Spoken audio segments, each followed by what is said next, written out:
Saga Egmont presents Blood Red by Anita Waller, read by Leslie Harcourt.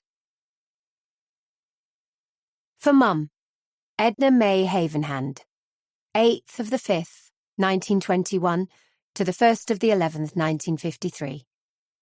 Would have been 100 years old on the 8th of the 5th, 2021. So dearly loved.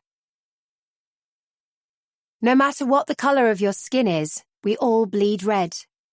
H. Eunice Algoa. While the rest of the species is descended from apes, redheads are descended from cats.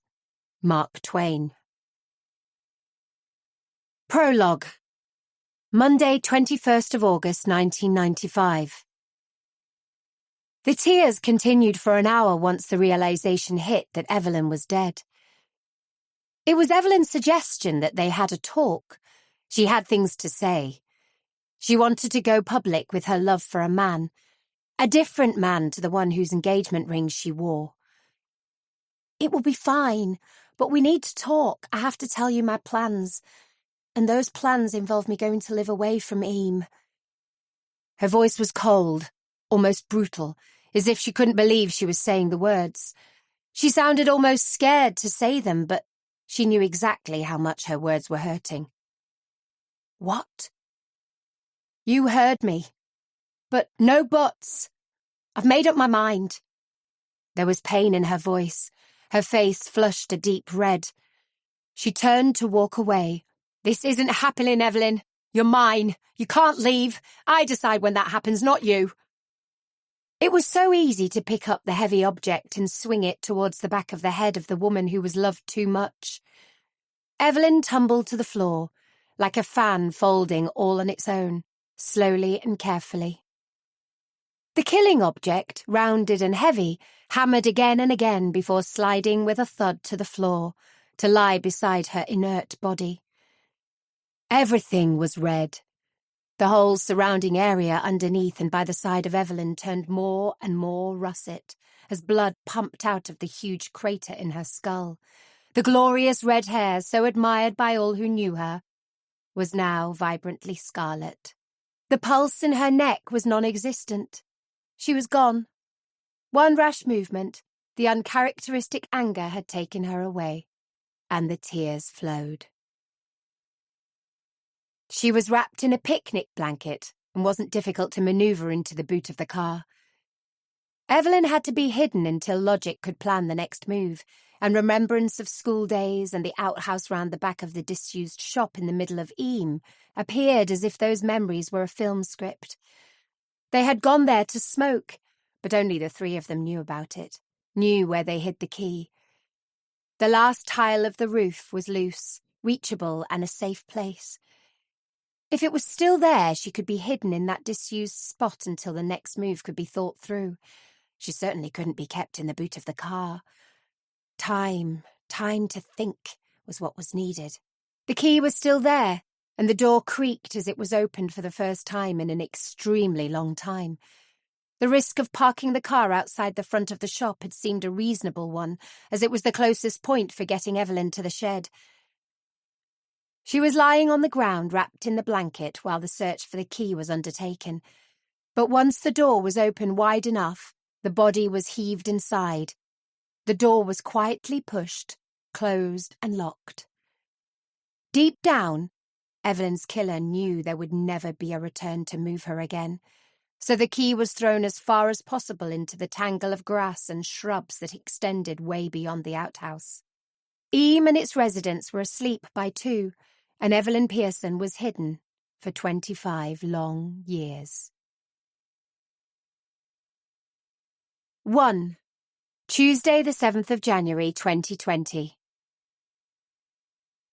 Tessa Marsden sank down onto a bench facing the beach at Cleethorpes and let the icy wind blowing straight across the Humber estuary whip through her shoulder-length dark hair. She felt numb, and it was nothing to do with the freezing weather. It was more shock at how her life had changed so much in such a short space of time. 2 weeks ago, she had been a detective inspector with the Derbyshire Police. And now she was a partner in the Connection Investigation Agency and looking forward to a different chapter in her life. She watched as a boat chugged up the river heading towards Grimsby and knew she had been right to blow all her cobwebs away by this spur-of-the-minute trip to the coast. It felt liberating. She thought back to the night she had gone to bed and been hit by the realization that she couldn't return to the discipline of a police life. A meeting with her superintendent the following day had put in motion the future for her, and a conversation with Beth Walters at Connection had sealed that future. And now, here Tess was, sitting on the seafront at Cleethorpes, a smile on her face, tears in her brown eyes that weren't all down to the bitterly cold wind, and a packet full of fish and chips in her hands. She dipped into the paper and pulled out a vinegar-sodden chip. Possibly, she thought, the best meal she'd had in the last couple of months. Time to come back to life, to face an unexpected career opportunity. Luke Taylor pulled off his beanie hat, pushed his dark hair out of his eyes, looked around at the wreckage that used to be called an office, and slowly shook his head. Everything in his life seemed to be happening at considerable speed, and he had decided to drive down to Eam Village Centre and drop into the office for an hour. He wanted thinking time, and this place was his future for sure now. 20 years old and a partner in a business. Beth Walters owned the building, and the recent acquisition of Little Mouse Cottage at Bradwell had allowed her and her partner Joel to move out of the upstairs flat. It had only taken them 2 days to pack up, move out and get Stephen Patmore, their building friend from the village, on board with converting the entire building into much bigger accommodation for the Connection Investigation Agency, jokingly referred to as the CIA by its owners. The builders were at work despite the early hour. Luke could hear thuds and bangs from upstairs, and he walked across to where the lift had already been installed. This was such a bonus. They needed 4 offices plus a kitchen area upstairs and downstairs, alongside toilet facilities on both levels. With a lift, they could offer wheelchair access throughout the building, and the old stairs that had led to Beth's home above had been utilised to accommodate visitors who preferred to use stairs. They hoped to be able to move in properly within about 10 days, but in the meantime Luke was keeping the business semi-open by working in one of the old downstairs rooms that still had 4 walls. He eased himself around a pile of cladding and headed for the desk that was always covered in dust. He sat down, rubbed his shoulders, which didn't seem to be healing as fast as the break in his lower arm following a road traffic accident, and opened up the computer. He guessed he might have a window of about half an hour before the electric was disconnected for work to be completed, so he thought he would have a glance through emails, send replies to whoever needed them, then go home. His mum was still a bit precious about him, having so nearly lost him, and she'd been as happy as a pig in muck when he said cases were on hold while they had renovations done. His door opened and he looked up in surprise. "Fred, thought you weren't starting till next week." "I'm not. But because I was owed holiday time, finished with platers last weekend, thought I'd pop in, see what's happening." Fred Iverson was a tall, grey-haired man with a somewhat craggy-looking face and the most piercing of blue eyes. He looked around, then at his watch. "It's only 7. The builders are here already." "I arrived about 5 minutes ago," Luke said. "They were beavering away then. Beth said he was good, but he's really cracking on with it. That lift's fully working, so they can get stuff between the floors easily." There was a crash from upstairs, and Luke grinned. "Ouch! Hope that didn't hurt." "So I'm in this room?" "You are, but it will be bigger. We're moving walls down here, taking part of the office next door and adding it to this one. Then we're using what's left of that room and the old kitchen and toilet to create a new kitchen and toilet. We can add a couple of feet of that space to enlarge Beth's office. She wants to keep it, not move upstairs. Upstairs will be 2 sizable offices for Tessa and myself, along with toilets and a kitchen area.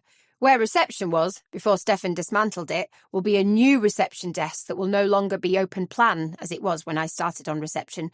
It will be in a cubicle type of little room. I think, after we were made to realise the dangers of the work we do, that we wanted to at least feel secure in this environment, so we're all going to have to learn to live with that. And then, of course, we'll need a receptionist." Fred nodded, absorbing what Luke was saying. I'm really chuffed to get this job, you know. I've known of the agency for a long time. Never expected a place to open up here. I wanted to leave places anyway, and this happened at the right time. I think Beth was right, too, when she asked us to call her Beth from here on. Sounds much more professional than her nickname of Mouse, and I wouldn't have felt comfortable calling her that. Luke laughed. Took me ages to get round to calling her Mouse, but I feel totally at ease calling her Beth now. She's definitely no mouse, I can tell you. I watched her fight at the dojo a couple of weeks ago. Awesome! She's a black belt, 5th Dan, I believe. I go to the same dojo, and I wouldn't stop going for anything. Although, I can't fight yet. He waved his damaged arm and shoulder. I can still go and take in the atmosphere, listen to the instructions, watch the others. With some little ones there, I wouldn't hesitate before going up against. But believe me, Beth is a true expert. Have we still got a kettle down here? We have. They've not started in this area because, according to Stefan, this is the easiest part. I bought the milk yesterday, so unless the builders have used it, it should be in the fridge. I'll make us a drink. Tea? Please. Fred disappeared to inspect the kitchen, and Luke leaned back. His thoughts drifted. Things had changed so much in such a short space of time. Beth's proposal had been that he buy into the business as a partner, commit fully to his future with Connection. At first, he had laughed. I have just short of £2,000 in the bank. I'm sure that won't buy me a partnership on a market stall, never mind in Connection, but thank you for offering. You know I'd do it in a heartbeat if I could. And she had solved the problem. His compensation, whenever it came through, for the horrific accident that was the result of attempted murder, would be high, so his solicitor said. We can talk money when you get some, she had said. In the meantime, we make you a partner, give you a sense of security for your future.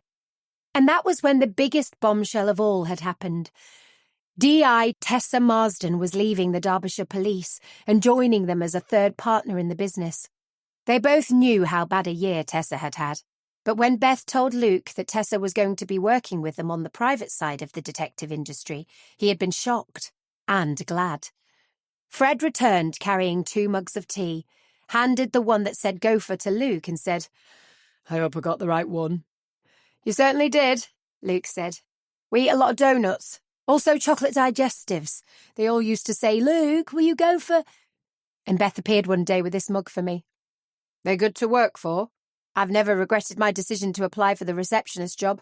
I've all sorts of qualifications, and I'm a partner. What made you want to leave Players in the end, then? If I'm honest, it was that last job. We left the premises as soon as the arrests were made, and that poor woman. It haunts me, Luke said quietly. We had no idea she was on her own. We knew Tracy and Kaya Worrell had left, but she had that new carer. Luke shivered as he remembered back to the last case of 2019 for Connection. It woke me up, that case. I didn't want that impersonal thing anymore. I wanted to be part of something like this, and I contacted Tessa to say how sorry I was about the way it all ended. We had a long talk, and I mentioned I was hoping to be moving on from Platers, and she said, leave it with me. Thankfully, you were all in agreement, and here I am as security for Connection. With a roving remit, Luke said with a laugh. Don't forget, I started as a receptionist with a sideline as a gopher. Really, there's only Beth who sticks to her designated job. She's in recruitment, sees to all things corporate. What she earns the business is massive, probably offsets our lack of earnings, but our reputation is first class. He sipped at his drink. Simply be prepared for anything, Fred. I am. 2. Monday, 13th of January 2020. Eam was devoid of all Christmas lights, clear of banks of snow, and everyone had drifted reluctantly to work after the long Christmas break. Children were back at school, and several people in China had caught a strange kind of flu that had killed a few people. Connection was, at the most, a week away from being fully functional once again, and Stefan and his crew were exhausted, yet proud of what they had achieved in such a short period of time. The upstairs was finished, and the downstairs was on its way to being 2 offices instead of 3. On that Monday morning, the air felt as if it wanted to release a mountain of snow, and Joel Masters waved and blew Beth a kiss as he left for the journey to Manchester. His routine of travelling to the office every Monday and Thursday and working from home on the remaining days was an excellent compromise. The route was a nightmare on snow-covered roads, and he hoped it would hold off with the white stuff until he was back home again. He drove down the hill from the cottage and onto the main road leading out of the village of Bradwell, then put his foot down. He wanted to be home early. The importance of the day for Beth was clear. Today, connection was reborn. Luke was the first to arrive. Luke was always the first to arrive. Stefan had left the front door on free access, so Luke figured the men must be having to go in and out on a frequent basis. He pushed open the door and looked around him. He hadn't been in over the weekend, but apparently Stefan's crew had. The rooms had been divided, doors installed giving access to the rooms, and it almost looked smart, apart from the pile of rubble in the middle of the floor. He looked up from his inspection of the rubbish as he heard Stefan speak. "That'll be cleared in 10 minutes. It's the remains of the back wall. And you've got a fire door to get outside at the back and easier access to that brick shed thing. We're going to smarten it up for you once we've worked out how to get inside with no key. And we can make that into your storage area for the folding chairs you keep for clients. We haven't a key?" "No. Beth always said it was too much trouble having to go right around the building to get to it, so nobody ever thought it might be locked." "It is. I've left young Mick trying to pick the lock. Now you've got your smart new back door leading from the kitchen to the outside, you might as well make use of it. We'll clear all the spiders out, give it a lick of paint, and get you some shelving. The chairs can stack underneath the shelving." "Sounds good," Luke agreed. "But don't mess about. If Mick can't pick the lock, batter down the door. What's a new door added to the bill that this little lot is costing anyway?" Luke said with a laugh. He turned as he heard the front door open, and Beth and Fred entered together. He could see Tessa outside with her head in the boot of her car, and he knew his first day as partner was about to start. They convened in the completely finished office, allocated to Beth, where 4 champagne flutes stood in the centre of her desk. She produced a bottle of champagne from the fridge in the kitchen and poured 4 drinks. Handing them out, she said, "To us, to connection, to friendship." They toasted and then sat around the desk. Luke handed out 4 pieces of paper. "This is a CV. I think we're all agreed we need a receptionist, and yesterday I think I found her, accidentally. Do you remember, Beth, a year ago I took an afternoon off to go to my neighbour's funeral?" She nodded. "Only young, wasn't he?" 37. His wife is Cheryl, and she was a solicitor at one of the big practices in Sheffield. But when Keith was given the terminal diagnosis, she left. He died 6 months later, and for the last year she's stayed at home. Her kids are 13 and 15, so she doesn't need to be there for them coming home from school or anything, and she's decided to look for a job. She wants something local. She's far too qualified for us, but as she says, they're her qualifications and she can use them where she wants. I asked her for her CV, and she knows the salary we're offering, so we need to talk to her. "Is she nice?" Tessa said. "She's lovely and quite happy to run errands, do junior duties alongside more senior ones. I think she'll be perfect, but you all need to meet her." "Is she available this afternoon?" Beth asked. "I'll text her. 2 o'clock. "That's fine by me." The other 2 agreed, and Luke took out his phone. A minute later, he opened up the reply and laughed. "It's fine by her," he said, "but she's told me off for using the letter U instead of YOU. She has this phenomenal range of words, brilliant at crosswords. My nan is always messaging her with clues she can't get, but Cheryl always knows the answers. Anyway, the upshot is she'll be here at 2, and thanks you all for the opportunity." There was a muted cheer from the workmen downstairs, and Luke laughed. "I'm guessing Mick has managed to pick the lock of that outhouse. Didn't you get a key to it, Beth, when you bought the place?" "I didn't even know it was there. I've never been round the back. And don't forget there wasn't direct access other than walking all the way round the building until Stefan put us the new door in this weekend. I wouldn't have gone in anyway. It would be full of spiders." With the exception of Luke, they all read through the CV, quietness filling the downstairs office. A knock on the door disturbed their thoughts, and Luke, being nearest, opened it. Stefan stood there, his usual smile absent. "Sorry to disturb you, but you might want to come with me. We've opened that door eventually, but there seems to be a body inside." Mick was looking sheepish, while directing a hose pipe at a pile of vomit. "Sorry about this," he muttered. "but I was first in. We've got 1 or 2 scared of spiders, so I offered. I'm a bit scared of bodies, I reckon. Never seen one before. Tessa slipped on the nitrile gloves she had grabbed as they moved downstairs and tentatively reopened the door that Mick had slammed shut. I checked, Stefan said. It's only boxes, so they've been there for some years, I reckon. No wonder there's no key. Tessa opened the torch on her phone and swept it around the small outhouse before lowering the beam of light to the floor. The body was on its back and was a definite human shape. There appeared to be sizable remnants of a blanket, along with bits of clothing around the bones. For a moment she had hoped it would be a dead dog, but her hope was immediately dashed. She took photographs as best as she could in the dim light, then moved aside to let the others stand in the doorway. "Don't go in," she warned them, and switched off her torch app, ringing D.I. Carl Heaton in one fluid movement. "Tessa, you okay? Opening day, is it?" "It is indeed, and what an opening day it's proving to be. Can you come? And you'll need a forensics team." "You've killed somebody already?" "We haven't, no, but I'd venture to guess somebody has. I don't know if you know or not, but there's a little brick outhouse round the back of the offices. One of the workmen has managed to get it open, and lo and behold, there's Bones." "Bones? "Been here a long time, I suspect." Carl sighed. "We'll be there in half an hour. Thanks, Tessa. Put the kettle on." "How long?" Carl knelt down by the side of Rory Thompson, the forensic specialist in Bones. "It's definitely a guess, but I reckon at least 20 years. However, it's not a guess when I say I suspect foul play."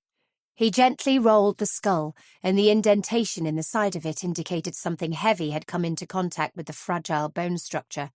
"So whoever it is didn't accidentally lock themselves into this outhouse and simply die because they couldn't get out?" "No, it's definitely not that convenient, I'm afraid, Carl. For a start, it's the sort of lock where you have to turn a key. Hardly conducive to an accidental locking in, is it? Somebody put his body in here, either dead or nearly dead. I'll arrange to get it moved and then leave the lads to go over this place with a fine-tooth comb, see if we can help you in any way." Carl nodded and stood. "Thanks, Rory. I'll wait for your report." "This is where Tessa is working now?" "It is. This is their first day of the reopening. That's why it's builders who found the body.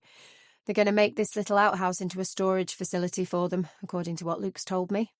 "We'll have to delay that," Rory said, feeling his knees creak as he stood.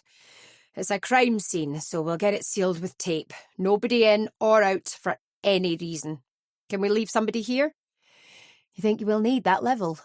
The bones are old." "This news is going to spread like wildfire round this village. There's a raft of police cars out front, so the villagers will all be speculating.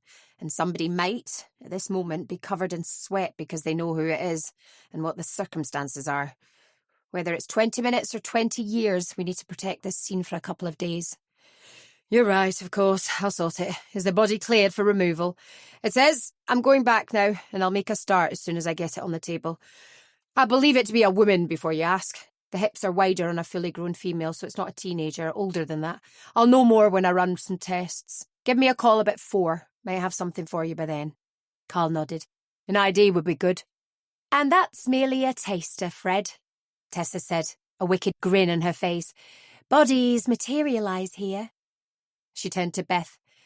"You've never once been in there since you bought the place?" "God, no!" Beth's response was fast and emphatic. "Did you see inside it? Black as pitch and cobwebs everywhere. There could be rats, mice, anything, but definitely tarantulas, black widows, trapdoor spiders." She shuddered. "The estate agent said there was no key to it, and I remember saying I would never need one. He thought it was funny, but I bet he's not laughing now, because he could end up being questioned about this. Those bones have clearly been there much longer than I've owned this property, so that takes me off the suspect list, doesn't it?" Her voice rose in a hopeful query. "Not if you've had the bones stashed somewhere waiting for a good hideaway spot." Fred spoke quietly, trying to keep his face straight. "We'd best not set the alarm tonight," Luke said. "Carl said he would put a man on duty, but if we leave him the back door open, he can at least get a warm drink and get some shelter from the cold. He'll be frozen. All the front of the shop can be locked as usual." Beth stood. "Speaking of warm drinks, I'll make us one. Coffees?" They all nodded. and she went in search of the necessary stuff to make the drinks in the newly kitted-out kitchen. She heard the buzz of the office door opening, followed by the ping of the old shop doorbell they had preserved, and a woman was standing there holding a huge bunch of flowers. There were roses, chrysanthemums, gypsophila, ornamental cabbages, far too many to identify without scanning them through the app on her phone, and she gently kissed her engagement ring. "Thank you, my love," she whispered. The florist handed them to Beth with a smile. "You know who they're from?" Beth nodded, then thanked her before reading the card. "For Beth, Luke, Tessa and Fred, congratulations on your new venture and best wishes on your first day of working together. All my love, Joel. Kiss, kiss, kiss." She stepped back into her office and laid them on the table. "From Joel to all of us. We now need 4 vases." 3. The office was busy with members of the forensic team scurrying backwards and forwards once the bones had been carefully and respectfully removed from the premises. It seemed that once the black van had driven away, it was a signal for the hustle and bustle to start. White-suited men and women took over the ground floor as they used the corridor leading through to the newly installed fire door at the back. Stefan took out his notebook and made alterations to the work programme, guiding his men to finishing the downstairs offices. He checked the weather forecast to see that snow was still promised, but probably not until the following day. His idea of doing the preparation work on the outhouse to avoid bad weather conditions had now flown out of the window, so his rethink was to finish the interior as the outhouse looked like being out of bounds for a couple of days at least.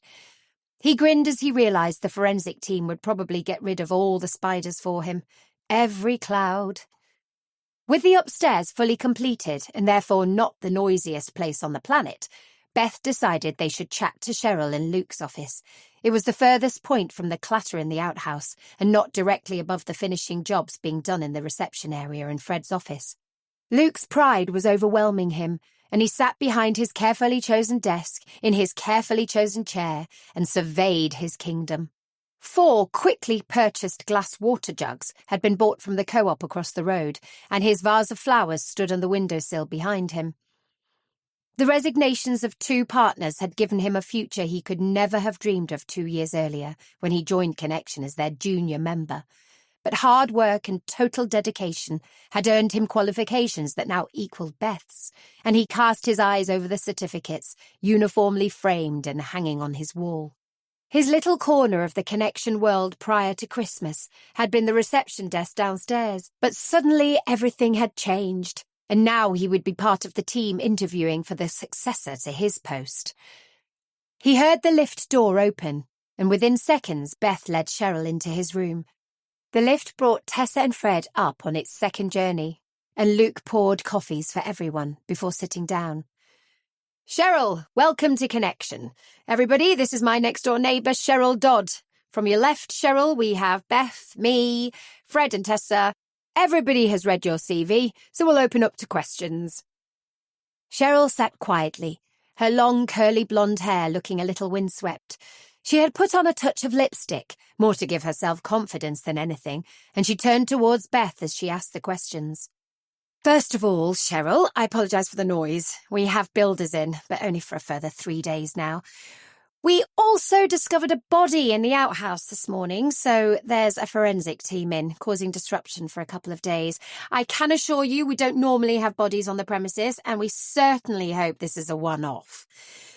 Okay. Your CV is excellent. You're way overqualified for this position, and I could place you anywhere you wanted to go as I deal with recruitment." "Why us?" Cheryl gave a half smile, as if she had known the question was coming. "When I finished work to care for my husband in his last months, it gave me a lot of cause to think. I was travelling from Eam into Sheffield every day, and the stress of that eventually begins to tell. I got up the morning after I'd left work, and it was as if a bolt of lightning hit me. I knew then my career in the legal world was over. I would never go back to it, and no matter what your decision is today, that will remain the same. I don't need to work. My late husband was a clever man and he left me well provided for, with the mortgage cleared and funds for seeing our 2 children through university, if they decide to take that route. I have taken a year to grieve this wonderful man, but now I need something in my life. I have seen how this company has been so good for Luke, and we had a chat about how things were changing for him. Again, it was the old lightning bolt, and so I updated my CV and took it to him. And here I am. You specialised in public law? Fred liked the woman and hoped it showed in his question. He had been quite prepared to sit quietly, but suddenly he felt he should take part. That was my role when I left, but I started in conveyancing. I gradually moved onwards and upwards as I qualified, but it was public law I always wanted. Now I don't want it at all. But I do bring my knowledge to this job, even if it might not be needed. Luke smiled. Anything could be needed at any point when you work for Connection. 20 minutes later, Beth asked Cheryl if she would mind waiting downstairs, and within 1 minute, they sent Luke down to bring her back up. The decision had been unanimous. Cheryl settled into her car with a huge smile on her face, her mind going through her wardrobe trying to decide what she would wear the next day. She spoke to Keith in her head every night before going to sleep, and she would finally have something really good to tell him. If only he could speak back to her. "Nice woman," Tessa said. "I'm glad we were all in agreement." And she didn't seem a bit fazed by the body found this morning. In fact, it's quite disconcerting that none of us are fazed by it. Fred smiled. He'd always liked Tessa. You have to take off your police head now, Tessa. That was the part I found the hardest when I went into the private sector. In the police, we would go into full investigation mode, but when something happens like this happened today, it's not our case. We're not getting paid for it, so DI Heaton will be clearing up this one. Old bones, though. Never easy. To be honest, Beth joined in, since calls have been directed to my phone while the work was underway, I've got quite a long list of stuff we'll be working on from tomorrow. I suggest we're all here by 9, as that's when Cheryl's starting, and meet up in Luke's office again for an allocation talk. Go through who's taking what, contacting the ones who've said they can wait until we get back to them. Fred, you'll be pleased to know there are 3 surveillance jobs on the list. The actual investigation side is down to you 3. I have a mountain of stuff to do that's really built up over Christmas on the corporate and recruitment side, and believe me when I say we don't want to lose this work. Is nobody curious about this body? Luke asked. I am. I don't think we're likely to learn much about it, Tessa said. If it had been a body still with flesh on, maybe that would have made a difference, but this is a really cold case. All they have is bones and a few scraps of clothing and a blanket that look to be underneath the body. Maybe Carl will pop in and fill us in, but I doubt it. And to be honest, it sounds as if we've enough work on to keep us busy anyway. This is really funny, you know, because I've spent the last 2 or 3 years telling everybody at Connection not to produce any dead bodies because murders and such like seem to always happen around them. And yet here I am, day 1 as a partner in the business, and we already have one. Luke had taken some work home and decided to go through it in their television-free room. He was sitting at the table, papers spread out around him, when he heard the doorbell peal.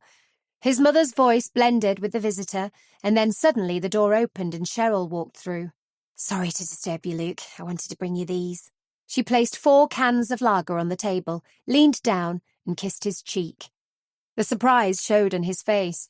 Thank you, but why?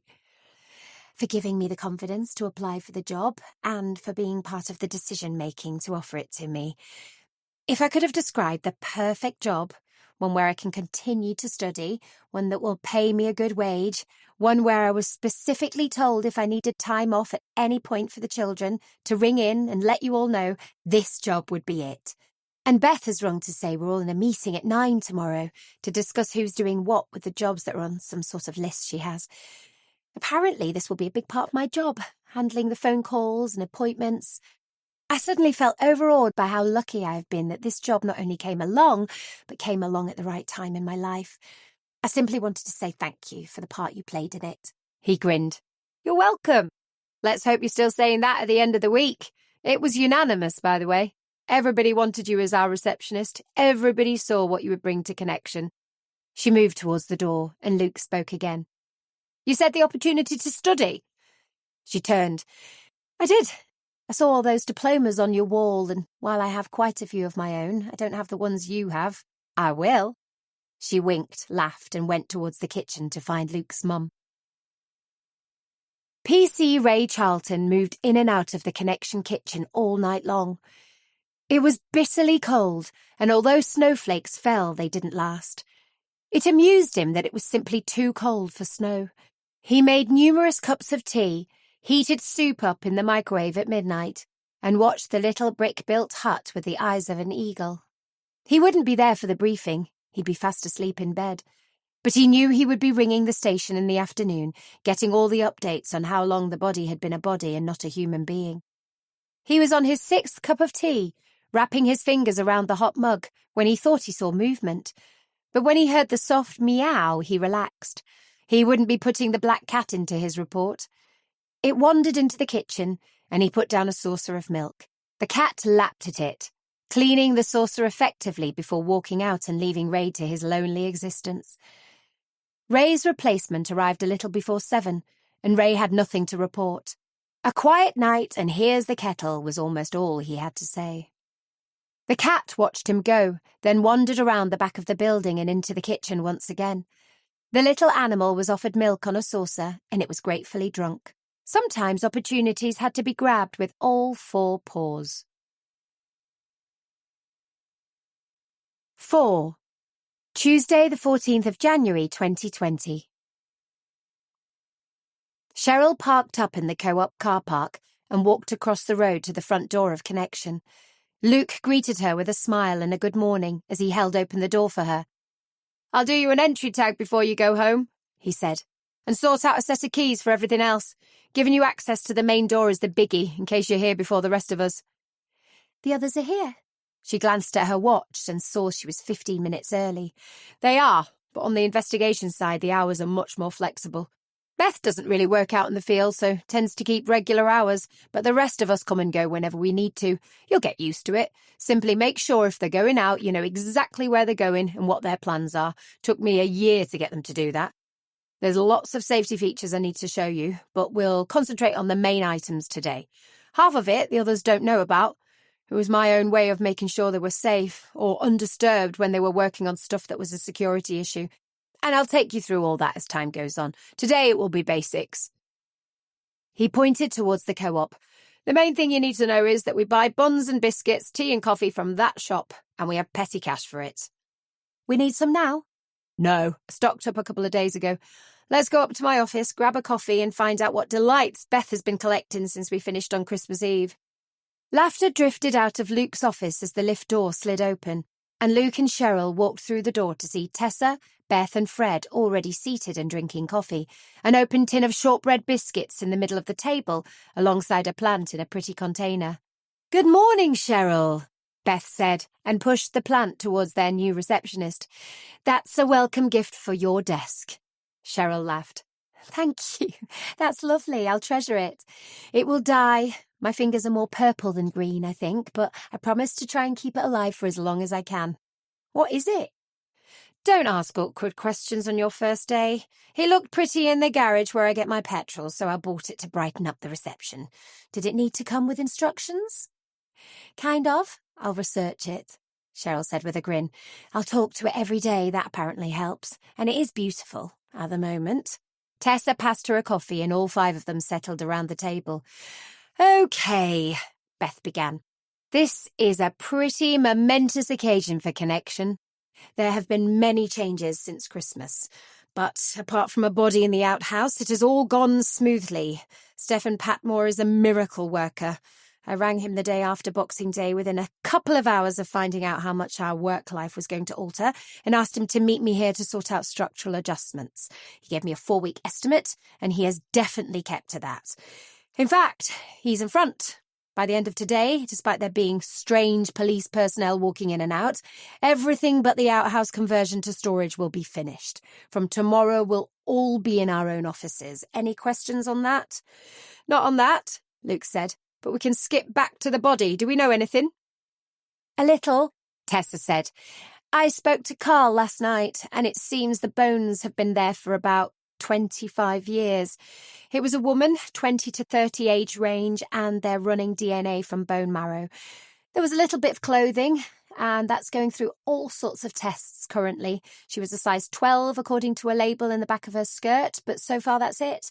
Carl said they're going to go on the evening news with it, asking for anybody who knows of anyone either reported or unreported as a missing person to come forward. They've got somebody going through MISPAs from 30 years ago and onwards. Luke looked a little crestfallen. Nothing we can get our teeth into, then? Tessa laughed. Not really. It's a police investigation. Beth, for goodness sake, give him something to do. He's chomping at the bit here. Beth grinned and pulled out a piece of paper. Before I do, I want to say welcome back, Luke. We've missed you. And don't do anything dramatic with that arm. I know it's still hurting you. It's not. It is. I spoke with your mother yesterday afternoon in the co-op. Naomi Taylor worked on the checkout tills in the supermarket, and all of them knew her well, much to Luke's chagrin. There and then he decided he had to imbue his mother with a sense of worth and talk her into upping her career inclinations. She could do so much more than work on a checkout till. She could maybe work in Baslow, where she wasn't likely to bump into anybody from Eam. Before I hand these out, Beth continued, there are going to be changes made. This business is growing, and we may need to take on an assistant for my side of the business. I have, over Christmas, signed contracts with 3 new lucrative companies, courtesy of Joel. There is no reason for this to stop at 3. He can filter lots of stuff our way. But there is a limit to my brain capacity. She laughed and looked around the table. I hate to say it, but we may need Stefan back to discuss a 3rd small office being installed as part of mine, but we'll cross that bridge when we get to it. What I'm really trying to say is that everything is looking good, and I'm in the process of preparing a report about it, which I'll hand out to everyone as soon as it's complete. That, however, is only my side of our business. The investigation side has 10 pending jobs that are ready to go tomorrow. As Fred has expressed a wish to be outside rather than in, I have put surveillance work on his list. There was a smile and a brief yeah from Fred. Currently there are 4 jobs, Fred, and 3 of them are errant husbands, 1 an errant wife. She reached down to her feet and brought up a package. Camera, she said. Don't ask me how it works, but the man in the shop said it was perfect for what I wanted it for. Familiarise yourself with it. There's also some other stuff, listening devices, surveillance cameras and such like. Fred's eyes gleamed. He thought Christmas Day had been 3 weeks earlier, but it seemed it was actually today. Thank you, boss. I'm not your boss, I'm Beth. Okay, boss. It was obvious Fred wasn't really listening. He was looking at the picture on the front of the box, his fingers itching to delve inside and reveal the item that matched the picture. Tessa, there are 2 on your list. Both these cases came in at different times, but I get a feeling there's a connection. It's a stalker situation, but whoever is doing the stalking is possibly targeting 2 different women. Either that or we have 2 stalkers. However, the women live in Bakewell, so when I was speaking to the second woman 2 days after the first, it made the hairs on the back of my neck tingle. Both these calls came in last week, and I told them we would have somebody there to talk to them this week. Tessa reached across and took her list. I'll be on this tomorrow. I'll phone them this afternoon and make an appointment. I'll need to know. Cheryl's voice was clear. They all turned to look at the previously quiet member of their group. Simply saying, she continued, if you're not sitting behind your desk, I want to know where you are. It strikes me that there could be a modicum of danger inherent in your jobs, and therefore I need to know where you're going, any appointments you have, even personal ones, so I can facilitate the collection of your body, should you end up dead. Luke punched the air with the arm that didn't hurt. Yes! I knew we'd got the right one for our receptionist. I tried to explain in the couple of minutes we had downstairs before coming up here this morning that I kept tabs on everybody. Most of the time you didn't know it, but I did. And she has an upgraded lighting system for signalling when you don't want to be disturbed, so use it. There you are, everybody, Beth said with a smile. We have our instructions, and what's more, it makes perfect sense. Cheryl, if this arrangement starts to slip, you hound them until they comply with whatever you want your system to be.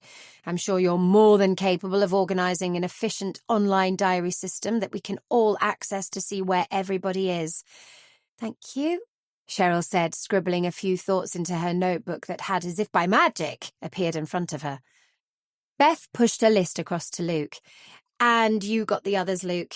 There's a proper mixture in there. 4 different cases and none of them too stressful. Possibly easy to clear up, possibly not. I want you to pick up any slack. You're not 100% yet, so I'm bearing that in mind. She held up a hand towards Luke as he opened his mouth. Don't argue. You almost died a month ago. Beth paused and looked around the table at her colleagues. This is the start of a new chapter for all of us.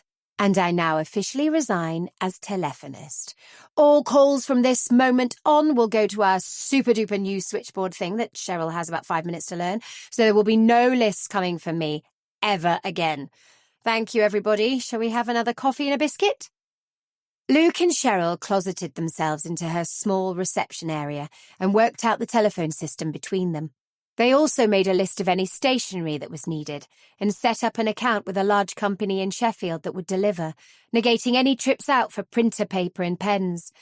Both of them punched the air when Tessa rang from her office to give details of the appointments she had made for Thursday with the 2 women who had complained of being stalked. It felt like a victory for common sense, albeit a small one. Fred also informed Cheryl of his activities, which he intended starting that same afternoon. A conversation with the wife who was employing them confirmed her husband was away and not expected back until the following day, so Fred had agreed to visit armed with a contract, and she could tell him all about her problem. He needed a photograph of the straying spouse and a deposit to confirm she had accepted their terms. He had smiled when she said never mind about accepting terms, get the lying little bastard out of my life. Fred left the office with a wave and climbed into his Land Rover. It felt good to be working again, and although he had enjoyed the morning getting to know everybody a little better, he was most comfortable when he was out and about.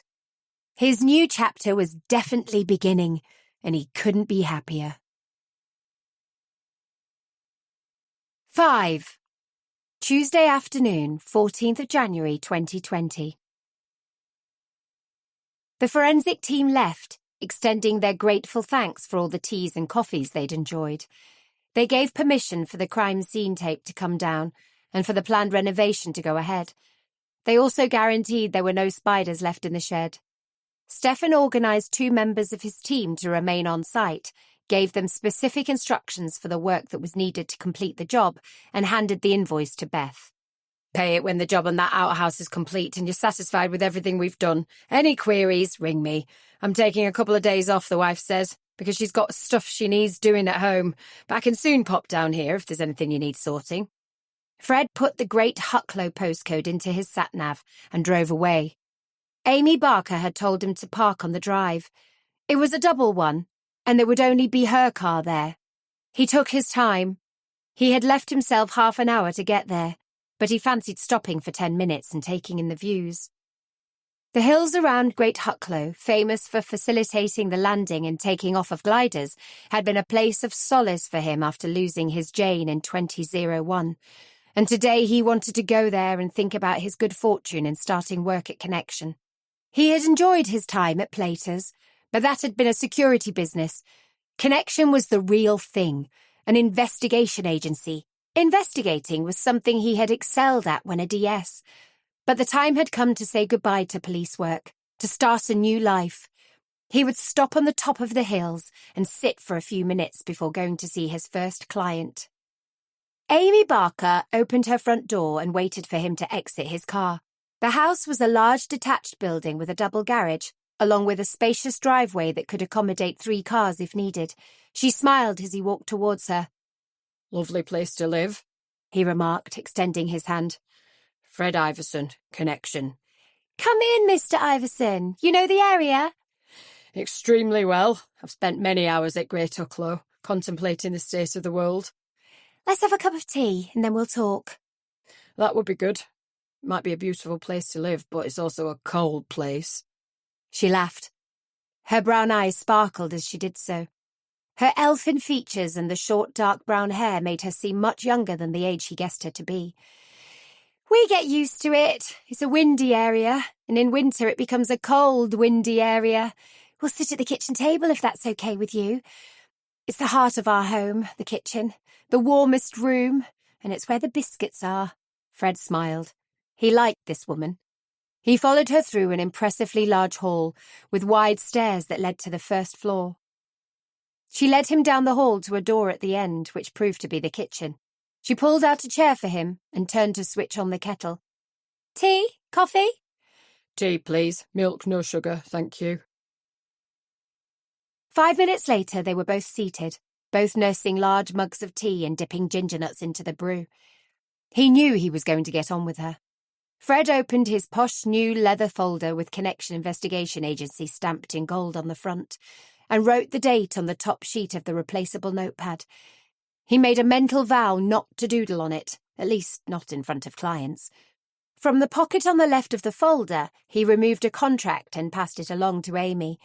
She glanced through it and signed it, then handed him a cheque. Thank you, Mrs. Barker. Now, let's get down to why I'm here. You believe your husband has been unfaithful?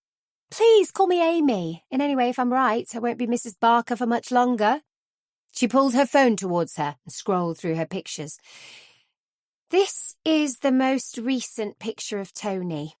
Tony Barker was tall, at least 6 feet, muscly, and was tending to a bonfire in the garden.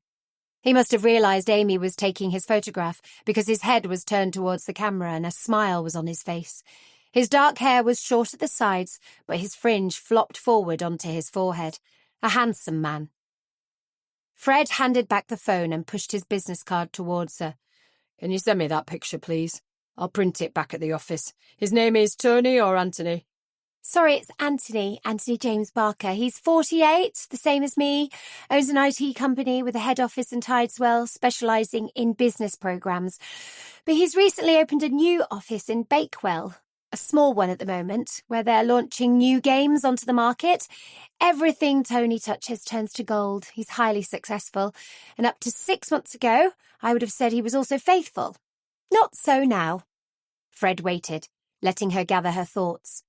She scrolled through her phone, then sent him a second picture. That's Orla Sutherland. She works at the Tideswell office. Started there about 9 months ago. She's 22, obviously a looker, and I believe they are currently together in New York.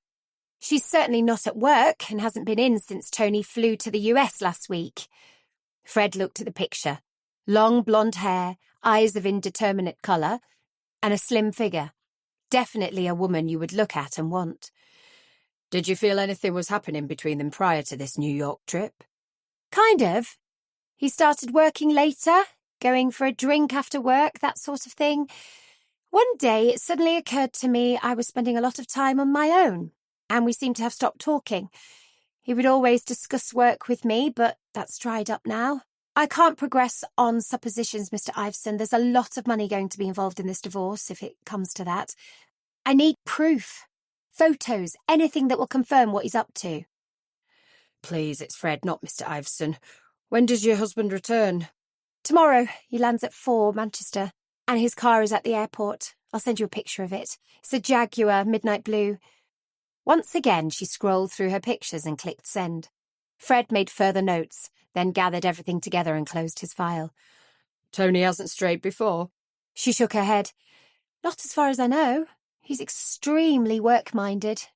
We couldn't have children, and I think that's one of the reasons he became so deeply involved with the business. We decided adoption wasn't for us, so I found myself occupied with a couple of charities. I paint, and I have quite a fulfilling life. We enjoy holidays, and we have lots of friends, but it was always about the two of us. Now it isn't. Don't let me mislead you here, Fred. I don't want to find out Tony is having an affair. I want you to tell me it's all in my head, but I don't think it is. He's changed, and this Orla is cropping up far too frequently when he does say anything.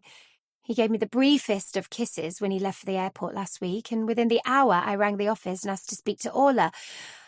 I was told she had booked a week's annual leave. He goes to America a lot, and normally I'd go with him. He didn't even suggest it this time. Said it was conferences and meetings every day, so I'd be left on my own. Fred stood. I'm heading back to the office now to start a file for you, and if I have any further queries, I'll ring you. I'll only ring your mobile number, so if you can't answer, disconnect me and I'll wait for you to get back to me. Can't see this taking too long if your thoughts are correct, and if you change your mind about pursuing this investigation, contact me. I won't change my mind. It's taking over my life, and that's not how I want to live. Thank you for your time, Fred, and I'll look forward to hearing from you after tomorrow's flight lands. Fred was back at the office shortly after 3, and he wandered up to Luke's office for assistance. I need to know that I'm keeping files correctly, so can you take me through the method you use? No problem, Luke said. Bring a chair round this side of the desk and I'll talk you through it. You'll devise your own system in time, though. I did. You okay on computers? I'm fine. I want to be careful to keep it to your routine system, because if I do it as a police report, it will probably be all wrong for here. Doubt it. I picked Tessa's brains to make sure I was getting it right, so our method probably is the police method. They spent a pleasant half hour going through various aspects of the admin required to keep connection on the right track. Then Fred thanked Luke and headed back downstairs. He handed the contract and the cheque to Cheryl, who looked at them and picked up the phone to speak to Luke. Connection's new employees were on a learning curve. Once Fred had completed his report, he closed down his computer and reached into the bottom drawer for the new camera. The little instruction book that came with it seemed quite thick, and Fred sighed. But the sigh was soon forgotten when he realised he had a mere 4 pages of instructions in the English section, with at least 12 other languages tagged on in the rest of the book. He spent some time learning his way around it, and then went out to Cheryl. "Slip your coat on, will you?" he said. "I want to take your photograph with me across the road, and you outside the office. I need to see how clear your face is on the picture." She laughed and obliged, remembering to slip her entry fob into her coat pocket. It wouldn't look good to have 2 employees locked out. Fred strolled across the road and stood outside the co-op. He turned, took a couple of shots of her, then headed back to the office. Cheryl was already hanging up her coat. "It's freezing out there now," she said. "Let's hope we don't get any snow." Fred laughed. "Certainly hope we don't. I've got to go to Manchester tomorrow, and you know what the roads are like between here and there in the snow." She frowned at him. "Have you told me you're going to far-flung places?" "Oops, no. But I would have." "No, you wouldn't. You'd forget. So, tell me now." "I'm leaving around 1 to 1:30, depending on weather conditions. You're unfortunately right, it could snow. I'm meeting a plane that's landing at 4, so if it's a straightforward run, I'll be drinking airport coffee and reading for a couple of hours. I'm hoping they've cleared customs by 4:30, and I'll be taking photos of them, then I'm coming home. I'll be in the office all morning, setting up appointments and setting up files. Do you need to know anything else?" "No, thank you, that's pretty comprehensive. One thing, don't forget your wellies." 6. Wednesday the 15th of January 2020. Luke, as usual, was first to arrive in the office. He brushed the few snowflakes off his jacket before hanging it up and sitting at his desk. The coffee was soon filtering through his machine, and he opened up his computer. The banging on the door was loud and it startled him. He could hear shouting, a woman's voice, and he ran down the stairs instead of waiting for the slow descent of the lift. Outside was an elderly lady still hammering on the door. He cautiously opened it and she pushed past him. "I've been watching for somebody to arrive. Is it her? Is it my Evelyn?" He stared at her. "I don't think I understand. I've been told you found a body. Is it my Evelyn?" Luke took a deep breath and glanced at his watch. 8:05. "Look, Mrs. Pearson. Harriet Pearson." Her breathing was slowing and the panic was leaving her. "Mrs. Pearson, we don't open until 9. I'm the only one here." "I only need one." Luke stared at her. "Shall we have a cup of tea?" "Please." She seemed to crumple as she said the word, and Luke led her towards the lift. "Come on, we'll go up to my office and have a drink." 5 minutes later, she was sitting opposite Luke, her hands wrapped around a mug of sugary tea and trying to start her story. "She told me," she said. "Nosy Nora, we all call her. She's my neighbour. She told me you'd found a body. I want to know if it's my Evelyn. 25 years she's been gone. Never a word." A chill ran through Luke. He'd assumed now everything was cleared away, that the whole thing had been dumped in the laps of the police. But here he was with a somewhat distraught possible relative of the bones discovered in their outhouse. "Tell me the story," he said gently, "and hopefully my partners will be in by the time we've finished our drink. They may be able to shed some light on things, but I doubt it because it is a police investigation. We can help you with that, though, put you in touch with the right person." She gave a slight nod. "You're young to be a boss." "I'm lucky, but I do work hard." "Is it okay to call you Harriet?" "Hattie. I'm Hattie. I'm 74 now, and I honestly thought I would go to my grave without knowing what happened to my Evelyn. Evelyn was born in 1970, and about 6 months later my husband was knocked off his bike while going to work and died. It was always the two of us after that. This is her." Hattie pushed a photograph towards Luke. The picture showed a headshot of a woman of around 25, with startling red hair and deep brown eyes, her lipstick a vivid red, her mouth curved into a smile. A beautiful woman. Evelyn met a man. Alan he was called, and I'll admit I was dreading the day she would leave home. And then she did. No note, just went. I never heard from her again, and she's been missing 25 years. That Alan seemed as baffled as me. Called 2 or 3 times to see if she'd come home, and even reporting it to the police didn't help. She simply vanished. When I heard, You thought it might be Evelyn. You live in the village, Hattie? I do, near the plague cottages. So, tell me about Evelyn. What did she do? She worked in a shop in Bakewell. Arts and crafts place it was. Still is. Different owners now, though. She was clever with her hands. Made things to sell in the shop while working there. She loved her job. It's why I couldn't believe she'd simply walk away. I live every day of my life hoping she'll walk back through my door." Luke heard the soft whir of the lift, and then Tessa's cheerful good morning Luke as she passed by his door. "Tessa, you got a minute?" he called, and his door opened. "Come in, Tessa, and sit down," Luke said. "I'll pour you a coffee. This is Mrs. Hattie Pearson. I think we need to talk to you." Tessa listened carefully to Hattie's story and, like Luke, felt they had the answer to the identity of the body. "Hattie," she said gently, "I have to notify a colleague of this, a DI in Derbyshire. This is a police matter." "They'll not want to know, will they?" Hattie's tone was bitter. "They didn't want to know when I first reported her missing, and they've not wanted to know for the last 20-odd years. Why can't I pay you to investigate this?"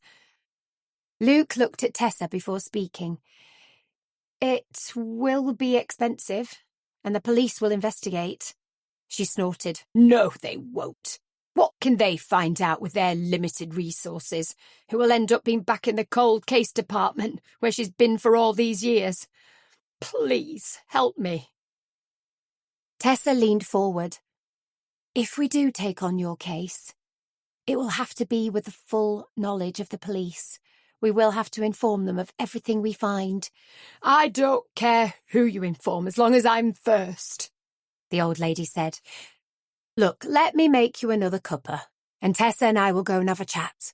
We'll let you know quickly if we can do this," Luke said with a smile. Hattie signed the contract and took out her debit card. "I'm good for whatever it costs. Find who killed my beautiful Evelyn. And don't forget, as I'm paying for this, you have to tell me before you tell anyone else." "Our clients always come first," Luke smiled. "I'd like to visit your home, maybe get a feeling for your daughter's life, have a chat about her. Will that be okay?" "Oh, I could do better than that," Hattie said. "She used 2 of our bedrooms. One is her art space, where she did a lot of her creative stuff, and the other is her normal bedroom. Since the day she disappeared, I haven't touched them, apart from a quick flick around with a duster once a week. I always thought she would come home one day." Fred stood at the arrivals area with images of the man and woman he was seeking etched into his brain. He didn't doubt he would be able to spot the slim, attractive blonde, and a tall, handsome man by her side would confirm it was them. In the end, he almost missed them. It was Tony Barker he recognised, and Fred snapped their picture before following them to their car. He'd already found the dark blue Jaguar earlier by the old-fashioned method of simply walking up and down aisles of cars, acting as if he was a returning tourist looking for his own car. He managed to get a couple more photographs before they drove off, and he took his time driving back home, deep in thought. Tomorrow would be soon enough to report to Amy. Tonight there was a film he wanted to watch. The snow started as he approached his home, but he didn't think it would settle too much. He put his car in the garage and sat for a moment. He felt he knew the woman who had been with Tony Barker, but his mind wouldn't give him any answers. He took out his phone and rang Cheryl. I'm letting you know I'm back, and you don't have to send anybody out to recover my dead body. Thank you, she laughed.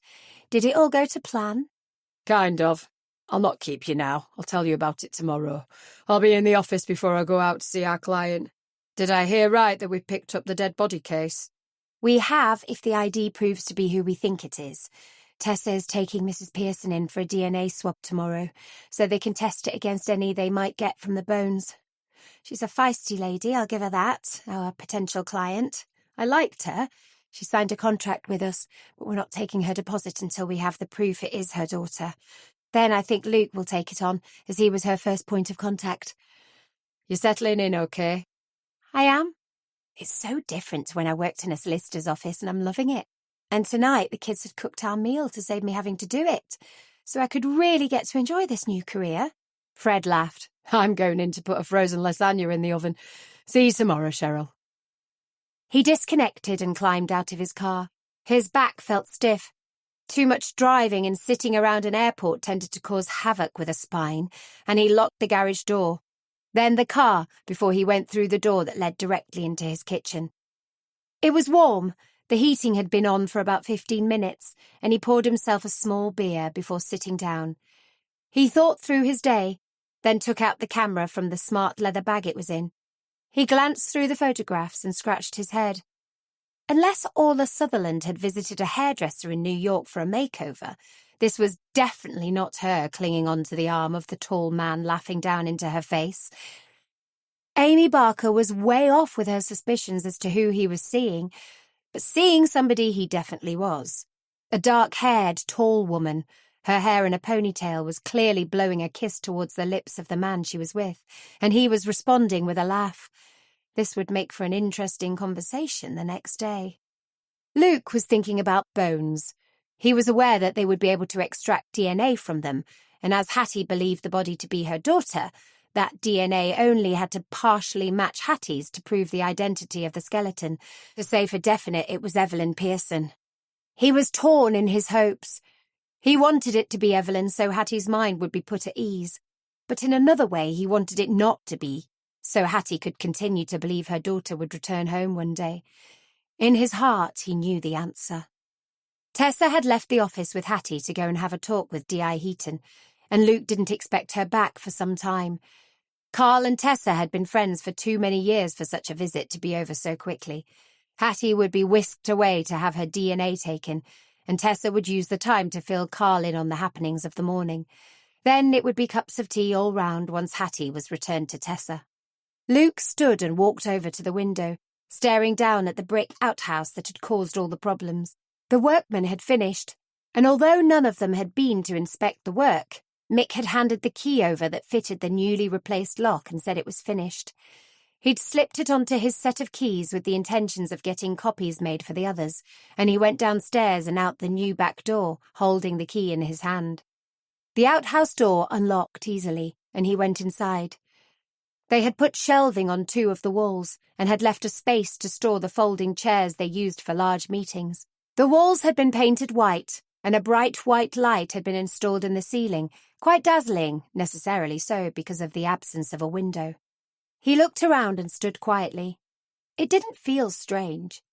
He couldn't sense the presence of anything despite bones having laid there for at least 25 years. He was glad it had been refurbished.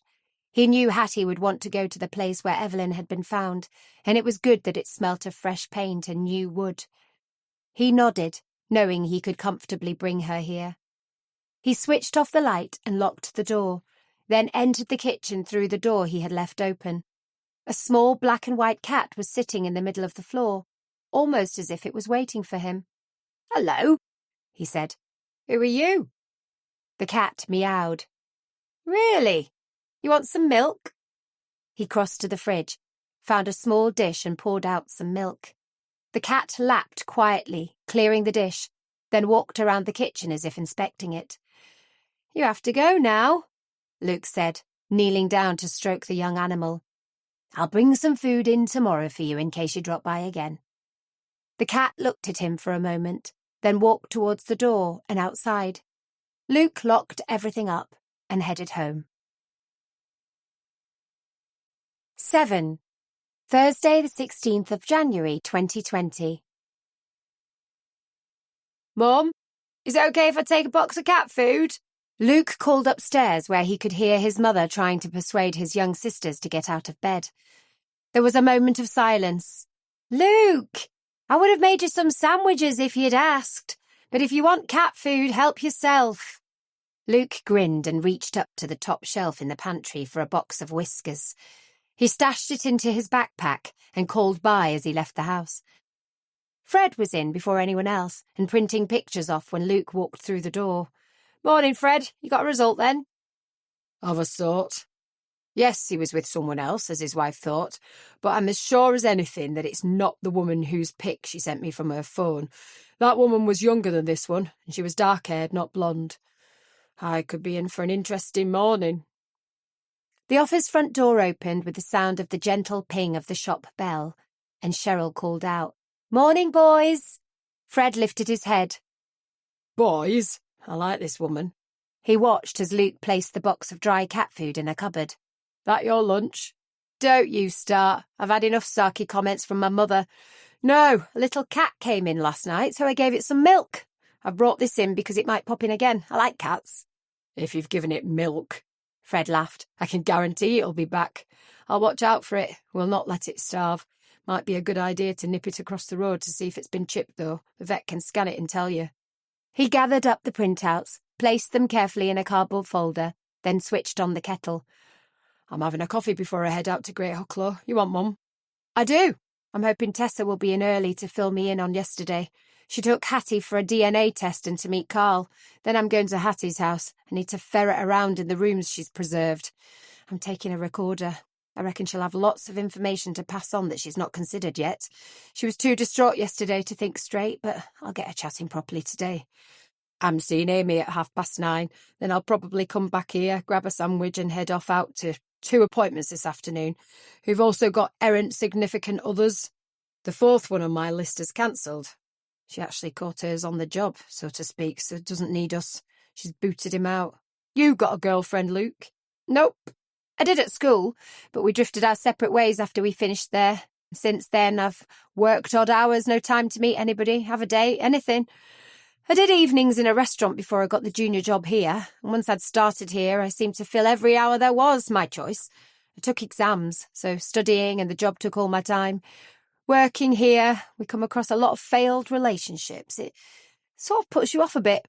They took their drinks and sat at opposite sides of Fred's desk. Luke sipped at his coffee. "You don't have a partner?" Fred shook his head. "You know the old saying that there's one person in the world that's meant for you? I found mine." For a couple of seconds he closed his eyes. "In September 2001, Jane had to fly to New York with her job. She was to be away for a week, had lots of meetings booked in, and I couldn't get time off to go with her. She was at a breakfast meeting on the 87th floor of the North Tower when the first plane hit." "Oh, my God, Fred. I'm so sorry." Luke's eyes were wide. "Me and my big mouth. I shouldn't have asked. I don't hide away from it, Luke, not now. I did for the first year, but eventually I went to the monument they've built and it settled my mind. The anger went. It was destroying me. I made my peace while I was in New York, and I can talk about it now. I loved Jane. There'll be nobody else. Became immersed in my job until one day I thought, enough is enough, and walked away from it.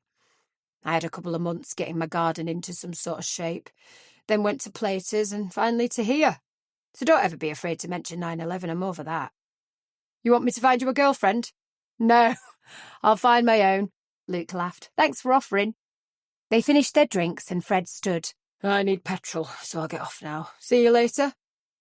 Probably. Luke collected the 2 cups and took them into the kitchen. He rinsed them and dried them and was about to walk out into reception when he heard the meow. He unlocked the back door and the little cat walked in as if he had every right to be there. Hi, Luke said. You want breakfast? The cat waited. Luke put some of the dry food into a dish and poured milk into another one. He took note that he'd better replace the milk the cat was drinking. He was sitting uncomfortably on the kitchen floor with the cat on his knee when Cheryl came to find him. Ooh, she said. Is he ours? Not really. He arrived last night and I gave him milk, but he's come back today for breakfast. I brought cat food from home in case he did. I'm going to nip him across the road to the vet's to see if he's chipped. We don't want to go stealing somebody else's pet. Cheryl gave Luke a hug. Sucker. With the cat zipped inside his coat, he ran across the road into a place he hadn't been before. Eam Veterinary Practice. Hi, Luke. He stared into the bluest eyes he'd ever seen. They were emphasised even more by the merest touch of blue eyeshadow and a genuine smile. Maria London. You didn't recognise me? You used to wear glasses, was his lame excuse. I've had laser eye surgery. Don't need them anymore. So who's that under your coat? He stammered his way through explaining about the cat and she laughed. That saved you a vet bill. This little cat has been in before to have a chip check. It's definitely not chipped. It's looking for someone to love it and take care of it. Is that you? And if it is, slow down on the milk or buy proper cat milk. But water is better for him. He grinned somewhat ruefully. Looks like it could be me. If he's still with the office in a week, we'll know he's made his mind up and we'll book in to have him chipped. I work across at Connection. I know. I've seen you come and go. It's been good to talk to you again. She brushed back the blonde hair that had fallen forward onto her face. Are you going to the reunion? Are you? He had no idea what reunion she was talking about. I am. Maybe we could go together. Then I won't have to talk to anybody I didn't like when we were all at school together. Good idea. Remind me, when is it? Saturday, 7 o'clock start, at the Drover's Arms. I'll pick you up. He took out his notebook. What's your address? She took the book off him, wrote down her address, and put a kiss at the end. Then she added her phone number, told him to ring it, and she added his to her contacts. There, she said. We can contact each other if anything crops up to stop us going. Nothing, absolutely nothing, he thought as he raced back across the road, clinging onto the cat, will be allowed to crop up to prevent me going. The cat tried to escape as Luke fiddled to get his key card out of his pocket, but eventually the pair fell through the door. He doesn't belong to anyone then, Cheryl said. Do we now have an office cat? Luke grinned. Seems so. He chose us. We didn't choose him. I'll sort him out, food and stuff. The door opened and Tess and Beth walked in together. They stopped, taking in the sight of Luke with a cat in his arms. I can explain, he said. Fred reached Great Hucklow a little early, so as on his previous visit he stopped for a few minutes to breathe in the fresh air of the surrounding hills and valleys. He loved Derbyshire, loved living and working there, and pondered the possibility of buying a house in Eam. He liked where he currently lived, but life would be so much easier if he didn't have to drive to work on the days he was office-bound. When Jane had died, he had been the beneficiary of her considerable assets and insurance payouts, as they had named each other as next of kin. It had enabled him to pay cash for a small house in Baslow, but starting at Connection had felt like a whole new world was opening up, and he needed to move on to keep up with it. He took a deep breath before getting back in the car. 6 months, he thought. If things are going okay in 6 months, I'll start to find somewhere new to live. He pulled out of the lay-by and drove until he reached the Barker house, where he waited until he saw Amy come to the front door and wave, their arranged signal confirming Tony Barker had left. Fred drove onto the drive and gathered up the cardboard folder with his leather one before leaving his car. Amy smiled warmly. "Coffee's on. Tony's at work, so we're good to talk. You had breakfast?" He nodded. "I have, thank you, but coffee would be much appreciated." He closed the front door behind him and followed his client through into the kitchen. 8. Fred took a small sip of his drink before opening the file. What I'm about to show you may come as something of a surprise. Yes, your husband was definitely with someone else, someone who blew him a kiss, but that doesn't tell us anything. However, one thing I am sure of is that this woman isn't the same woman I have on my phone. The picture you transferred to me a couple of days ago. The look of surprise on Amy's face was genuine, and she held out her hand for the picture Fred was holding. He passed it to her. He watched her face drain of all colour as she saw the moment Fred had captured the kiss blown between the two subjects. You know her? Oh, I know her all right. It's my fucking sister. Excuse the language. Fred thought that if it was indeed her sister, the bad language was totally understandable. And now he understood why he had felt he knew the woman.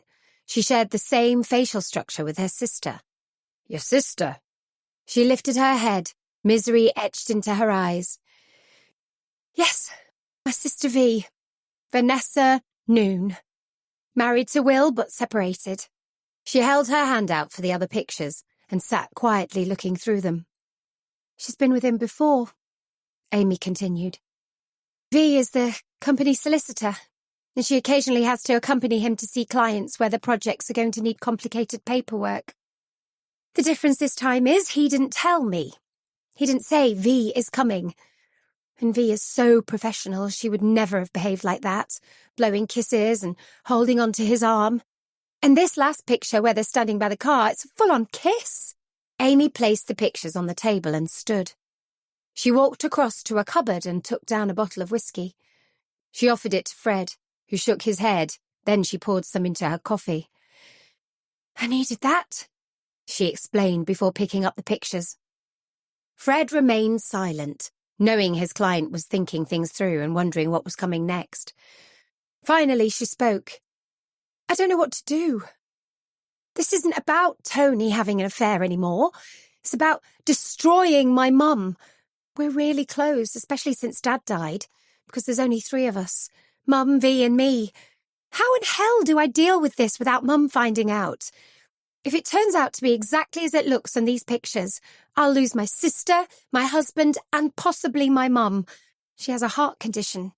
You didn't know V was out of the country? Amy shook her head. No. We only speak if it's something we need a quick answer to. Normally we text. I've texted with her a couple of times over the past week. Obviously didn't know she was 3,000 miles away when she was replying. Shit, Fred, tell me what to do. Did V know you had concerns about Tony's fidelity? No, I didn't want to say anything until I had proof. She would have been the first one I told we're that close. Amy wiped away a recalcitrant tear. I've never felt so completely alone. Suppose it's a one-off? 1 off or 50 off. If I can't trust him, I don't want to be with him. Will and V have 2 children, 2 kids who adore Uncle Tony and Auntie Amy. I don't mind telling you, Fred, finding out it's V has floored me. Never in a million years.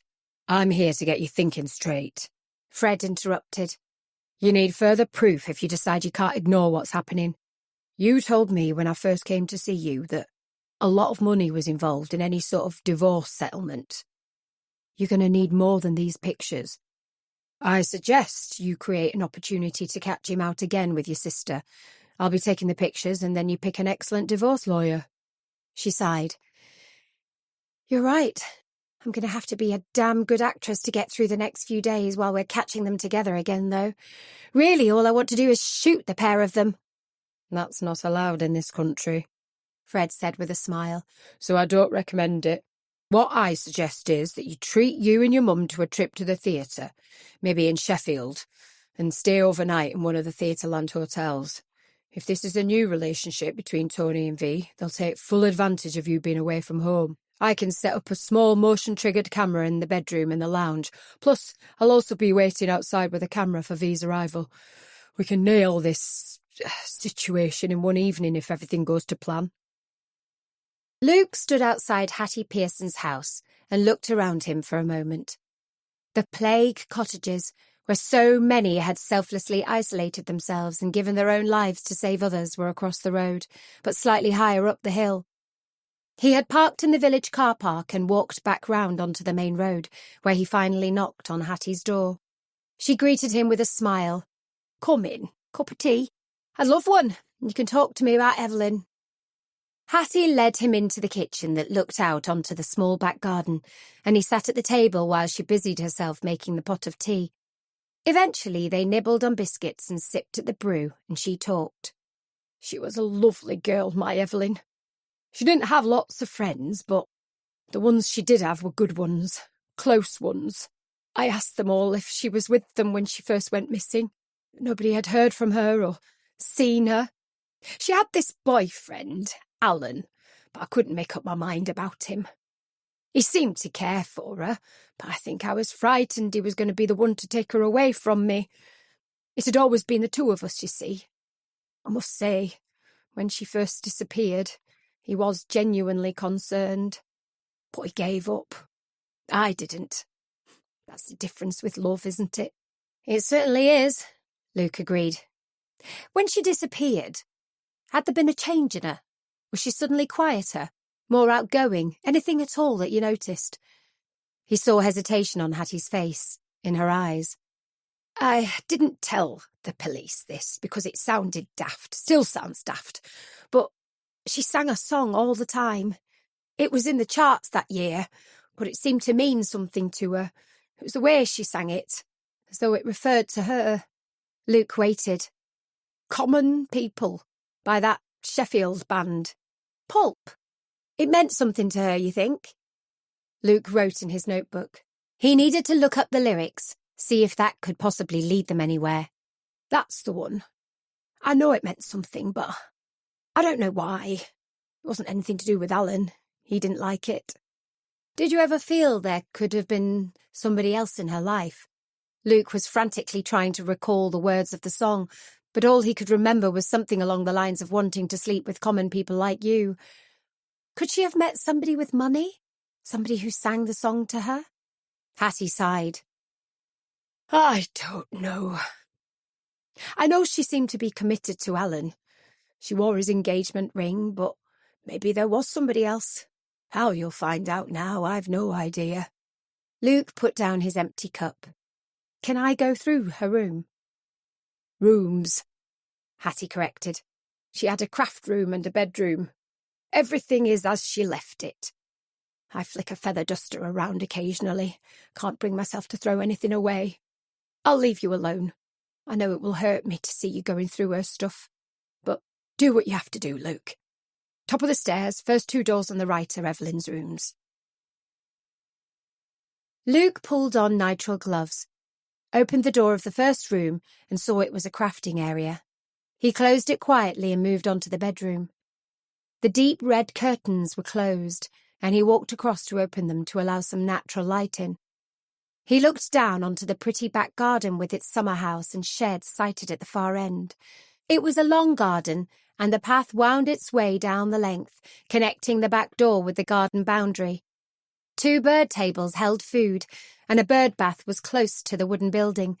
Flower beds were scattered indiscriminately, and he imagined in summer the colour would be dazzling. He turned away from the window and looked around the room carefully before touching anything. The bedding had been removed from the double bed, but it was folded neatly and placed at the end of the bed, ready for Evelyn's return at any time. The bed head was made of wood, oak, he guessed, and the base was an ordinary divan base. He lifted the mattress and winced at the pain that shot through his shoulder. There was nothing to see, and he was pleased he'd got that issue out of the way. He checked the drawers built into the base, but they only held jumpers. A flick through them revealed nothing. The wardrobe matched the bedhead, and he went through it carefully, checking all the clothes still hanging there after 25 years. In the pocket of a raincoat he found a couple of tissues, and on 3 coat lapels he found brooches. He took out his phone and photographed them, before closing and relocking the wardrobe door. He then clicked merrily away, making sure he had pictures of every corner of the room. One chair, in front of the dressing table, had a jacket draped over its back, and he checked through its pockets. It was a blazer style, in black, and once again sported a brooch, although he suspected it was more of a badge as it had initials on it. He made a note in his book to remind him to find out what it was. The dressing table revealed a diary, although he didn't get too excited about the find. From January to August, when she disappeared, there were maybe only a dozen entries. He would take it back to the office and scrutinise it carefully, but she had clearly been no Samuel Pepys. The drawers in the dressing table held underwear in the top one, and nighties and pyjamas in the bottom. He lifted everything out, then removed the drawers, checking nothing had been taped underneath or in the main body of the piece of furniture. The drawers stuck slightly, and he smiled to himself. Needs a candle, he thought. He put the clothes back, the underwear mainly white cotton, with the exception of one pretty bra and pants set in red, silky and sleek. He checked the label, realising these weren't what she normally wore, and gasped. The label said Harrods. They hadn't been removed from the pretty white hanger they had been bought with, so he photographed them along with every label attached to them, picked up the diary, and moved on to the craft room.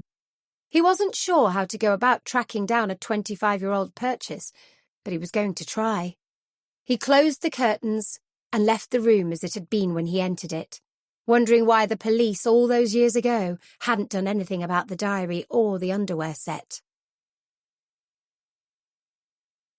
9. The craft room yielded little, other than confirming what a talented woman Evelyn had been. Paper was carefully stored on shelving attached to the wall, and although it was brittle with age and faded at the edges, the colours were still bright. Luke flicked through a couple of the stacks, then moved on. There was a box containing handmade cards for all occasions, and he was astounded at the quality. He hoped she had sold them for what they were worth. There was modelling clay in bins that he suspected would be dried out and useless, but the part-furnished figures she had been working on were miniature works of art. He quickly came to realise what a talent the world had lost when somebody had taken her life. Luke felt intuitively that she had been happiest in this room. This was her private place, her escape to a world of creativity. Hattie had clearly encouraged her, and was still waiting for her to return to reclaim her domain. 2 of the walls had been painted red, with cream on the 2 remaining ones, and he couldn't help but feel red was important to Evelyn. He filed it away in his memory to check it out with Hattie. He spent half an hour in the craft room, found nothing of any help. He checked it looked exactly as it had when he entered it, before photographing the entire room. He repeated the action in the bedroom before quietly closing the door as he left to head downstairs. Hattie looked up with a smile. "You have time for a cup of tea?" "I do." Luke placed the diary on the table. "Didn't the police see this?" "I gave it to them, and the young chap sat where you're sitting, flicked through it and gave it back to me. Said there was nothing much in it." "There isn't," Luke agreed. "But that's at first glance. I'm taking it with me. Everything else is exactly as it was in those 2 rooms. I've taken lots of photos because I didn't want to remove anything. If the DNA proves the body is that of Evelyn, they're going to take those 2 rooms apart. It becomes a murder investigation, and that's a different ballgame to a missing person investigation. It's also a different ballgame to how they would have treated it 25 years ago. DNA seems to solve everything these days. Do you know where she got that pretty red set of undies from?" "No, and I don't think she had them long when she disappeared. I'd never seen them until I looked in that drawer after she'd gone. They looked expensive." "I think they were," Luke said gently. "They were from Harrods. She liked red, I'm guessing. Her walls, her curtains, the undie set." "It's clear Alan didn't buy them for her." Hattie smiled. "He didn't like spending anything. He always said they were saving for a house, which I think upset me more than anything. And yes, she loved red. Her hair was red, completely natural. You know, Alan was really taking her away from me, or so he thought anyway." She stood to pour the water into the teapot, and Luke took out a small receipt book. "I'm leaving you with a receipt for the diary. As soon as I get back to the office, I'm going to photocopy every single page, even the pages with nothing on them, because as soon as the police find out I have this book, they're going to kick off. So I shall simply hand it over with a smile. It's fine for you to show them the receipt, that covers you, and it's fine for them to know there is a diary. As far as I'm concerned, if they'd done their job properly when you reported her missing, this diary would be in their evidence files now. They can have it when I'm finished with it. I haven't touched it with my bare hands, so my fingerprints won't cloud any issues, unlike the young PC who picked it up, then dismissed it as not worth bothering with." Luke dropped the diary into his briefcase and took off the gloves. Hattie stirred the tea and poured milk into their cups. She tipped the teapot, and Luke held his breath. No spillage. What sort of teapot poured perfectly with no spillage? He took the cup from her and wrapped his hands around it, deep in thought. "Did you have any theory of your own about what happened to Evelyn?" Hattie shook her head. "Not really. She gave me no clue she was thinking of leaving. We were remarkably close always, and she was a good girl. Art, creativity was her life. I encouraged it, and we discussed everything. I started to worry about where she was when she was 2 hours late. We were that close. As the days and weeks went by and I saw that even Alan, quiet Alan, was concerned, I knew that wherever she was unable to contact me. I never believed she was dead. I couldn't think that. Even up to those bones being found, I didn't believe she was dead. I expected to see her walk through the door one day and say, 'Hello, Mum.' I wove a story in my head that had her having fallen in love with someone unsuitable, maybe a married man, and the only way she could be with him was in total secrecy. I never thought she was dead. I can't say that often enough." "When did you get the DNA result?" "Sometime today. D.I. Heaton said he would come to see me." "OK. When he does, you can tell him then that I have the diary." Hattie nodded. "I'll tell him before he leaves. That'll give you a bit of extra time. You're a good lad, Luke. I'm glad it was you I bullied into taking me on." Luke laughed. "You're welcome. I'm used to being bullied by the older generation, believe me." Tessa pulled up outside a small house in Bakewell and checked her watch. 10 minutes early. She sat for a while, then picked up her briefcase from the footwell before opening the driver door. Thursday had been the first day she could see both clients on the same day, and both women had been agreeable to her request that she do that. Denise Jordan was her first appointment at 10, and the arrangement Tessa had made was that she would see Lorna Thompson as soon as she finished with her first client. She had deliberately kept it from the two ladies that their cases were in any way connected, time enough for that when she could confirm facts. She smiled at the thought that Denise Jordan was her first civilian case, and Tessa would be working without the protection of a police force covering her back. She walked slowly up the path, gathering her thoughts and her courage, and knocked on the door. It was opened almost instantly, and Denise waved her through before leading her into the lounge. The overall impression was green, and yet it wasn't. Accessories were cream and lifted the green on the wall to a pale one. It was a room in which to relax, that much was clear, and Tessa sat in one of the armchairs. Aware of needing to put her client at ease, Tessa accepted the offer of a coffee, and while she was waiting, removed her notebook and diary from her briefcase. Denise placed the drinks on the coffee table and sat facing Tessa, holding 2 pieces of paper. She handed them over. "These are the notes that have arrived. They were hand-delivered, but I don't have CCTV or anything, so I don't know who brought them.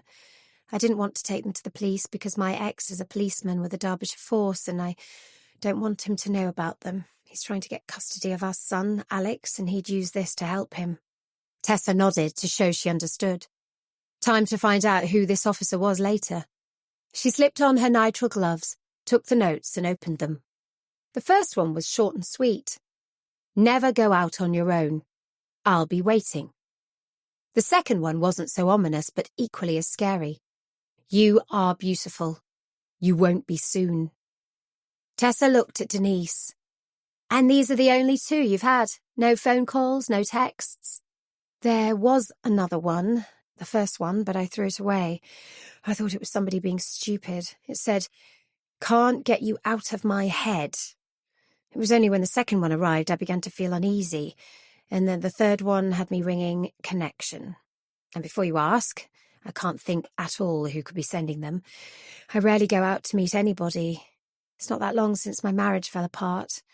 And to be honest, it's nice to have my home to myself, where I can relax with Alex, who is so much more laid back now he's not seeing the constant battles between his parents.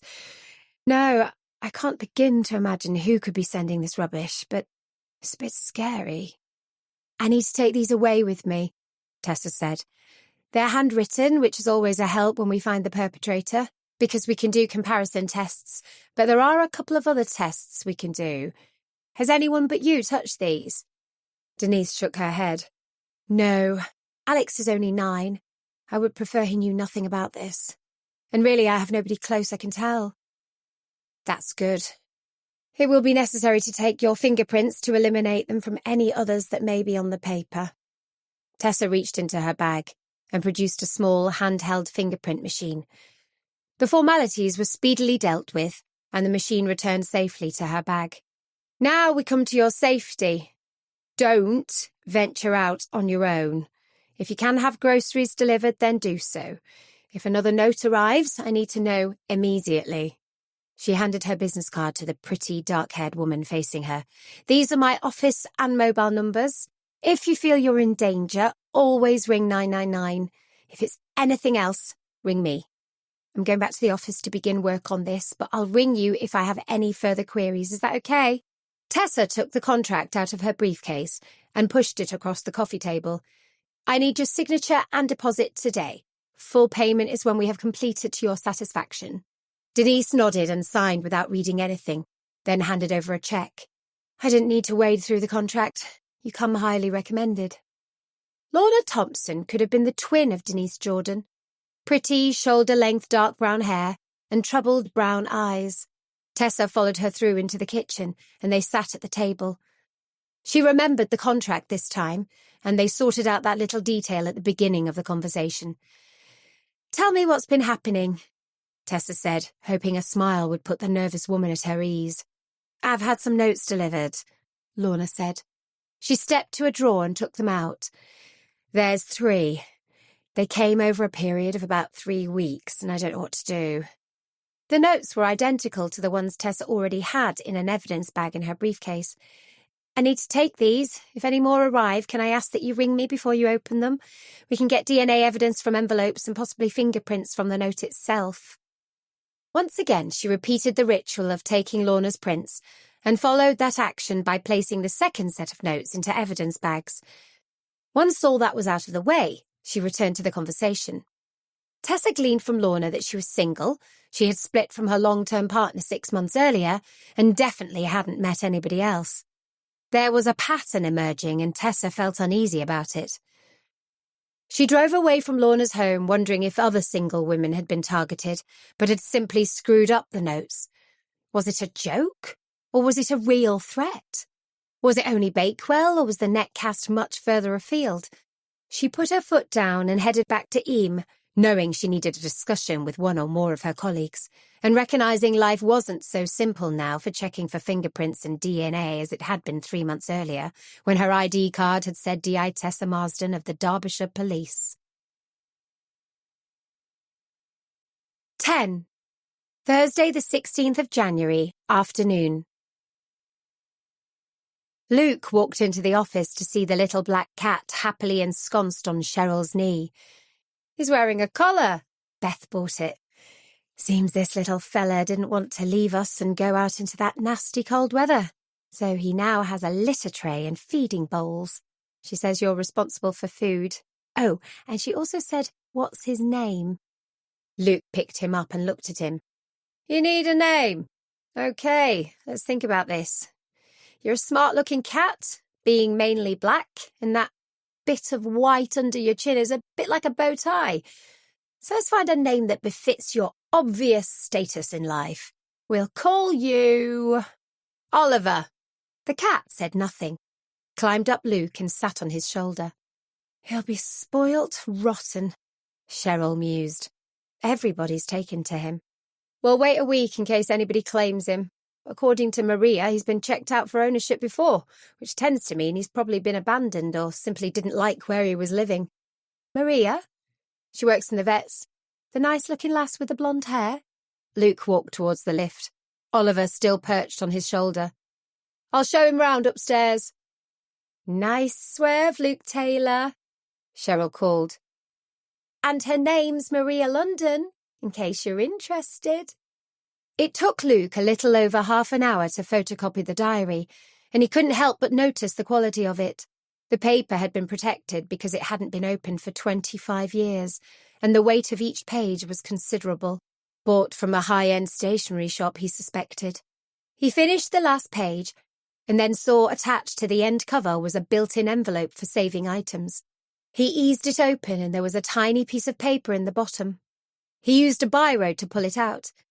It was lined, clearly torn from a notebook, and it said, I love you. M. Kiss, kiss, kiss. This time, using 2 biros, he placed it carefully, if a little awkwardly, on the machine without touching it, and took the final copy of the book. He left it until he had gathered up all the pages, then he and Oliver went to find Cheryl. You have any tweezers by any chance? Cheryl picked up her bag. I do. Plucking your eyebrows? Luke laughed. No, something much more simple.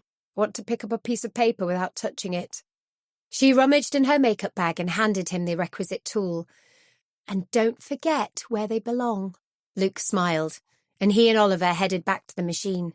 He wedged open the envelope on the hardback with his biros, then carefully picked up the paper, sliding it down into the bottom corner. He hoped whoever came to claim the diary would think he hadn't seen it. They were more likely to say things if they thought he didn't know what they were talking about.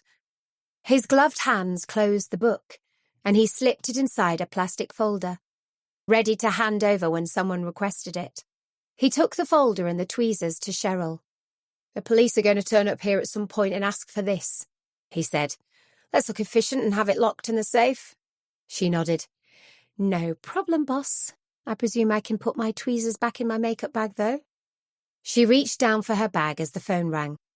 She listened carefully, then said, I'm putting you through now, Mrs. Pearson. Please hold. For you, Luke, I'll put it through to Fred's office to save you galloping upstairs. Hattie! Luke, D.I. Heaton's left. I've told him you have the diary, so he's calling to collect it. Oh, Luke. Her voice broke. It is, Evelyn? He asked gently. It is. I finally have some answers. I'm going to have a damn good cry now and then wait for the forensics team to arrive. He's getting them out here to go through Evelyn's rooms. Perhaps when that's been done, I can think about sorting them out, but we'll see. Feels a bit double-edged, Luke, knowing it is her, but all hope of her returning is gone. If you need to talk, Hattie, ring any time. Go and have your cry, it'll help. He gently replaced the receiver and sighed. His feelings were extremely mixed now they had concrete proof of the identity of the bones, and he guessed it would be a bad night for his elderly client. Luke was reading through the lyrics of Common People when Cheryl rang to say D.I. Heaton needed to see him. OK, Cheryl, send him up. He slipped the printout into his desk drawer and smiled at Carl as he walked through the door. Carl, welcome. Coffee? Carl nodded. Please, you OK now, Luke? I'm good, thanks. Seem to get less aches and pains every day and no longer on any sort of painkillers, so that's a big improvement. Luke poured them both a drink and handed Carl his in a Connection mug.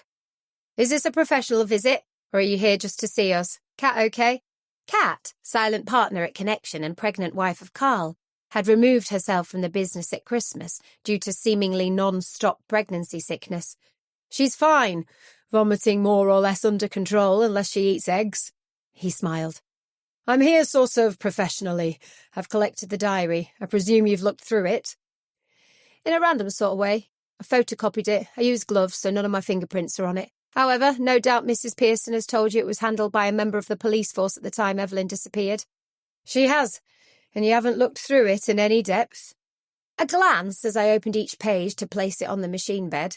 Evelyn didn't seem to be much of a diary keeper, but I'll be looking more closely at it tonight. I'll take it home with me. Carl laughed. Nothing on the telly, then? Nothing that's likely to interest me, Luke responded. Are forensics still at Mrs. Pearson's home?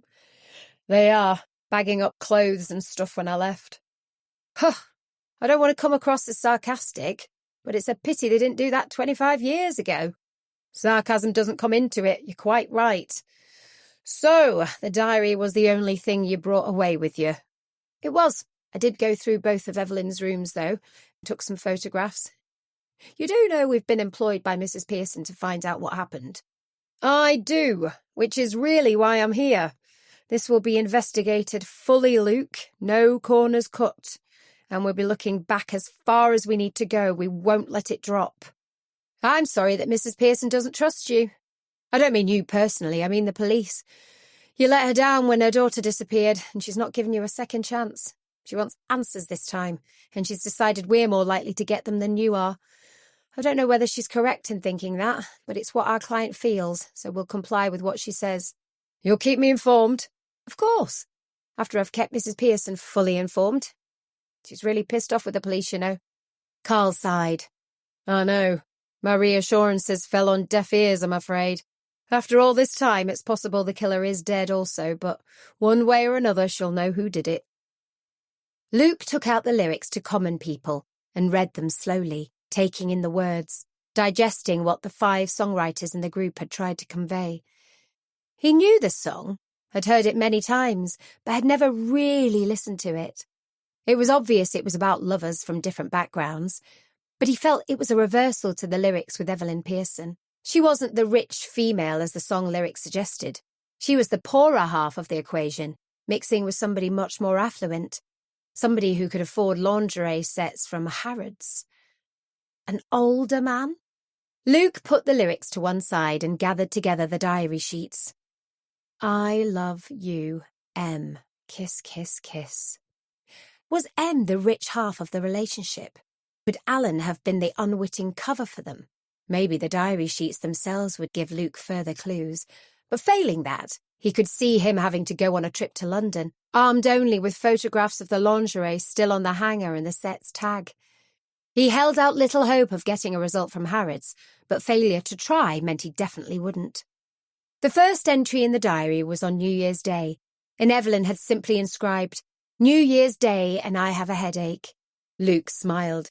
If he kept a diary, that would have been his entry for the current year.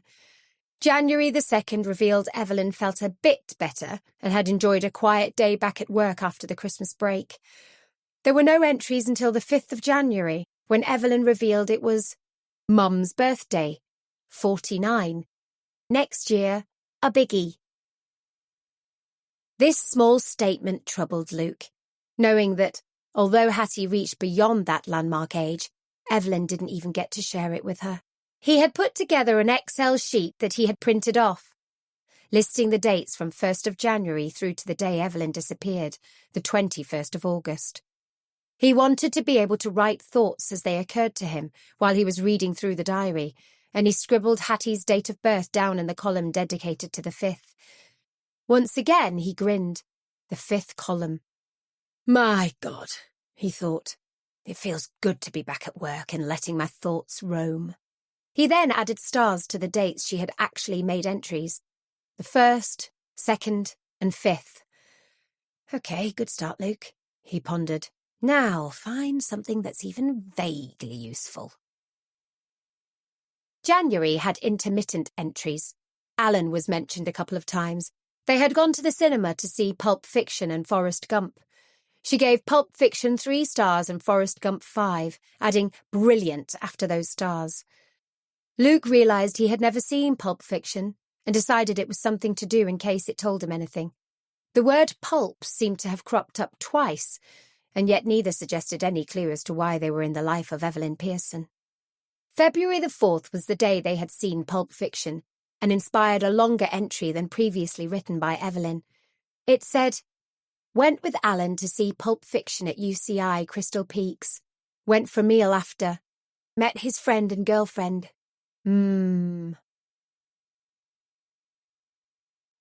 11.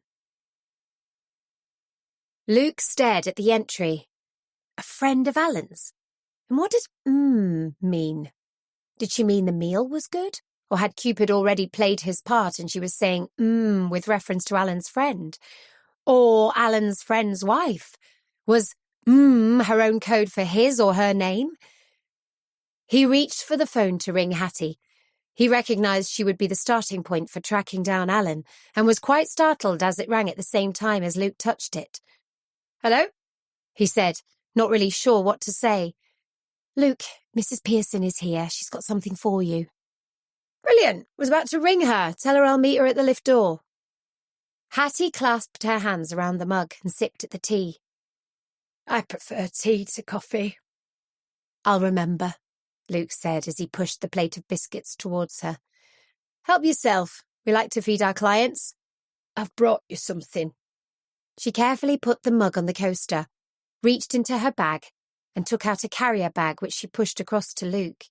He opened it carefully, wondering if he should be wearing nitrile gloves. Inside was the red silk lingerie set. His brain kicked into gear as he realised what it was. The forensics team didn't take it. The forensics team didn't see it. "Hattie, you can't do that." "I can, and I did. It was there 25 years ago when they could have done something with it. I doubt they can get any information from it now. But I reckon you can. You see things from a different angle, I know you do." He stared at her and slid the set back into the carrier bag before placing it in his drawer. "I was within seconds of ringing you when Cheryl rang through to say you were downstairs. Guess what I needed to know?" She thought for a moment. "Alan, you want to know where he lives?" "More than that.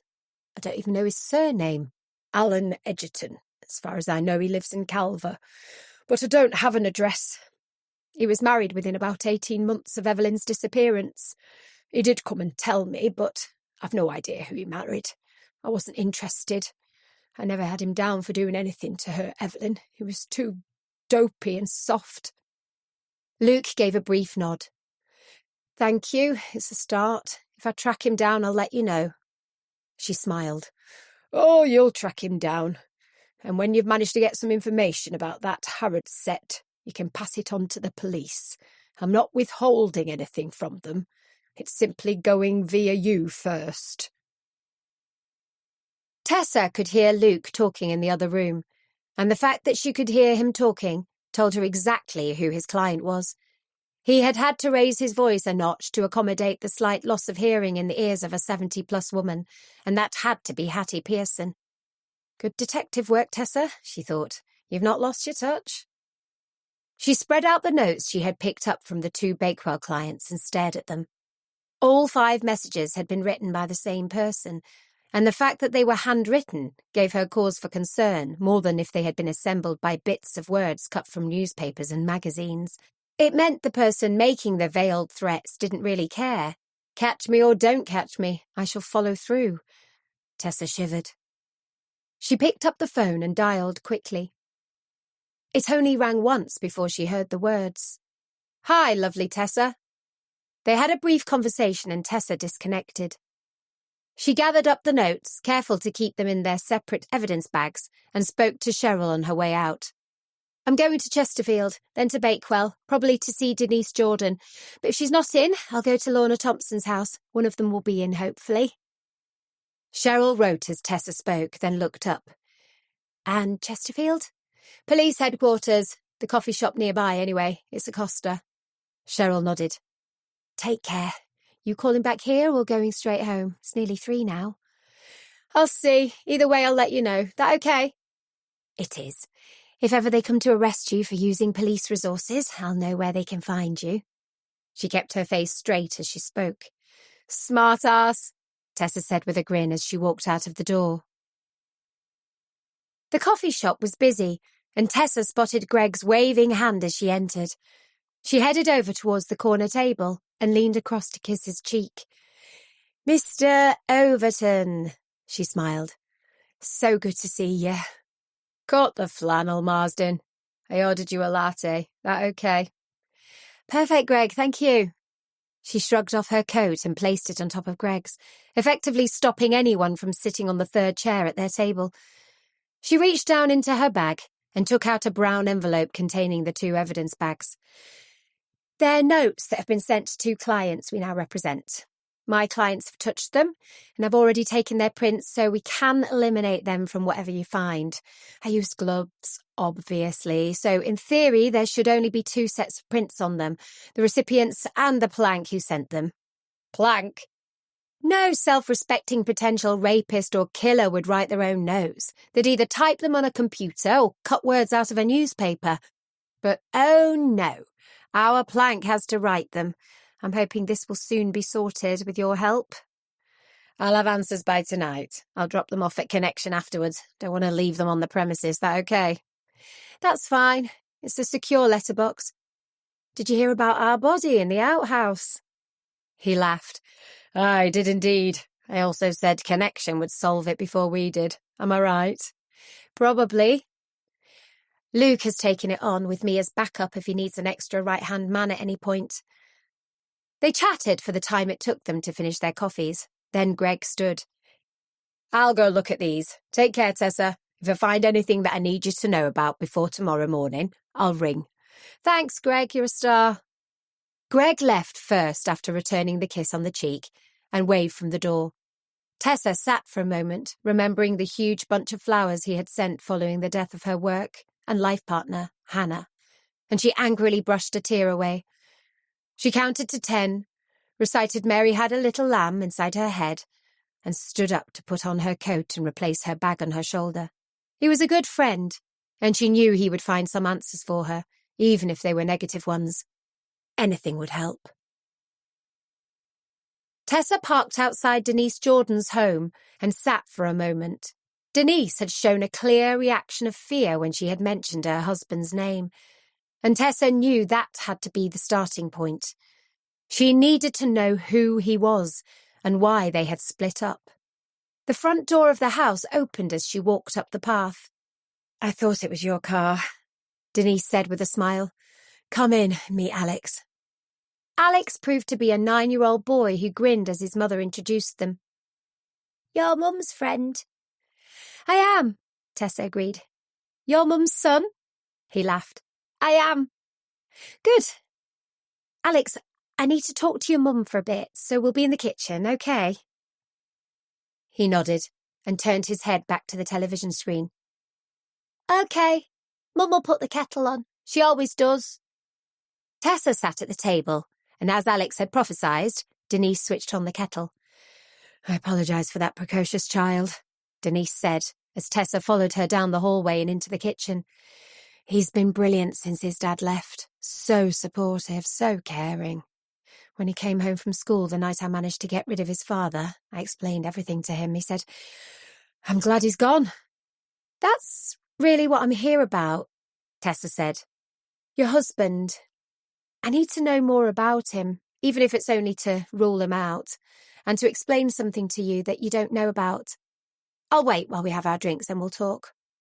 They clasped their hands around their mugs and faced each other. I need to know his name, Tessa began. Sergeant Ben Jordan. He's based at Chesterfield.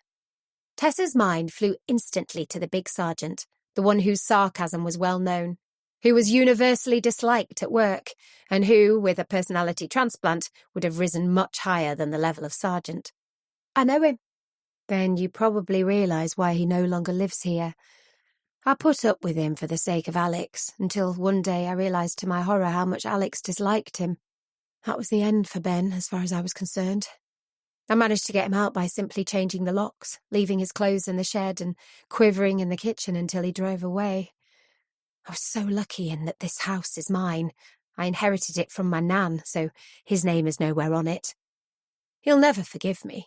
He's now living in a tiny flat, but one thing I'm sure of, the handwriting on those notes isn't his. We're divorced, and he's trying for custody of Alex, but he'll not get it. Alex's school is here, his friends are here, and I'm here. I provide for my son, which is more than his father does, so I'm not worried the court hearing will go against me. It's the stress of the whole thing that's wearing me out. Was it only his nastiness, or was violence involved?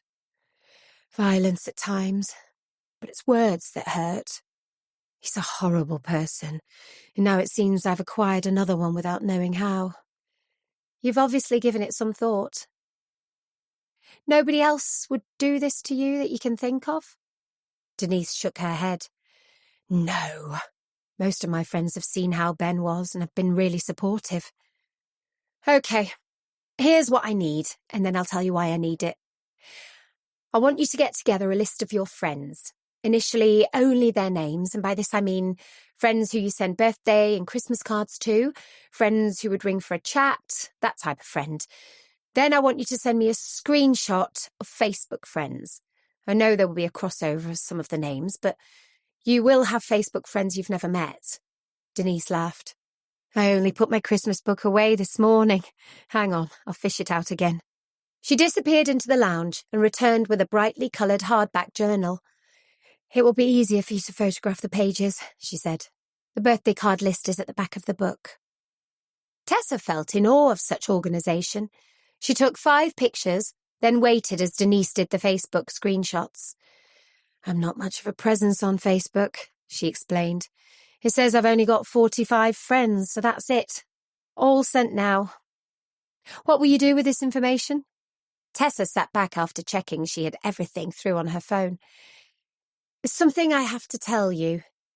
You aren't the only one to have received these notes. There is another lady in Bakewell who has also received them. I can't tell you her name yet, as she too is a client, but I'll ask her permission when I go to get the same information from her as I've got from you. Then I'll compare both sets of lists to see if you share any contacts.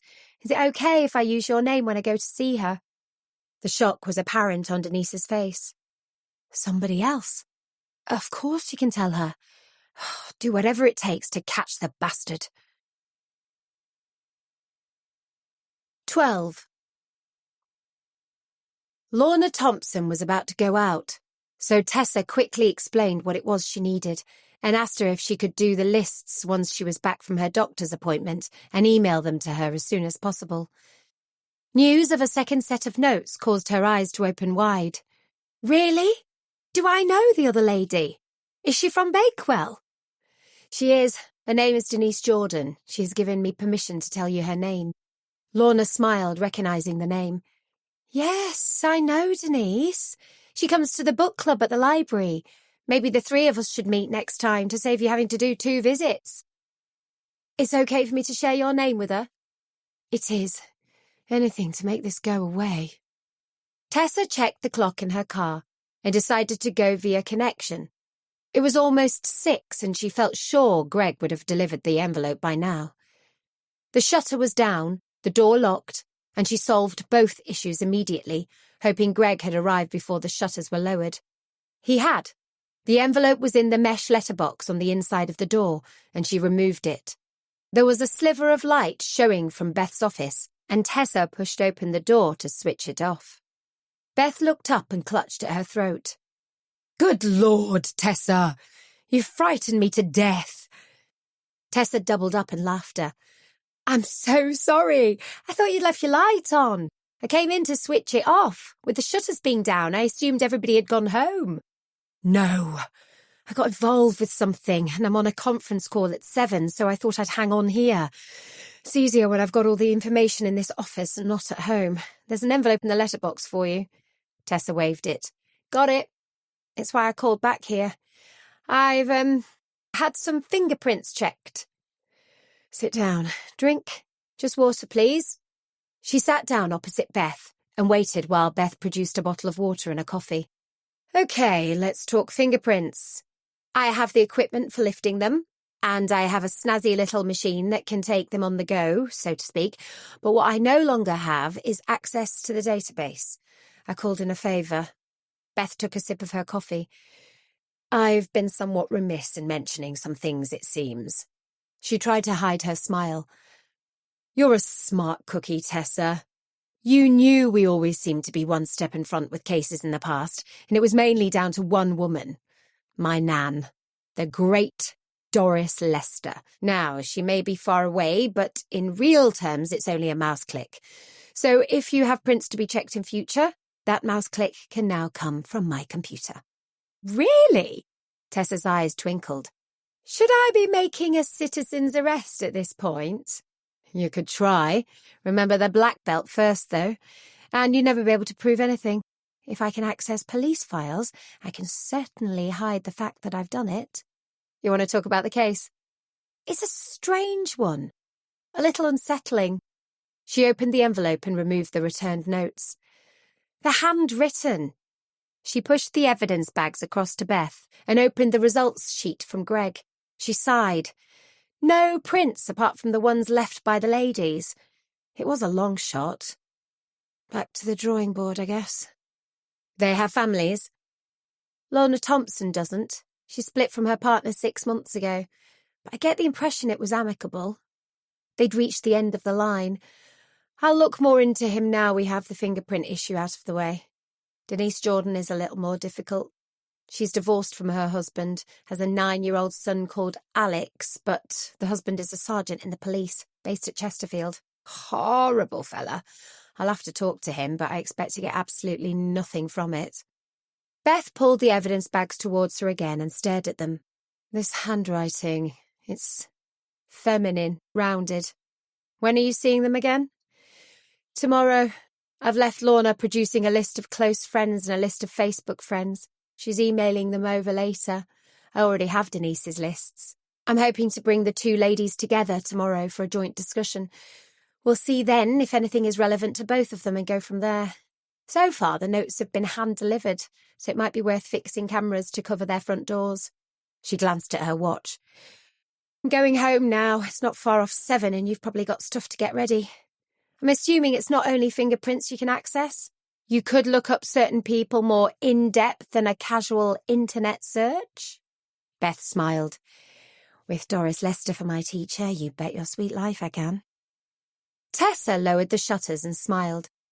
It really did feel strange working as a private investigator without the might of a police force behind her.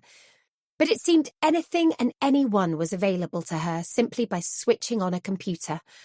IT lessons at school had never said anything about this. The roads were turning icy as she drove home, and she breathed a sigh of relief as she went through her front door. She clicked on the heating and headed for the kitchen. Time to eat and to switch off for the day. When the phone rang, it was Greg. She was in the middle of eating a chicken leg with her fingers, and her voice came out with some difficulty. Are you eating, Tessa? Chicken leg, she tried to say. Okay. The only prints were matches to those you took of the two ladies. Nothing else. The envelopes are self-seal, so no saliva. Whoever has written these is forensic savvy. They must have used gloves, so I'm really sorry I couldn't help. No problem. Her tongue was working to get a piece of chicken out of her tooth. I can speak better now. Thank you for your help anyway, Greg. They've all been hand-delivered, so we're looking at putting small cameras in, trained on their front doors. The two women are meeting up tomorrow, hopefully, and I'm going to try and get them chatting, see if any little clue was thrown up without them realising it. Greg laughed. I don't doubt you'll sort it. Enjoy the rest of your meal, super sleuth Marsden. Take care. Beth's conference call lasted beyond 8, and before she locked up for the night, she left a note for Cheryl. Don't send out search parties. I won't be in till later. Knackered. She lowered the shutters and sank into her car, resting her head on the back of her seat for a moment. The discussion had generated more work, and she recognised it meant taking on extra staff. In her head, she moved her office furniture around and knew she could fit in another desk. The decision now was whether to split the room by a stud wall or put in a ready-made room divider. She picked up her phone and 5 minutes later had her answer. If she could move out for 3 days, the office would be made into 2 rooms. Job done. They would start on Monday, Stefan assured her, and it would be completed by Wednesday evening, unless they found any more bodies. She smiled to herself as she pulled away and decided to put feelers out the following day for the help she needed. She would work from home Monday to Wednesday while the work was ongoing and begin interviews on the Thursday. Exciting times, she decided. Very exciting. She felt she knew who she wanted. Could he be persuaded? She drove up the hill towards Little Mouse Cottage and was surprised to see lights on. She was sure Joel had said he would be home late. He was going out for a meal with clients. Hi, she called. You home? She closed the door behind her. Joel walked out of the kitchen holding a glass of wine. He passed it to her, then took her by the hand and led her into the dining room. The table was beautifully laid, the candles lending a romantic touch to the ambiance. Have I missed something? Is it an anniversary I don't know anything about? No. It's in celebration of my client being ill, not being able to attend our meeting, and me getting an afternoon finish. Sit down. I'll bring out the starters. It was only as they were tucking into their Marks and Spencer version of tiramisu that Joel revealed the real reason behind the meal. I want to marry you. I know. I said yes. I mean, I want to marry you soon. I don't want to wait until we can go visit Nan and Alistair in France, then have to make all the arrangements long distance. Why can't we do it soon, in Eam or Bradwell Church? Yes, she said. Yes. Yes what? Yes. I want to marry you soon, and I'd like it to be in Eam Church with the woman who saved my life officiating. Can we do that? Joel stood and walked around the table towards her. He slowly pulled her to her feet, took her in his arms and kissed her. My God, thank you, he said. I've been dreading this conversation all day, fearing you would want to wait for France. Nan can come here. Beginning of April, okay? Miss Efficiency. Beginning of April is good. We can't have it earlier than that. Ah, I love you so much, Beth. I want everybody else to see it and know it. Oh, I think they do, she said. I think they do. 13. Friday the 17th of January 2020. His postbag felt extra heavy thanks to the parcel to be delivered to Mrs. Khan, and he shuffled the bag further onto his shoulder. Dave sure would be glad when today was over. He'd had a blazing row with his wife, and he felt he needed to put things right before everything went completely wrong.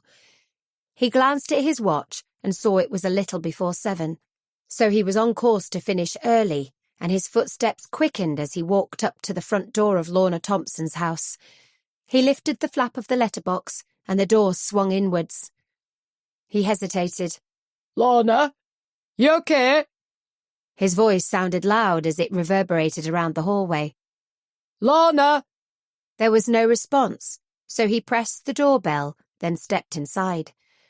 Again he called her name, this woman he had known for years, a friend of his wife's from the book club the two women attended. He felt awkward, so moved no further than the hall and took out his phone.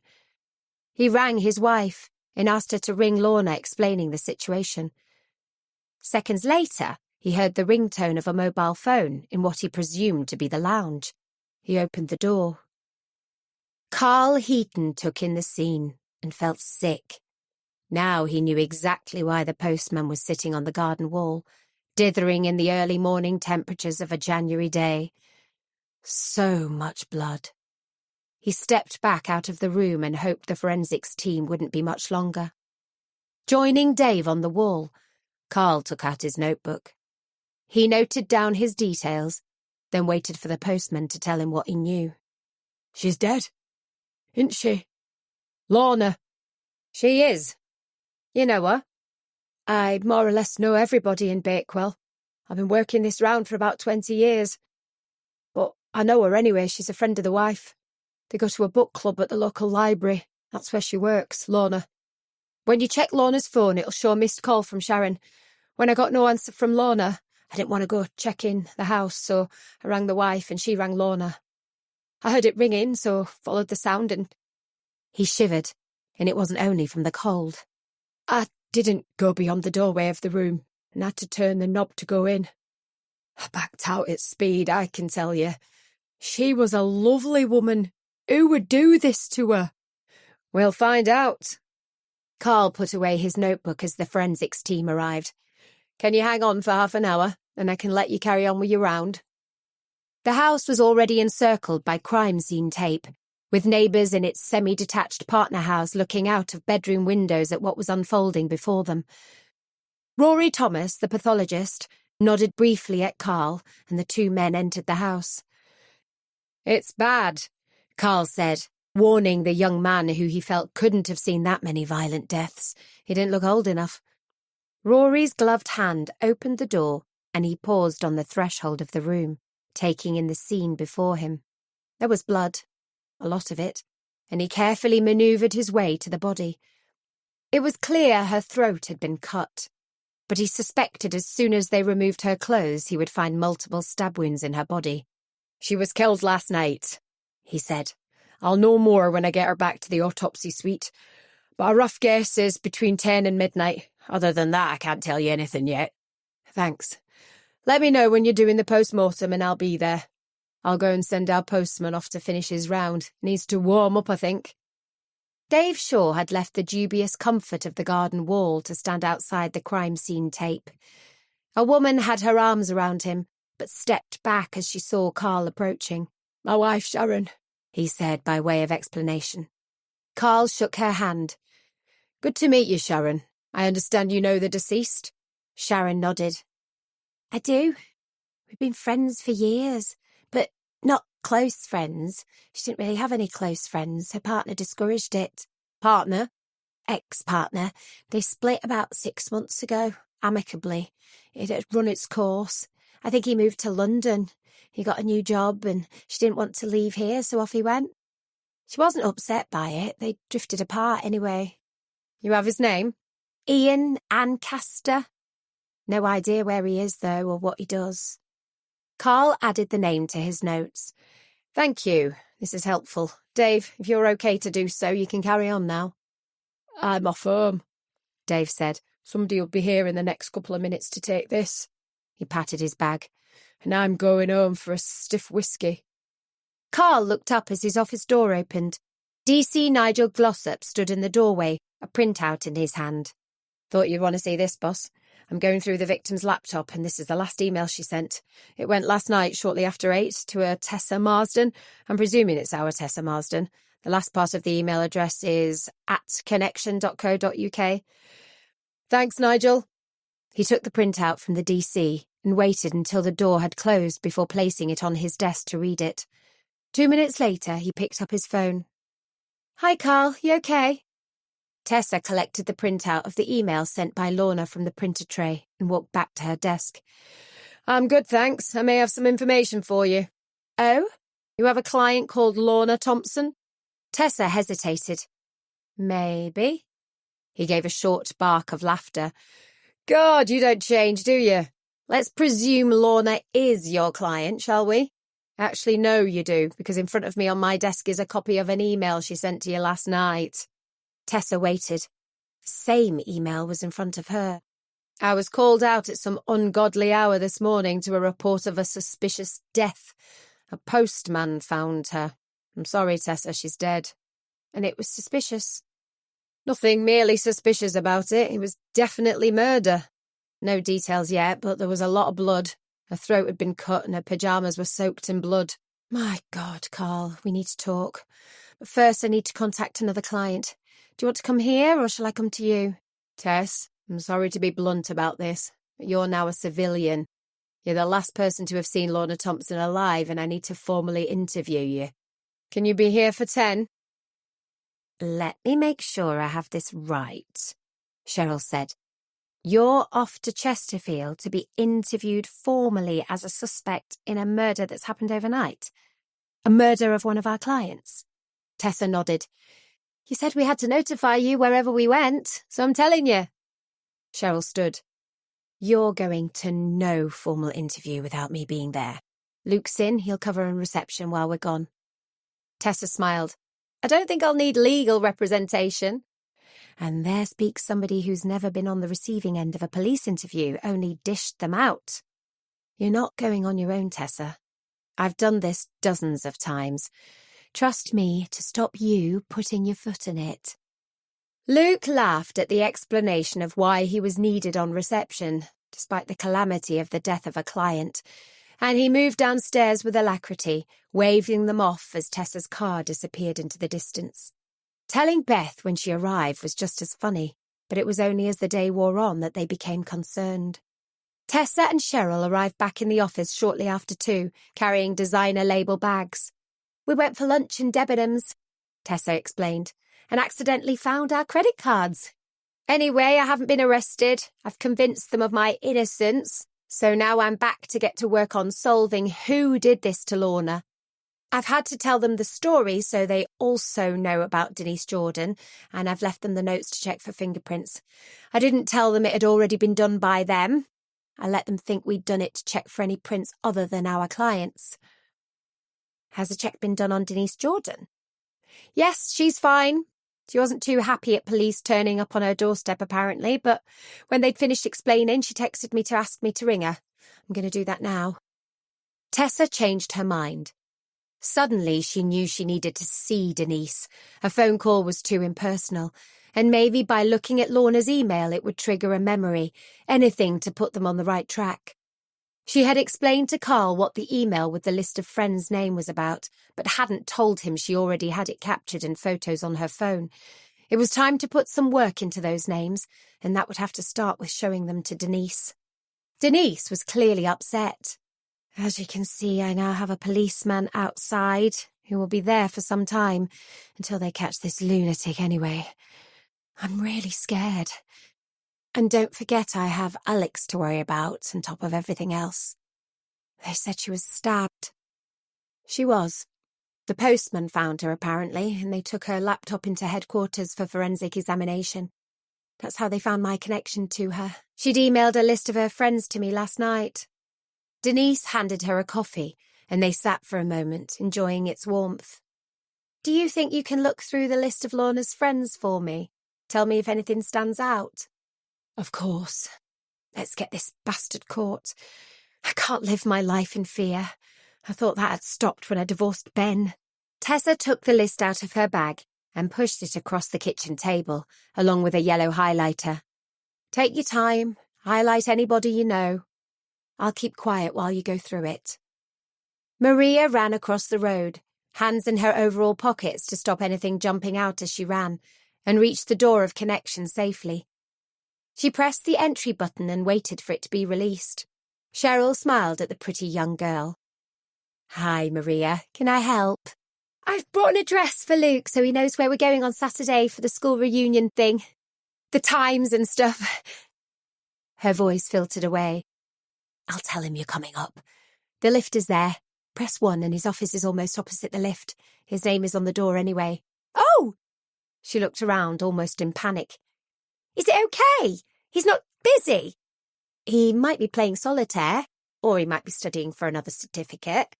But either way, he'll stop for you. She smiled and pressed Luke's extension. Visitor for you, she said, and disconnected. Maria walked towards the lift and disappeared. 30 minutes later, the lift door reopened on the ground floor, and Maria and Luke exited, laughing. Won't be a minute, he said to Cheryl as he escorted Maria outside. Cheryl watched as they walked and half ran across the busy road, and then saw him kiss her cheek as she re-entered the door of the vet's. Yes, she thought. Exactly what that young man needs. The phone rang, and she heard the Yorkshire tones of Fred. Letting you know I've finished the 2 appointments I had for this afternoon. Surveillance jobs, and I have deposits in my briefcase. I'll bring them on Monday. Also, I'm out tonight. The Great Hook Close surveillance is on, so I fitted a couple of cameras inside the house this morning. I hope will work. I'm going to be outside with this super-duper camera trained on any arrivals. Our client is taking her mother to the theatre in Sheffield and staying in one of the Theatreland hotels overnight, so we'll see what Ubby gets up to. Take care, Fred. And I stay up till about 11, so if you've been successful before that, will you let me know you're safe? I will, he laughed. He liked this crazy woman who thought she was his mother. Don't worry, I'll be safe. 14. Fred parked his car 1/4 of a mile away from the Barker home and walked up towards the house. His daytime few minutes spent taking in the cold Derbyshire air had been partly spent deciding on the best surveillance point, so he knew exactly where he was going. The gorse bushes behind the dry stone wall directly opposite the house provided ample cover, and he removed a loose stone to sit the camera in position, trained on the door. He checked his phone to make sure the cameras inside the house were working, and he could see Tony Barker in the bedroom, a towel around his waist. The one in the lounge was a static picture. The only car in the drive was the midnight blue Jaguar, so Fred guessed Tony's companion for the night still hadn't arrived. Fred shuffled around to gain a little more comfort, hoping it would soon be over. Surveillance in the depths of winter was no picnic. A small white Fiat 500 arrived 3 minutes later, and Fred breathed a sigh of relief. He was stiff and needed to move but couldn't risk it. The Fiat pulled onto the drive, parking to the right of the Jaguar, and Vanessa Noon climbed out of the driving seat. She glanced around before closing the car door, but by then Fred had already taken 3 photographs. She straightened her skirt, flicked back her hair, and went towards the front door. Fred took several more photographs of the cars and then returned the camera to its case before putting it around his neck. He replaced the stone he had removed and, still keeping behind the wall, headed back down the road towards his car. The heater was put on immediately, and while he was waiting for it to warm up, he took out his phone. The bedroom camera was static, its motion sensor not having been activated, but the lounge camera revealed 2 naked bodies on the rug in front of a glowing fire, and Fred laughed quietly. The motion sensors were fully working. He took a couple of screenshots, but knew the cameras were filming anyway, then put the car into gear and drove home. Fred rang Cheryl, trying desperately to keep the laughter out of his voice. She listened to his report, waited until he had finished, and then said, "You've had a good night, then?" Cheryl Dodd, you're wicked. It was a successful night, and by the time I've seen Amy on Monday, this one will be wrapped up. She'll have all the ammunition she needs, so I'll get Luke to show me the billing routine, and that will be it. Shame, really. I like Amy. Strong woman. I think Tony Barker will find that out in the weeks and months to come. This will wreck an entire family, though. But you can hardly ignore your husband sleeping with your sister. You're right, of course. You got warm now? I kept thinking of you out in the cold. You must have been frozen. It was a bit parky. I was glad to get back in the car with the heater on. I left a stew in the oven, so I'm going to have that now and get properly warm. Mark me down as not working Saturday or Sunday, will you? I will. I bet you go in the office. Luke's going in to feed Oliver and change the cat litter tomorrow morning, and I said I'd pop down tomorrow night and feed him. He's such a lovely cat. It's like he knew we would look after him. I've got one. A cat. She's pretty old now, 14, I think, but you wouldn't know it. Mad as a hatter, loves her toys, comes and goes as she pleases, brings me mice and birds and leaves them on the mat outside the front door. She's called Angel. If ever a cat had the wrong name, it's her. They said good night, and Fred went into the kitchen.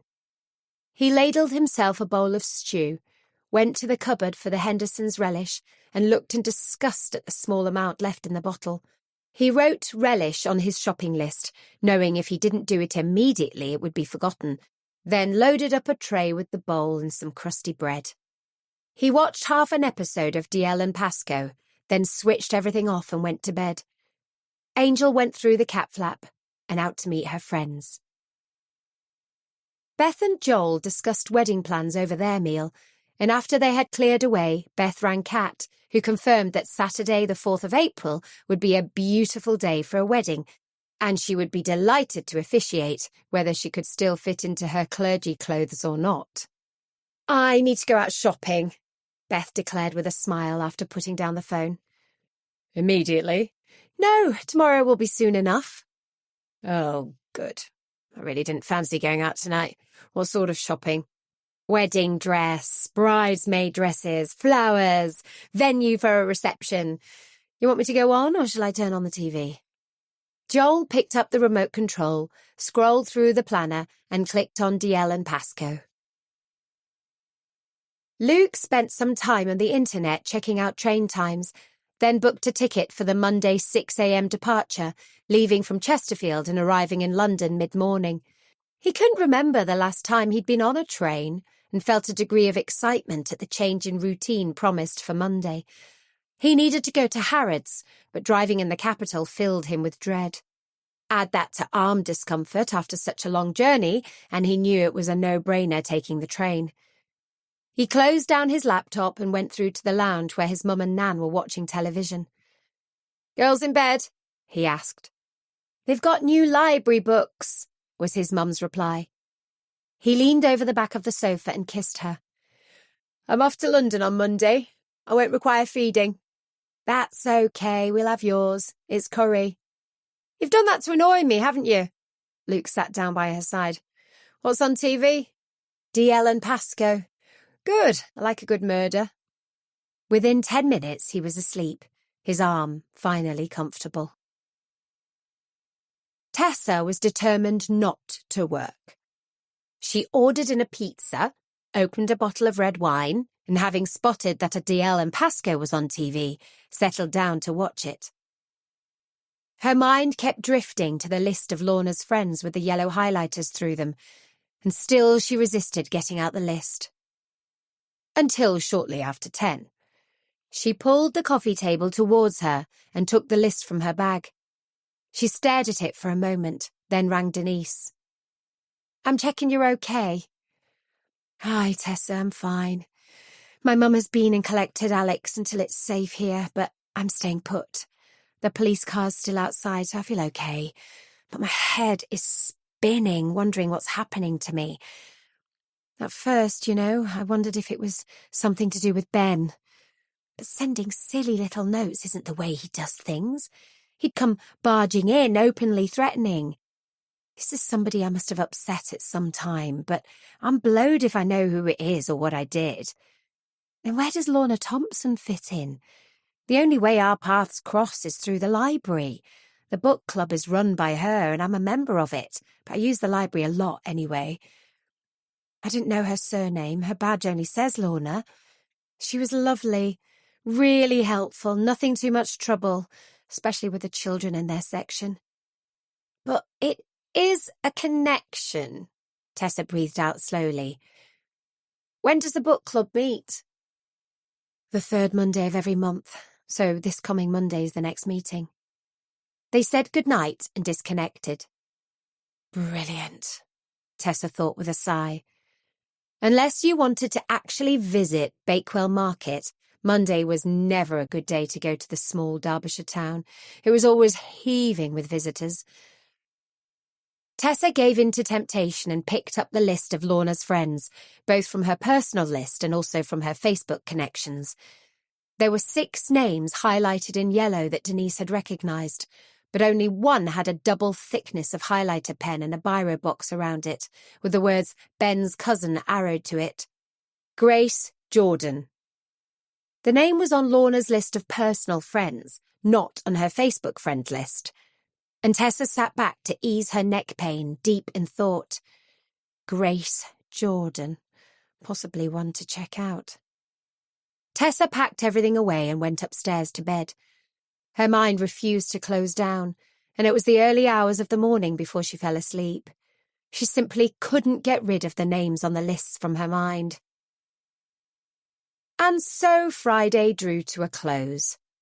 Things were changing once again with the addition of a new office at Connection. Beth needed to recruit an assistant. Fred considered his first job satisfyingly finished and well executed, and Luke was slightly worried about his trip to London after the weekend. He was, however, looking forward with a great deal of pleasure to his night out on Saturday night and to getting to know Maria better. Cheryl fell asleep quickly, feeling grateful for the opportunity that had appeared.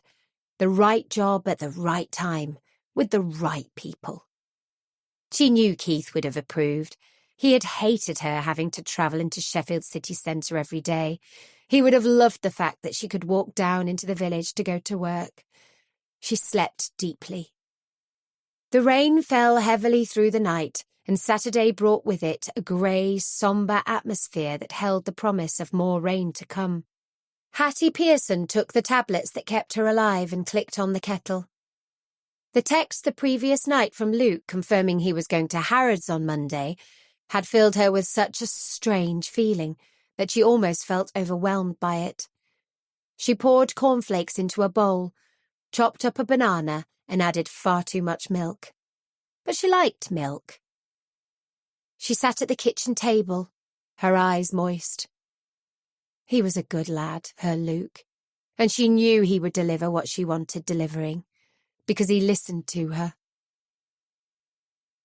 Saturday was a day of hope, of change for everyone. 15. Saturday, 18th of January 2020. Oliver was waiting patiently for his breakfast, and Luke quickly fed him before clicking on the kettle for his own sustenance. Both he and the cat headed up in the lift to his office, leaving the downstairs in darkness with the shutters down. It made him smile at how quickly the cat had settled in, almost as if Oliver had decided that this was it, his home for the foreseeable future, and here he would stay. Luke opened up his laptop and Oliver jumped on the desk. He walked around the surface, carefully tiptoeing over pens and other items, before heading to investigate the keyboard. "Get down, Oliver," Luke laughed. "You can't possibly work this. Go and do cat things like catching mice. Don't bring any birds, I can't handle that." Oliver stepped down onto Luke's knee, kneaded with his front paws, and settled in for the duration. Luke gave a sigh, rubbed his leg where the claws had dug in, and switched his mind onto the job he was supposed to be doing. Luke brought up the file headed Harriet Pearson and read through everything written in it so far. He then unlocked his desk drawer and took out the lingerie set. Although he was no underwear expert, to him it seemed it could have been bought yesterday. So pristine was its appearance. He folded it carefully and slid it into a plastic bag, then pressed the seal closed.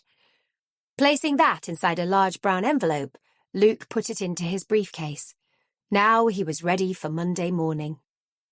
Oliver hadn't moved, so Luke gently lifted him and placed him on the floor. "Come on, let's have you outside for a bit, and I'll come back later and let you in." They returned to the ground floor via the lift, and Luke led him through to the kitchen and out the back door, watching as the cat disappeared into the long grass and overgrown shrubbery of what had so recently been revealed as the back garden of the office. Maybe they needed a gardener once this blessed winter was over. Luke returned to his office and typed Alan Edgerton into Google without Oliver's feline help.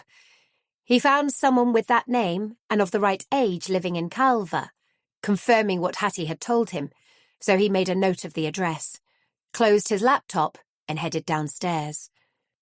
After double-checking all was locked up, he slipped on his jacket and pressed the button to raise the shutters. Tessa decided to go into the office. She needed to write up everything so far, and she didn't need to be in the house with memories. To her surprise, the shutters rose as she pulled up outside the shop. Her smile was automatic as she realised it was Luke operating the equipment. "You finished for the day?" "You starting yours?" "Clever monkey. I thought I'd come in and spend some time writing up the case files while it was quiet." "I'm off to Calver. I think I've managed to track down Alan Edgerton, who was Evelyn Pearson's boyfriend when she went missing. I can't get his phone number, so I'm going on the off chance he'll be in." "Want some company?"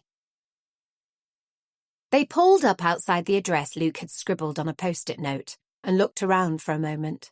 "This is nice," Tessa remarked. "He must have done well. Hattie said he was careful with money even back then." "It's paid off," Tessa said as she opened the passenger door. "I'll leave you to do the talking, unless my police head takes over and I think of something you've forgotten, okay?" "That's fine. My gut feeling says he knows nothing, but that's from listening to Hattie. However, I also suspect he may have had a friend whose name began with M. I'm more interested in him." Luke locked the car, and they walked up the small front path, carefully crazy paved, with flower borders planted with winter pansies either side. The small lawns either side beyond the borders were cut, and for a brief moment Luke thought about the jungle effect of their garden behind the office. A young woman answered their knock, and when Luke asked if Alan Edgerton lived there, she called him to the door. Dad, somebody to see you. Alan Edgerton looked at them with some suspicion. Saturday was his day of rest, and he didn't really want or expect visitors in his ordered life. Can I help you?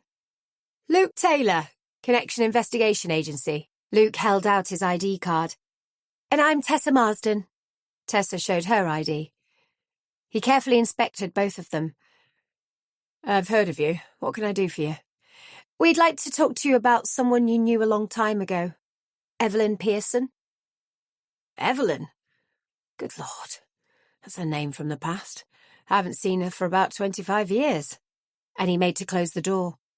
Luke held out his hand to stop it and said, Can we come in for a few minutes, sir? We have a couple of questions, that's all, and then we'll leave you to your Saturday. Edgerton looked unsure, but then held open the door. I can spare you 5 minutes. He led them through to a lounge, a cold room that didn't merit heating being on during the day when it wasn't being used. Tessa shivered and sat down. Luke sat beside her and opened his briefcase. He placed a recorder on the coffee table. I hope you don't mind. It saves taking notes. No, I don't suppose so. What is this about? We have been employed by Harriet Pearson to find out who killed her daughter. Killed? Edgerton looked shocked. The body of Evelyn was found a couple of days ago, and it appeared it had been in the place she was found for around 25 years, so it's quite possible you would have been the last person to see her alive. I believe the police will eventually get around to interviewing you, so you need to be aware of that. It is their investigation as it appears she was murdered. Mrs. Pearson wants us to look into the case as she says the police did nothing when she reported Evelyn as missing. I'm afraid she doesn't have a deal of confidence in the police. Quite rightly so, Alan Edgerton said. Honestly, at the time they thought she had run off. She wasn't a teenager, she was 25. We were planning our wedding. She had no reason to run off. The police officers we saw all seemed to be about 16. They were only kids, and we both said many times that they simply weren't taking it seriously. You said she was killed. How? We're not sure yet of the cause of death, but her body was found in a small outhouse we were renovating for storage round the back of our offices in Eam. We're across the road from the co-op. Do you know it? He nodded slowly. I do. And so you know, I wasn't the last person to see her. Hadn't seen her for nearly a week before she disappeared. I kept calling round to her mum's to see if she was there, and she was getting a bit more frantic every time I called, but neither of us had seen her. In the end, I reached the conclusion that she'd chosen to disappear rather than spend the rest of her life with me, boring old Alan. When that's said to you often enough, you start to believe it, you know. She'd been in that outhouse all the time, then? It seems so. Obviously, when our builders found the bones, the police were called in immediately, and they've started their investigation. But Mrs. Pearson came to us once she heard a body had been found, to see what we knew, as it was on our premises. We knew nothing. But we passed what she could tell us on to the police, and they have now formally identified the bones as those of Evelyn Pearson. Edgerton gave a huge sigh. It was clear his frostiness was melting, the more information he was absorbing. She was a lovely girl. What an awful end to her life. She kept a diary of sorts, did you know? Kind of. I'd seen it, but she didn't seem to write much in it. Somebody bought her it for Christmas, and the idea was she would organise the wedding and keep notes of the stuff she needed to do and remember in that diary. But I must admit I didn't have anything to cancel because she hadn't even started on the organisation. Can I take you back to one of the entries on the 4th of February 1995? You went to the cinema with Evelyn to see Pulp Fiction, at the cinema that isn't there now, UCI at Crystal Peaks. Do you remember? I do. I only took her because she wanted to see it. It wasn't really my sort of thing. You went for a meal after? We did. One of the eating places in Crystal Peaks. But I'm sorry, I can't remember which one. It doesn't matter. Do you remember you met with your friend and his girlfriend? I do. It sort of rescued the night. The film had been such a disappointment to me. Would you mind telling me their names, please? We have to check all leads. Yes, his name is Martin Senior. That's Synyer. Strange spelling, but it's pronounced Senior. He lives, as far as I know, in Alport. Huge place. I believe it belonged to his latest wife. Not heard from him in years, although I did see him from a distance a month or so ago, shortly before Christmas. We went to Chatsworth for the Christmas fair and he was there. We waved, so it was definitely him, but we weren't close enough to speak.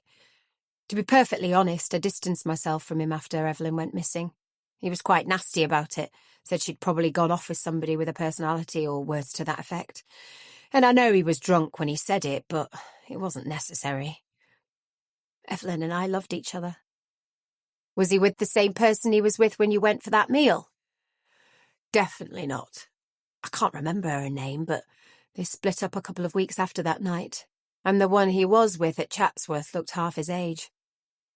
Luke switched off the recorder and opened his notebook. Can I have your phone number, please, Mr. Edgerton? And thank you for your help. I don't think I'll need to contact you again, but if I do, it can be over the phone. Alan said his own number and apologised for not knowing more of the whereabouts of Martin Senior. The two connection colleagues left the cold room and headed out towards the car, eager to get the heater set to maximum. They had only been travelling for a minute when Tessa spoke. Pull up as soon as you can away from view of his house. I want to show you something, and I don't want him thinking he's been helpful in any way. He'll dine out on it for years to come. You're all heart, Tessa Marsden. This is probably the most exciting thing that's happened to him in years. Luke put on his indicator and pulled into a lay-by. He left on the engine. They needed to get warm. What is it? Tessa delved into her handbag and pulled out the email from Lorna with the friends' lists on it. Look at the personal list. Halfway down was the name Martin Senior, highlighted in yellow by Denise Jordan. 16. Tessa opened the shutters and they went inside. She made them a coffee and they sat in Luke's office, staring at each other. Coincidence? Luke asked. Don't believe in it. Me neither. 2 dead bodies, albeit 25 years apart, and the same name linking both of them. Tessa took out her phone and rang Denise. It went through to voicemail, so she left a message asking her to call back. She frowned. I hope she's not doing something stupid like going out. You know what I've come to realise, Tess? Is that people always think it can never happen to them. Working here has certainly put an old head on my shoulders, if you know what I mean. Last year, with the Clark case, that certainly aged me. Made me stop and think about everything. And daft as it sounds, when you offered to go with me today, it lifted me. I wasn't aware I was feeling worried or anything until you said, "Want some company?" She nodded. It's why I tried never to send my officers anywhere on their own.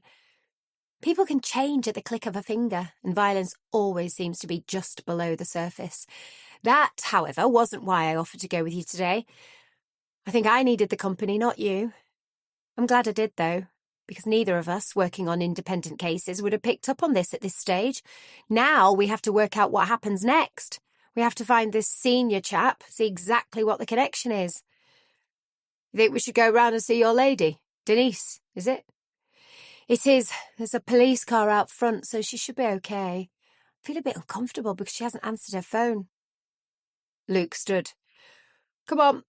I don't need to be home till about 5, so we've plenty of time to find her. You going out? You know I am, so don't play the little innocent. I know damn well Cheryl will have told you I'm going out with Maria across the road. And before you say anything, it's not a date. Not really. It's a school reunion. Tessa laughed. We'll see, shall we? Your car or mine? I'll drive as long as you don't interrogate me. Agreed. The police car was still out front at the house in Bakewell, and Tessa and Luke approached it with some relief. Tessa showed her ID and asked if Denise had gone out. The officer in the driver's side said they hadn't seen her since 10, when she had brought them a cup of tea. And you haven't checked she's okay? Luke said. You think she isn't? A look of alarm flashed across the officer's face. "She's not answering her phone," Tessa said, her voice sharp. She turned and walked up the path with Luke following. Tessa rang the doorbell, tapping her foot impatiently. "I'll check the back garden," Luke said, and headed round the corner of the house. There was nobody in the garden, but the gate at the bottom end, which led onto a playing field that looked as though it belonged to the school, was open. He walked towards the kitchen door and opened it with his coat sleeve over his hand. The slumped-over body was behind the door, and he had to push hard to step inside. He felt her neck, but knew she was gone.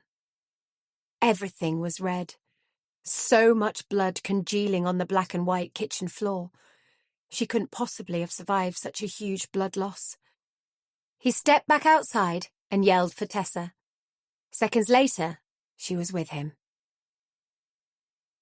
Carl Heaton watched as the two of them drove away. Luke had that ashen-faced look of somebody who hadn't seen too many dead bodies, certainly not with a blood splatter as wide as this one, and Tessa had clearly been knocked sideways by the loss of a second client. He had sent them away, requesting that they attend the following day to give their statements. But he felt something was being held back. Tessa knew something, and he guessed she hadn't had time to check it out. He also guessed she would have done so by the following morning. The forensic team were busy, but almost finished by the time Carl returned to the kitchen. The two officers who had been on guard duty had already explained that they had checked everything was okay when they had returned their cups at approximately 10:15, and had asked the deceased about the garden gate. She had told them it led into the school playing field, but it hadn't been opened in years because she didn't need access to a school full of kids. Having one of her own was enough. They both said she had laughed about it, but had also explained it had a padlock on it that didn't have a key, so it had been left as it was for quite a few years. Carl walked down towards it and saw that the privet head to the right of it was damaged. The padlock had disappeared, and he guessed it was in an evidence bag somewhere. He hoped it was. The gate had been pushed against the overgrown grass behind it, and it was open sufficiently that a person could get through it. Not easily, but it was possible, as had been proved. He stood by the cabbage patch and looked around him, trying to work out what had happened. If Denise Jordan had seen someone forcing that gate, she would have yelled like hell out of the front door for the two policemen to come to her aid. That hadn't happened, so when the killer came through the garden gate, Denise must have been in the lounge at the front of the house. Had she heard a noise in the kitchen? The sound of the back door opening? Something had taken her through to meet her killer, and Carl was itching to get into that kitchen and take it all in. The shape of the room, what she would see coming in from the hallway, where the killer was positioned when she arrived in the kitchen. Luke watched as the technicians wheeled a trolley around the side of the house.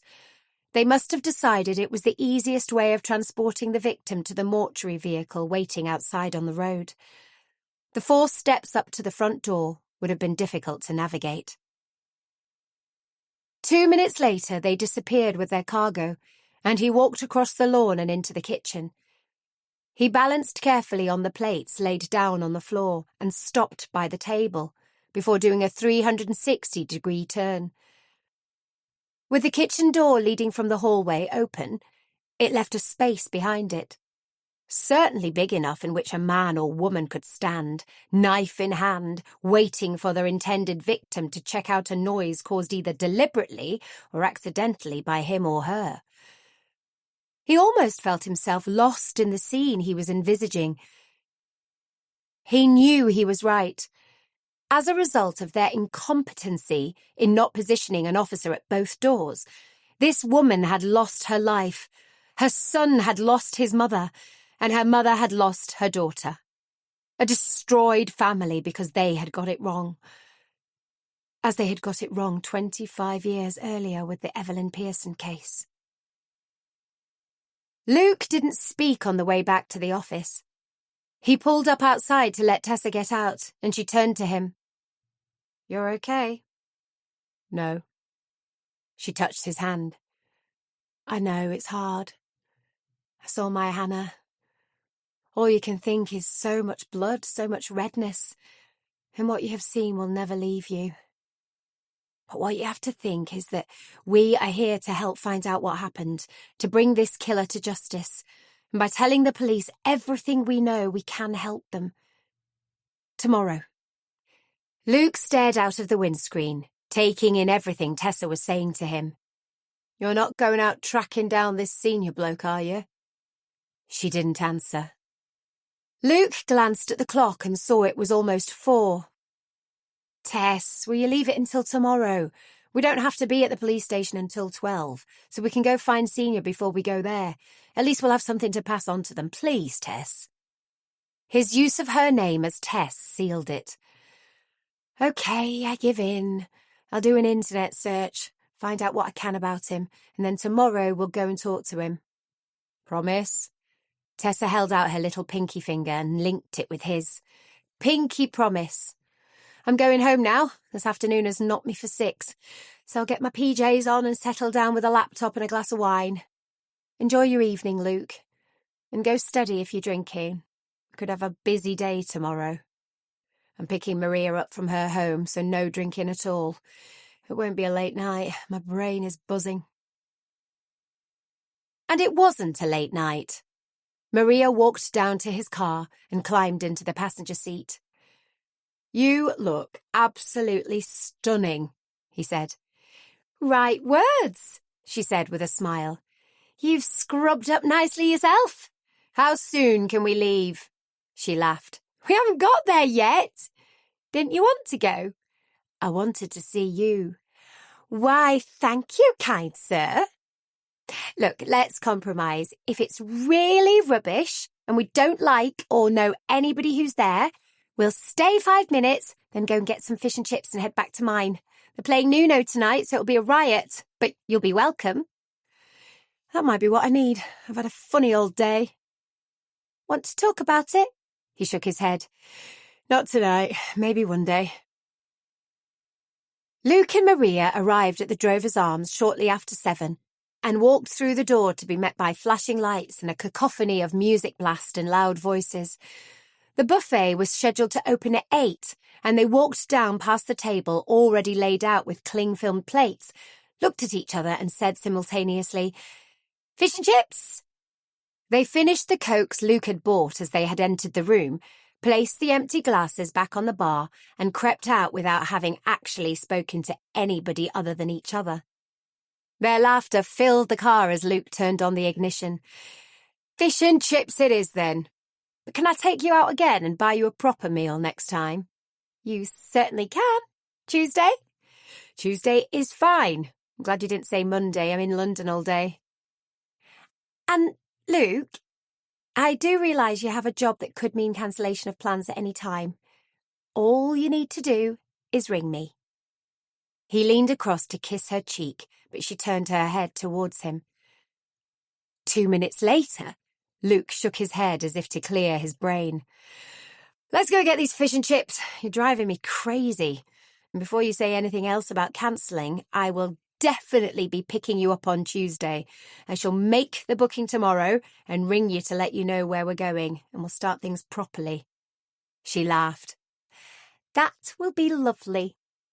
Let's go play Uno, and I'll introduce you to my family. I think Mum has kind of clicked onto the fact that I really like you, so let's get the introductions over with and they'll leave me alone. She looked at him. I do, you know. Really like you, I mean. He kissed her again and didn't even aim for her cheek. And I really like you. 17. Sunday the 19th of January 2020. Luke was in the office by 9, surprised to see that Tessa was already there. He looked around her door and asked if she wanted a coffee. She appeared to be busy putting cards into envelopes. Yes, please, Romeo. How is Juliet? Juliet is fine. What are you doing? I've had some cards made, advising my personal friends of the changes in my life. Really, I'm letting them know I am a partner in connection, which will probably bring in extra business. My years in the police have given me lots of people I keep in touch with, so I thought this was a good idea. He picked up one of the cards and read it. Smart lady. All the villains you've palled up with will be happy to come to us for help now. Not all of them were villains, she said. Most of them were victims who I had to keep in touch with until the case had been to court. And you strike up relationships. Then they become Christmas card acquaintances. Then they'll ring for a bit of advice. He nodded. I'll get the coffees. Good. You can tell me about last night, and then we'll talk about Martin Sr. You played Uno? Luke nodded. We did. And had fish and chips. Honestly, Tessa, if you'd seen that buffet at the Drover's Arms. We went to the Chippy, then back to hers for a family Uno night. I never stopped laughing from the minute we walked through the door. I went home about 10:30 because I knew I needed to get up fairly early, but it was a brilliant night. You seen her again? Tuesday. I'm taking her for a proper meal. We stayed at the Drovers for long enough to drink a Coke, then sidled out of the door. We didn't speak to anybody, simply got in the car and exited the scene, so to speak. So what did you do? I found our Martin. He's a wealthy man, I suspect. He inherited a company that makes specialist tools for the medical world. His father started the business, and when he died, Martin got the lot, as he was an only child. He was born in 1969, making him a year older than Evelyn, and he's been married to his current wife number 3, for 12 years. If that girl wasn't his wife, who Alan Edgerton saw at Chatsworth, it seems he could be heading for wife number 4. Of course, Luke said. As you go down into Sheffield and you turn left at the Moor roundabout, there's a massive place on the right called Senior Medical. I never really knew what it was, but I'm assuming that's his place of work. Tessa nodded. It is. His father had it built when the company expanded. They needed much more room than their original premises. I've put all of this into my report. I was up till about 11 researching him. The upshot of it all is I don't like him. He now lives with wife number 3, who is called Phyllis. She was Phyllis Ashford before she married him, of the Ashford hotel chain. Serious money, then? Very serious. She's a fair bit younger than him, 12 years or so. So I do wonder if he needed an influx of money. But perhaps I'm prejudging. Maybe he loves her. So where do they live? A little way outside Alport. Wow, really serious money, then. I take it it's a big house. Tessa swung her laptop screen around. The house was what could be loosely termed a mansion. The grounds were gated and surrounded by fencing and shrubs, with lawns bordered by well-established trees. Tessa zoomed out a little, and it was clear the neighbourhood didn't include neighbours. It was secluded and beautiful. She lived here before she married him, so I'll ask Beth to do a bit of digging to see who owns it now. Is it her or is it a joint arrangement? Are we going to turn up, or should we ring to make an appointment? Don't forget I can't do tomorrow, so it'll have to be today. She laughed. How come I don't get to jaunt off to London? And you're going to Harrods? She glanced at her screen to check the time. I'll ring now and tell him we're coming to see him. Let's start the pot boiling. The phone rang for several rings and was answered by a woman. Phyllis Senior, how can I help you? I'd like to speak to Mr. Martin Senior, please. My name is Tessa Marsden, and I'm with the Connection Investigation Agency in Eam. He's having breakfast. Ring back later, please. The receiver was replaced, and Tessa looked at her phone with some astonishment. Silly, stuck-up cow, she muttered, and immediately rang the number again. The call was answered after 3 rings, and Tessa spoke before Phyllis could. Is this later? I'd like to speak to him now, please. It will take 1 minute, and then he can go back to his Eggs Benedict or whatever he's having. The next voice on the line was even grumpier than the first one. What do you want? I'm busy. It's a courtesy call, Mr. Senior. I'm a partner in the Connection Investigation Agency, and I would like to see you this morning, along with another of our partners. Would 11 be okay? No, it bloody wouldn't. It's Sunday. I know. Crime doesn't stop because it's the 7th day, Mr. Senior. Crime? What the fuck are you talking about? Please don't swear, Mr. Senior. We need to speak to you with reference to the death 25 years ago of Evelyn Pearson. There was a momentary pause, but a pause it definitely was. I don't know anyone of that name. I know you don't. She's been dead 25 years. But you did, didn't you? Your name is also cropped up in 2 recent murders, both women dying within the last few days. I suspect it will be to your advantage to speak to us today before we pass your name on to the police. They won't give you the courtesy of speaking to you in your own home, trust me. And this way you can alert your solicitor before you're taken in for questioning. Now, will you have finished your breakfast by 11? Again there was hesitation. I'll give you 15 minutes at 11, that's all. I don't think you understand, Mr. Senior. We'll possibly need longer than that, depending on whether we believe you or not. See you at 11. She disconnected and breathed out. Awesome, Luke said. We should have recorded that and made it part of a training manual on how to deal with dickheads. Cheryl's going to be so pissed off she missed it. Tessa pushed her empty cup towards Luke. Shall we have a refill? We don't need to go anywhere yet, and I've got some croissants in my bag. Luke and Tessa travelled to Alport in Tessa's car, and Tessa held up her ID towards a camera high up on the gatepost. The gates opened slowly and she drove through. She parked outside the front door, and Luke rattled the lion's head knocker while she retrieved her briefcase and locked the car. Phyllis Senior admitted them, then left them standing in the hall while she went to get her husband. She was a tall woman with hair that was more grey than black, and as they watched her move away, it was clear she was favouring her right leg, limping in an almost ungainly fashion. She appeared much older than her 41 years, and Tessa felt surprised by that. She wondered if their ponderings about marrying for money could possibly be correct, and she was about to say something to Luke when Martin Senior arrived in the hallway. He was about the same height as his wife, smartly dressed in jeans and a designer jumper, his dark blonde hair falling fashionably forward onto his forehead. His eyes, however, were hooded as he stared at them, and angry. "What do you want?" he demanded. "To sit down with you and talk about Evelyn Pearson." He hesitated, then said, "Follow me." He took them into a study where he sat behind a desk, and they took chairs facing him. Tessa placed the recorder on the desk and switched it on. He looked at it with some suspicion. "What's that for?" "Saves us taking notes," Luke said. "I'll email you a transcript if you need one." Senior ignored Luke and concentrated on Tessa. "I remember little about Evelyn Pearson. Why you should need to speak to me, I've no idea. This is upsetting for my wife, as you can imagine." "Did your wife go with you to Chatsworth a few weeks ago, Mr. Senior?" Tessa kept her voice smooth. "I didn't go to Chatsworth this year." "Not this year. December. Our witness saw you there." "I said I didn't go." "I know what you said, Mr. Senior. I also know you did go." "Bloody Edgerton," he muttered. "OK, so now we've established you did go. I take it your wife doesn't know you went? We're trying to build a picture here, Mr. Senior."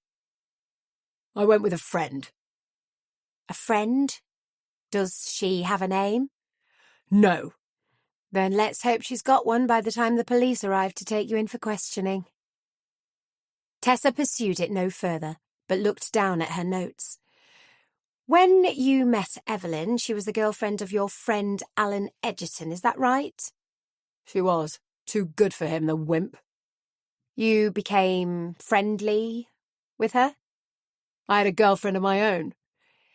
"Mr. Senior, your lifestyle suggests to me that fidelity isn't all that relevant to you. Isn't your wife your third one?" "Done your homework, I see." "The clue's in my job title," Tessa said, allowing a touch of sarcasm to creep in. "So, did you intend Evelyn Pearson being Mrs. Senior the first?" Luke interrupted, aware that Tessa was getting to a point where it would have pleased her enormously to slap handcuffs on him and arrest him. "No, I took her out a couple of times, but that was all." "While she was still with Alan?" "Yes, she was about to finish with him when she disappeared. He didn't know we'd seen each other." "She was finishing with him so she could go public with you?" He shrugged. "If you say so." "No," Luke persisted. "I don't say so. I'm asking the question. Did she intend being with you? We do have her diary." "Then you'll probably know, won't you?" His voice had regained its sullenness. You bought her gifts? Occasionally. High-end gifts? Of course.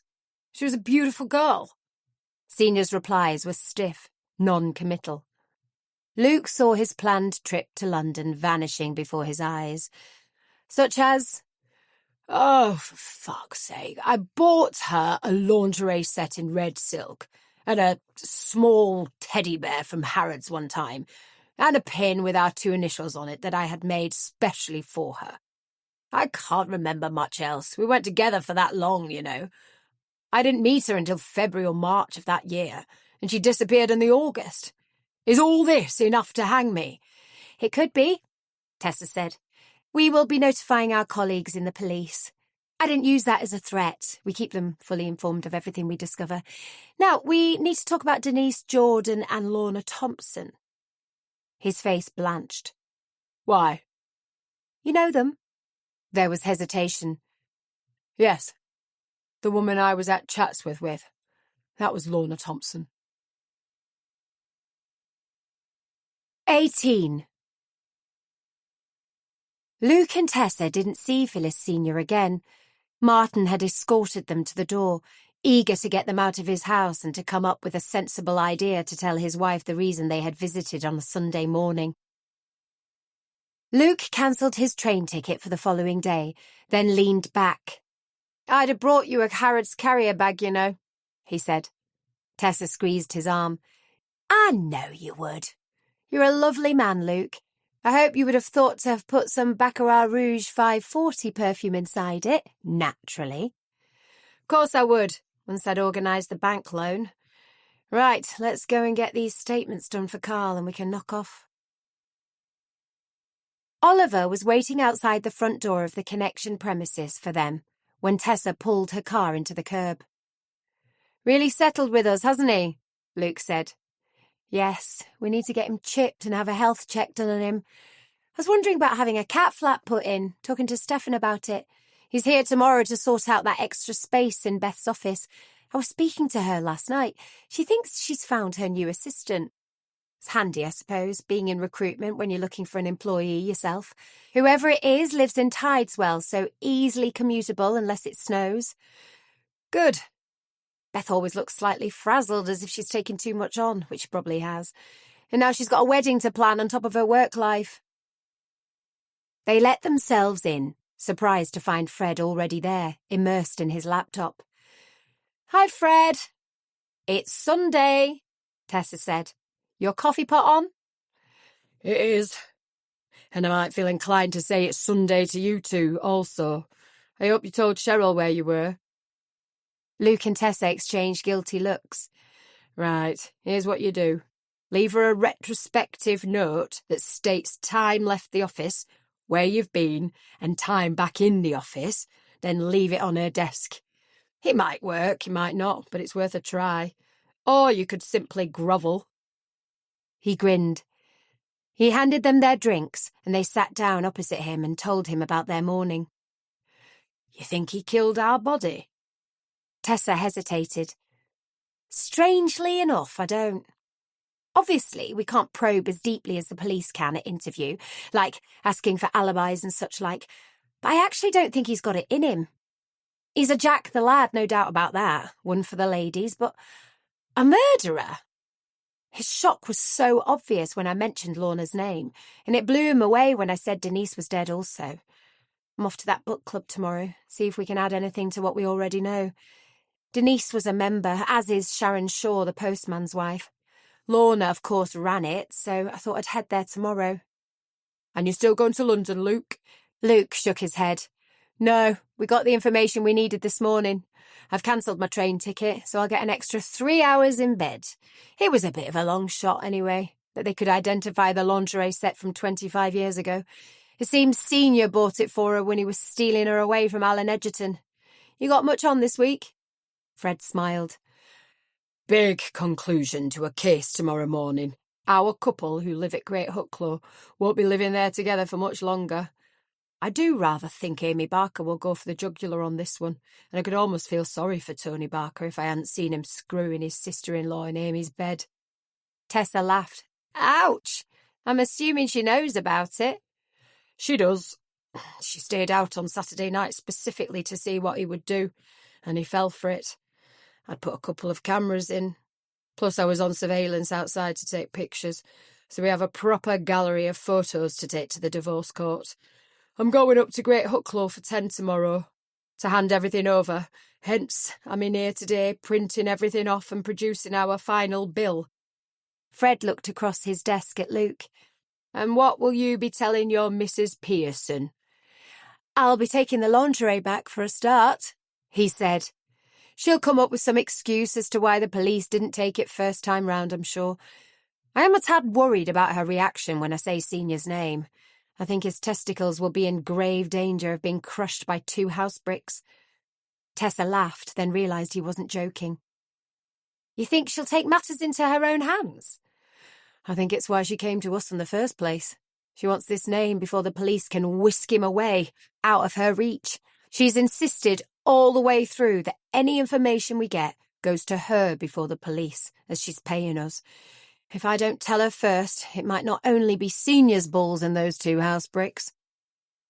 Trying desperately to hide the laughter, Tessa looked at Fred. I'm so glad I didn't cop for this case, aren't you, Fred? You're bloody right I am. It's bad enough with the warring Barkers, but they're pussycats at the side of Harriet Pearson. Good luck tomorrow, lad, and don't forget to tell Cheryl your movements in case she has to retrieve your body. Luke secured the shutters and waved as the other 2 drove away. He felt it had been a successful day, even though it gave him additional problems. He would set up an appointment with Carl Heaton for Monday afternoon, but he needed to make it late in case Tessa wanted him to go to the book club with her.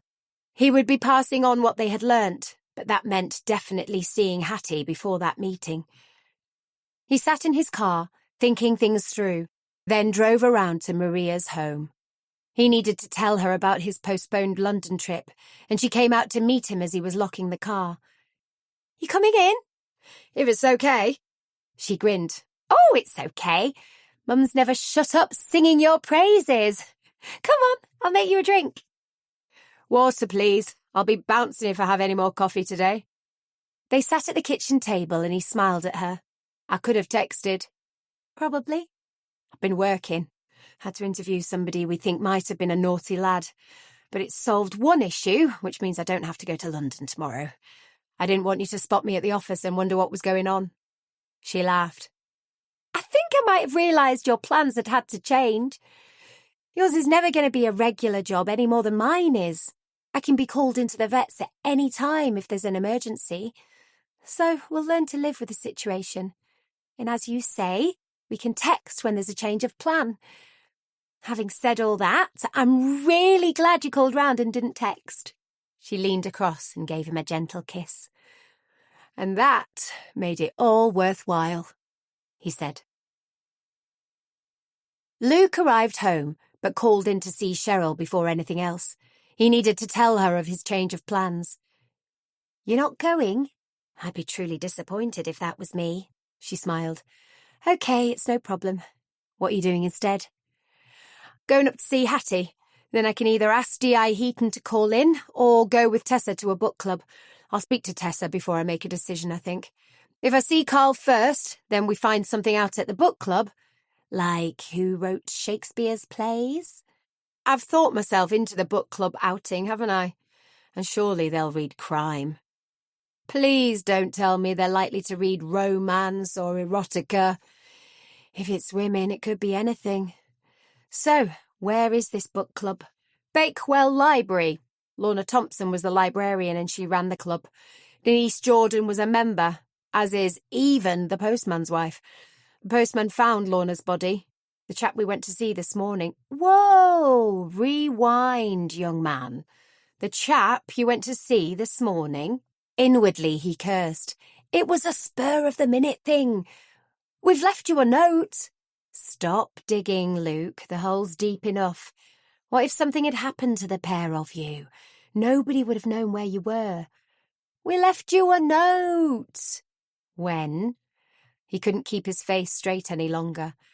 When we got back and Fred told us we could leave a retrospective note. So we did. Luke creased in laughter, and she hit him with the Sunday Times. Go home, Taylor, and all of you had better check your inboxes tomorrow. There will be a memo.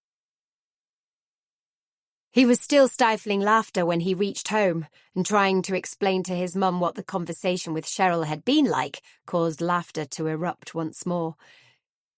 Naomi couldn't help but think that meeting Maria London had done him a power of good, had retrieved his sense of humour from wherever it had been following the road accident. Her Luke was coming back to her. "You're in bother, then?" Seems like it. Me and my big mouth. But it's not only me. We're all getting a memo. I'm sure I wasn't as strict as this when I used to keep track of everybody. Then you've got a short memory, young man. You've grumbled many times that you couldn't find Kat or Nan had disappeared, and clearly Cheryl takes her job seriously. She has to. So read her memo and take her a bunch of flowers to say sorry. I can't blame Tessa. She'll not fall for that. You're the one who's passed on the work she's expected to do, and she's trying to do it the best of her ability, and you've thwarted her. Thwarted her? Crikey! It had better be a big bunch of flowers. Luke went to his bedroom and placed his laptop on his desk. He stubbed his toe as he shuffled around his bed and let out a curse. Spending a few minutes tapping away brought his files on the Pearson case up to date, so he removed thoughts of work from his mind. He needed to leave home. Pulling a piece of paper towards him, Luke made some notes. A flat. He didn't want a house, he was too fond of gardening. 2 bedrooms so one could be used as his study. Near to work. He would prefer within walking distance. He liked having the choice of whether to take the car or not. Biggest plus, Rosie could move out of the bedroom she currently shared with Imogen, and they would have a room each. He did a brief internet search, left his name with a couple of estate agents, and closed down the computer. A quick shower, then sleep. Perchance to dream. Damn Cheryl and her Shakespeare comment. He laid his head back on the pillow, and when he woke at 3, it was only to pull the covers over himself to stop the shivering. He had his shower at 7 and was in work by 8, clutching a bunch of flowers picked up from the petrol station, along with a packet of jelly babies. That should sweeten up Cheryl, he decided, leaving them on her desk. He headed up to hide in his office. 19. Monday, the 20th of January, 2020. It was sunny, and the drive up to Great Hucklow was extremely pleasant. Fred had switched on his radio, listening to news about the virus that seemed to be spreading outside the confines of China, and he wondered if he should be worried. The government seemed to be moderately concerned. Oh, well, he said aloud. I expect somebody will say if we've got to take any precautions. He pressed a different button, and gold radio filled the inside of his car. He listened to hits of the 60s for the rest of the journey. I'm off, Tony Barker called from the bottom of the stairs. I'll ring before I leave the office tonight. Fine, Amy responded after stepping out of the shower. There was a few seconds of hesitation, and then Tony spoke again. You okay? Yes. He shrugged and headed outside to his Jaguar. He smiled as he sank into the leather driving seat. If there was one thing above all else that he felt told him he was a successful businessman, it was this beautiful car, his Jaguar, something he had craved since being a boy in junior school. He reversed off the drive and began his journey into Tideswell. Using his voice controls, he said, "Ring V." Amy stood in the bay window in the bedroom, a towel wrapped around her, and watched as her husband pulled away up the road. She briefly wondered if it would have been easier to get somebody to kill him, rather than initiate the divorce proceedings that were definitely on the cards as from this afternoon. She decided that she couldn't possibly end up in prison from filing for divorce, whereas taking out a contract on your spouse was probably frowned upon, but it was always an option. She carried her clothes through to the small guest bedroom, knowing Fred had put cameras in the 2 main rooms, in addition to the lounge downstairs. She dressed quickly, then returned to the main bedroom to dry her hair and apply a touch of makeup. Fred arrived promptly, and Amy smiled as he walked up the drive towards her. Amy, everything okay? It is! And as a bonus, Mum and I had a lovely time at the theatre and at the hotel, so all's good. Come in, the kettle's boiled. He smiled outwardly, frowned inwardly. She looked happy that her world was about to implode spectacularly, and he suddenly felt uncomfortable. Something felt off. He followed her down the hall and into the kitchen, then sat at the table. He said nothing until she handed him a mug of tea. Then he took the envelope he had filled with still pictures from his folder. This holds copies of the camera footage from 2 of the 3 cameras. They didn't use the spare bedroom. He handed her a USB drive, and she stood and took it to her handbag. Thank you. I don't think I want to look at it. I'll hand it to my solicitor this afternoon. Are you okay looking at these? These are prints of photos I took as your sister arrived, and various stills from the films that clearly show both their faces. 1 or 2 show them having sex. You have more than enough here to guarantee the efficacy of your claim. I'll look at them when I'm on my own, she said, and sipped at her drink. You've brought your final bill? I have. He handed her the white envelope, her name on the front. While you're checking it, I'll go take down the cameras if that's okay. It's fine, Fred. Do what you have to do, and I'll write a cheque for this. Fred walked slowly upstairs, took down the camera from the spare room, then went into the room used by the about-to-be-separated couple. It was a calm room, beautifully decorated in pale blue, and he had placed the tiny camera in the gap left by 2 of the 3 mirrors on the dressing table. It was angled towards the bed. He quickly removed it and dropped it into his coat pocket. He turned to leave the room and saw the photograph on the chest of drawers. A happy, carefree shot of Amy and V, her sister. He stared at it, wondering how on earth she could leave that in situ, reminding her of the woman who was so clearly having an affair with her husband. Fred shook his head, guessing he'd never understand women if he lived to be 100. He rejoined Amy in the kitchen, where she handed him a cheque for the balance owing. He finished his drink, then stood. You have my number if you need me for anything. Good luck in the future, Amy. You making him leave, or are you going? She smiled. Oh, he's going. I have someone coming to change the locks shortly, so he won't even get beyond the garage when he comes home tonight. I'll leave his stuff in there, and he can go find his solace wherever he can. Fred walked down the hallway and she followed him. Thank you for your custom, he said. I hope everything works out for the best. Fred drove back to Eames, still deep in thought. His first meeting with Amy hadn't led him to believe she was the sort of person who buried her head in the sand and ignored everything going on around her. But her attitude this morning had been odd. It was almost as if it was happening to someone else, not her. He shrugged. He could forget about the situation now. The job was done. He could concentrate on the one that could prove to be an extended one at Chesterfield, and the Wednesday morning staff meeting would get a job complete report from him.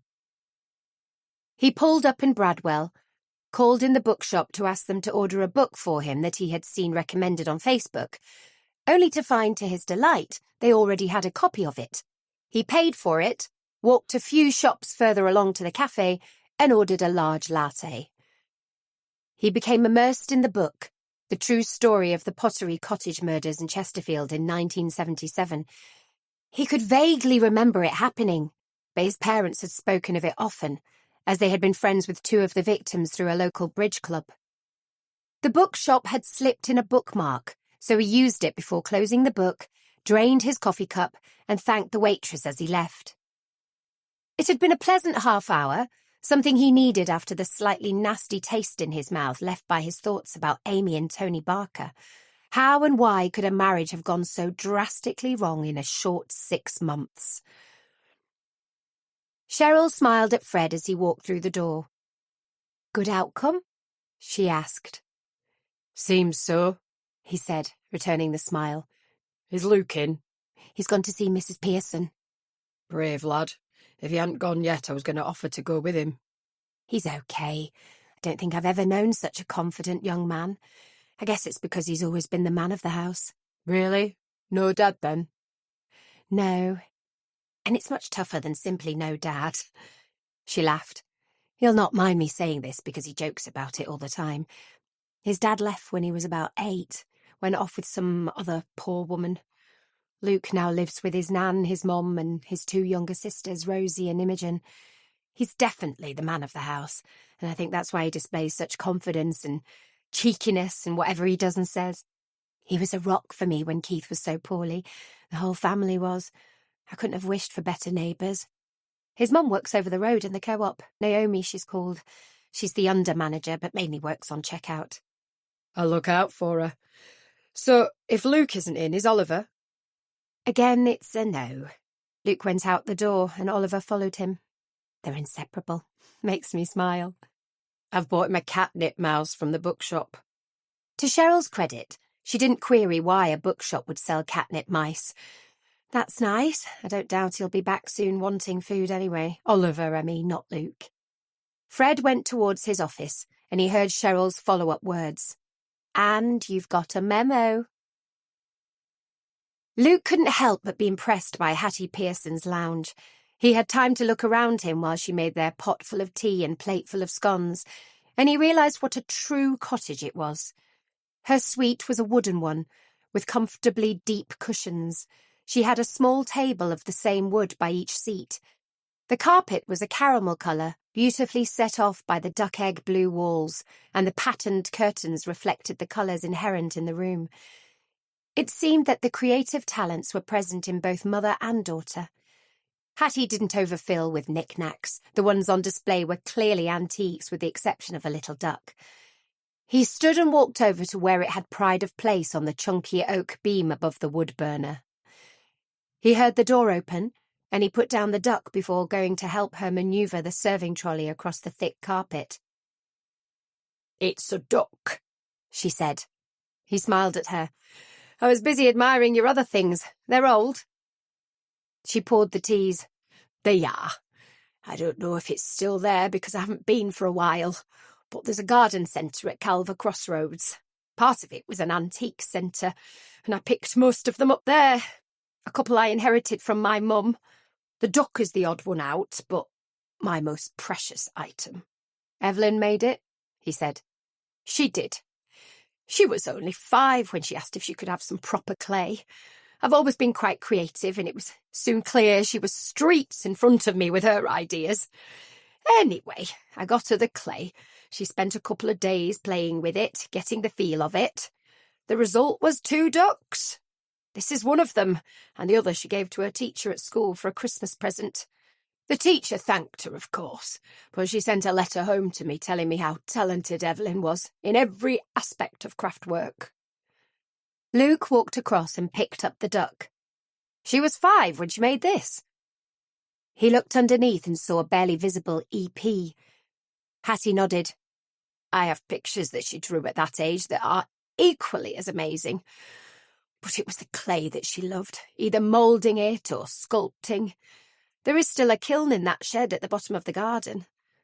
The world lost a true talent when she was killed. She placed Luke's tea in a small plate that held a buttered scone on the table by his chair. Come and get your tea and tell me what you found out. OK, it's not a lot, but it's a start. However, Hattie Pearson, 74-year-old dynamo, I want your firm, pinky promise that you won't attempt to find out anything further for yourself and won't approach anybody I may mention when we talk. She thought about it for a moment, then held up her little finger. I've not heard that phrase since my Evelyn went. Pinky promise, Luke. But that only holds good until you tell me the name of the bastard who definitely killed my Evelyn. And all promises are cancelled. But it will hold for now? She nodded. It will. 20. Granby Road was in the middle of Bakewell, and boasted many small shops selling artisan goods, books, clothes for tramping the hills and dales of the surrounding countryside. Luke and Tessa walked along admiring the items on offer, both feeling unsettled about going into the book group meeting. Tessa had already had a difficult few minutes with the acting librarian who was devastated at the loss of her friends and who was toying with the idea of cancelling the book club until February. Tessa persuaded her otherwise. "We need to talk to everyone. They may know something that they don't realise they know, and to be honest, talking about Lorna and Denise will help them come to terms with losing them."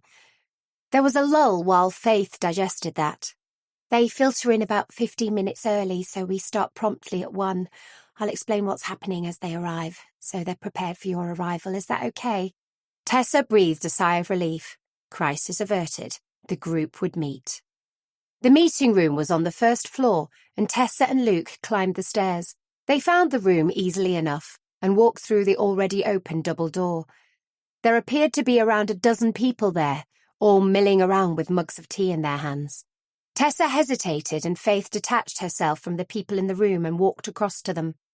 "You had an easy journey?" Tessa smiled. "We did, and thank you for accommodating us. This is a lovely library." Faith nodded.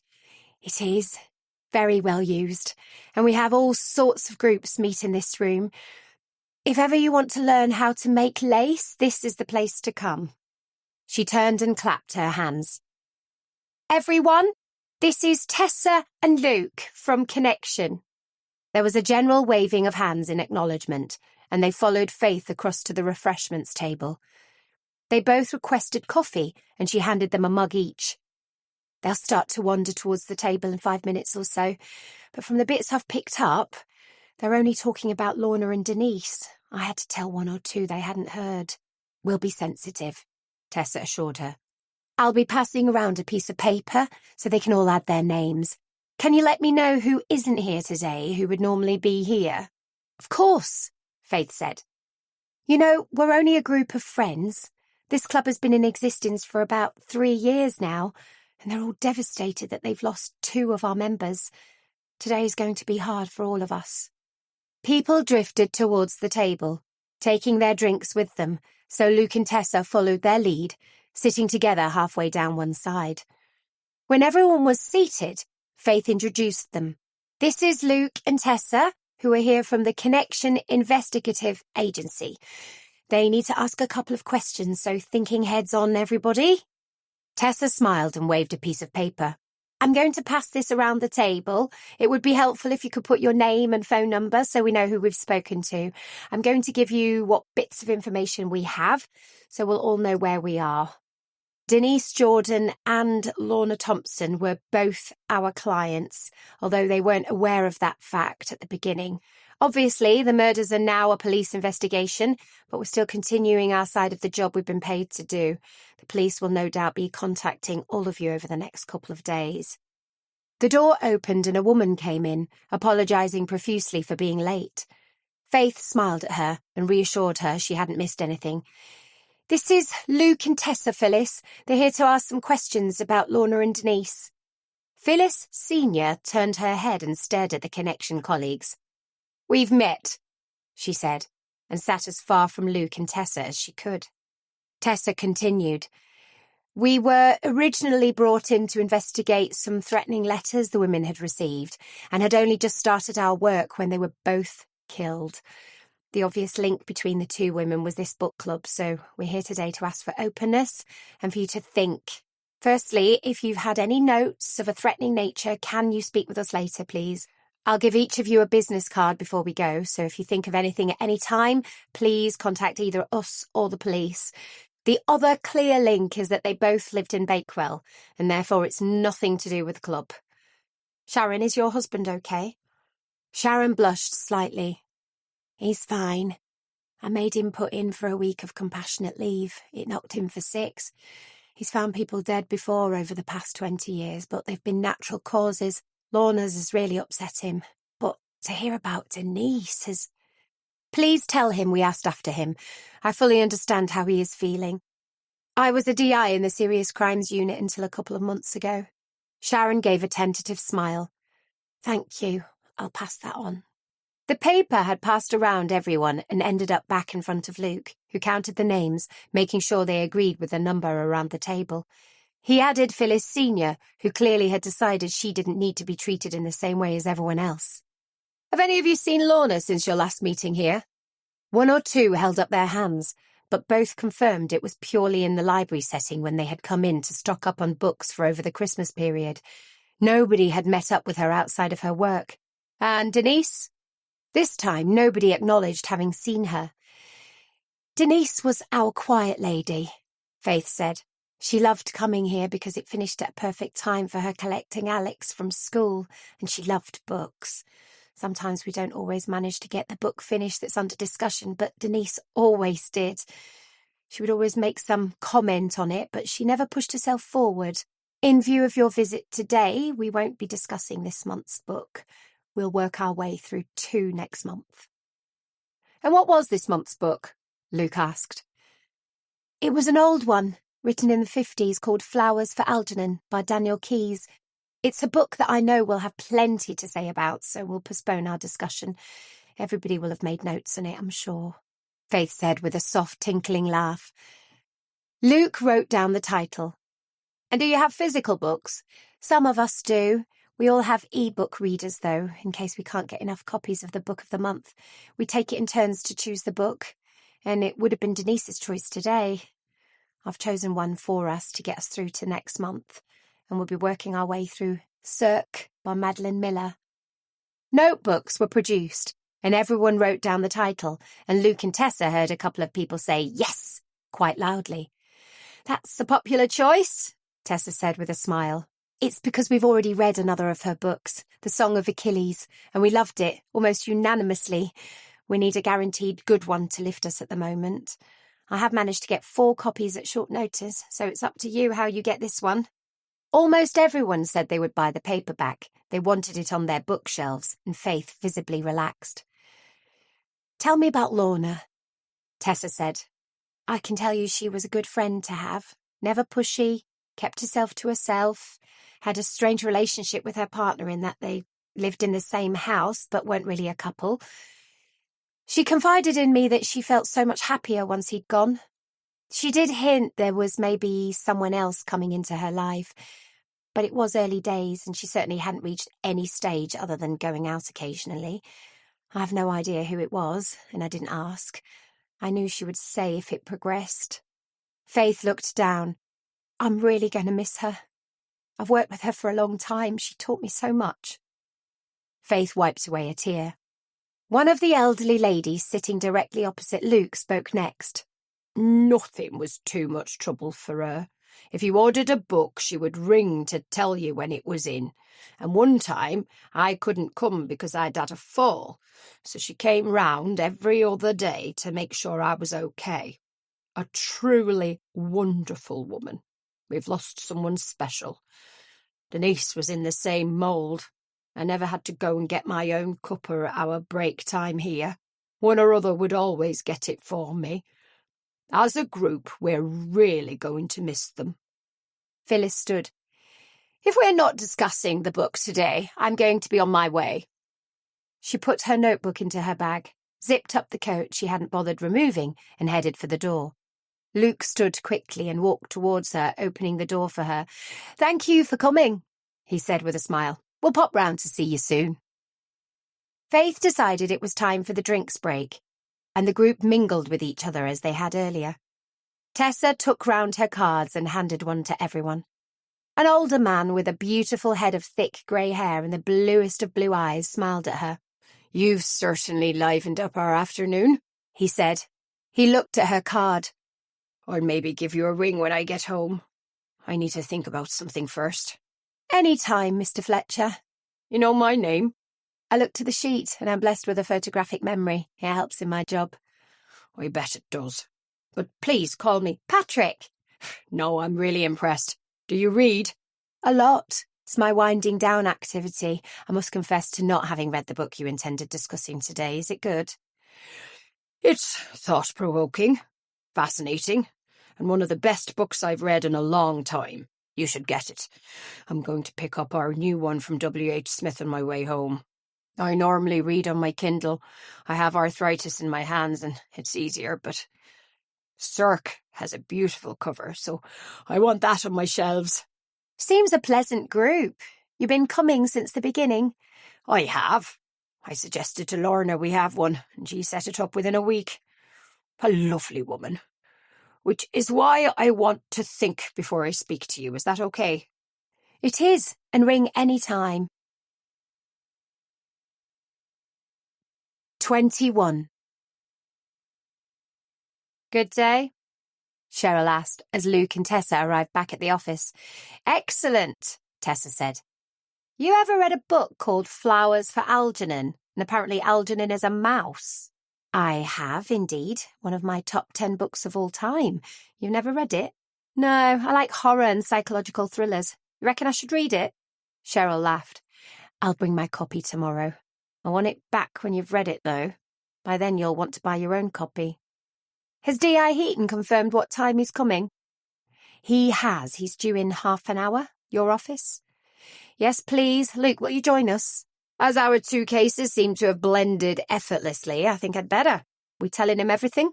Luke Taylor, of course we are, unless I kick your leg under the table. That will mean shut up, okay? Okay. Cheryl, you'll find this out for yourself.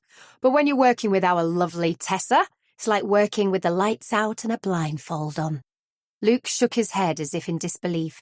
Then he grinned and headed towards the lift. I'm off to write up everything we've done today. Beth working from home? She is. Stefan promised to keep the noise down to a minimum, but every so often I hear some expletive from in there. They're cracking on, though. The wall is up now, and they were about to start working in reception to fit the new door, last I heard. Beth no longer has the largest office. It's looking good.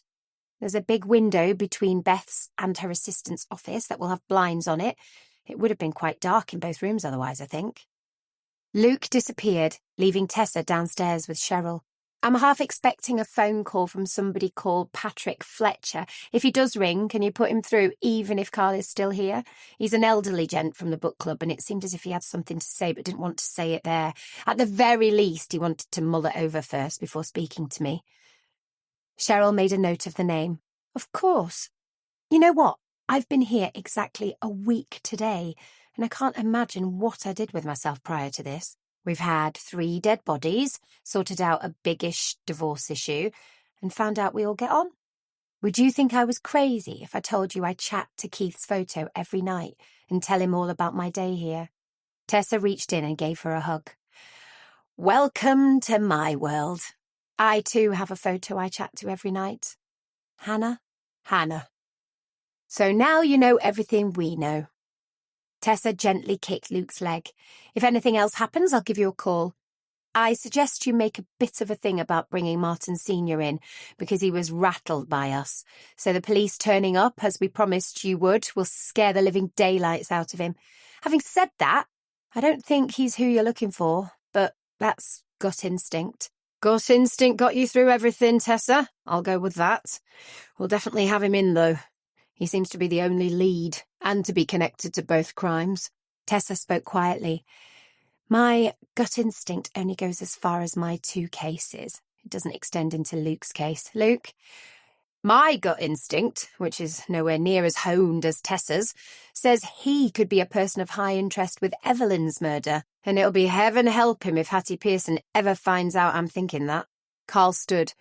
Thank you for all of this. I have somebody out interviewing Alan Edgerton this afternoon, so we'll see what comes of that. If we have to interview him twice, it will be formally at the station and under caution. That will also happen with Senior. I'll keep you informed. He shook Luke's hand, gave Tessa a kiss on the cheek, and they heard the lift start to descend. Glad that's over, Tessa said thoughtfully. Oh dear, I forgot to mention Patrick Fletcher. That's somewhat remiss of you, Tessa Marsden. Coffee? You got chocolate biscuits? I do. I could be tempted then. Wish that lovely old man would ring. He seemed a bit hesitant, as if he didn't want to get somebody into bother. Good book club, wasn't it? Luke pressed buttons on the coffee machine. Surprisingly so. They're all so enthusiastic. I used to go to one many years ago, and to me it seemed as if it was a group to share gossip. The books were a sideline. It was lovely to be part of that one, even if it was only for a day. I thought Faith did a remarkable job keeping it all together, because she was hurting, as they all were.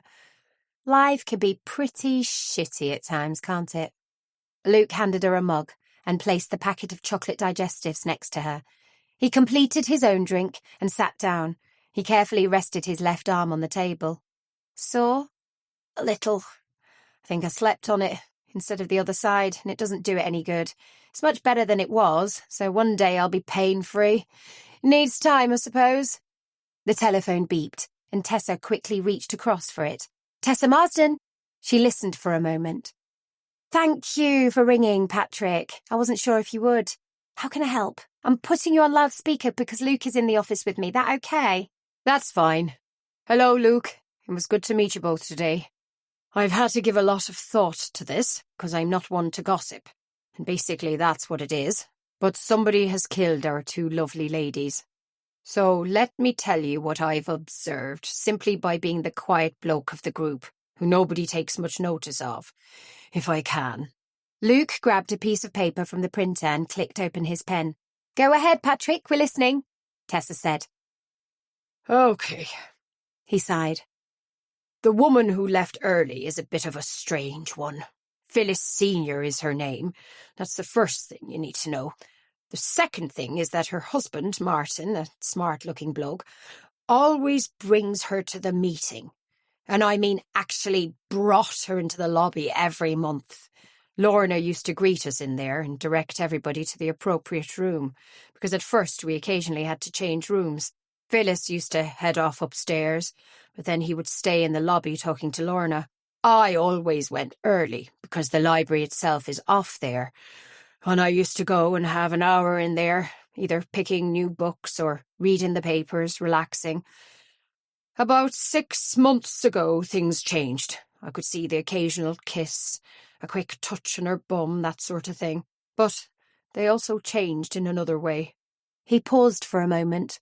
Tuesday nights I play dominoes at the pub. It's a big pub, several rooms. And I saw Martin Senior at the bar one night while I was playing. I thought nothing of it until Denise walked up to him, pointed to something over the bar and turned away.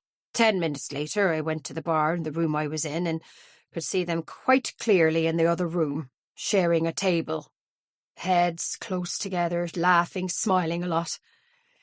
And you've seen them together since? Oh, yes. Once you know it, you can't unknow it. I even saw him with Lorna at the Chatsworth Christmas Fair, although I scuttled out of the way rather than confront them. Maybe things would have been different if I'd actually liked Phyllis. But she's a nasty piece of work. Looks down on everybody because of who he is, and of course, of who she is. So he was seeing both women. Do you think his wife knew? Has she ever indicated that she was aware of the situation? Patrick laughed. I'm not privy to her thoughts on the matter. Maybe she did, maybe she didn't. But I'd give the information I've given you under oath. I keep myself to myself, Tessa, but this is murder. And I liked both the ladies a lot. Thank you, Patrick. This has been really helpful. Please hang on to my number in case you think of anything else. You may be interviewed by the police at some stage because I will have to pass this on. You need to be aware of that. Take care and go read your book now. Thank you, Tess and Luke, I will. He disconnected and they looked at each other. 2 at once, Luke said. Brave man. 3 at once, Tessa corrected him. He has a wife, don't forget. This has been a funny old day, hasn't it? Certainly has.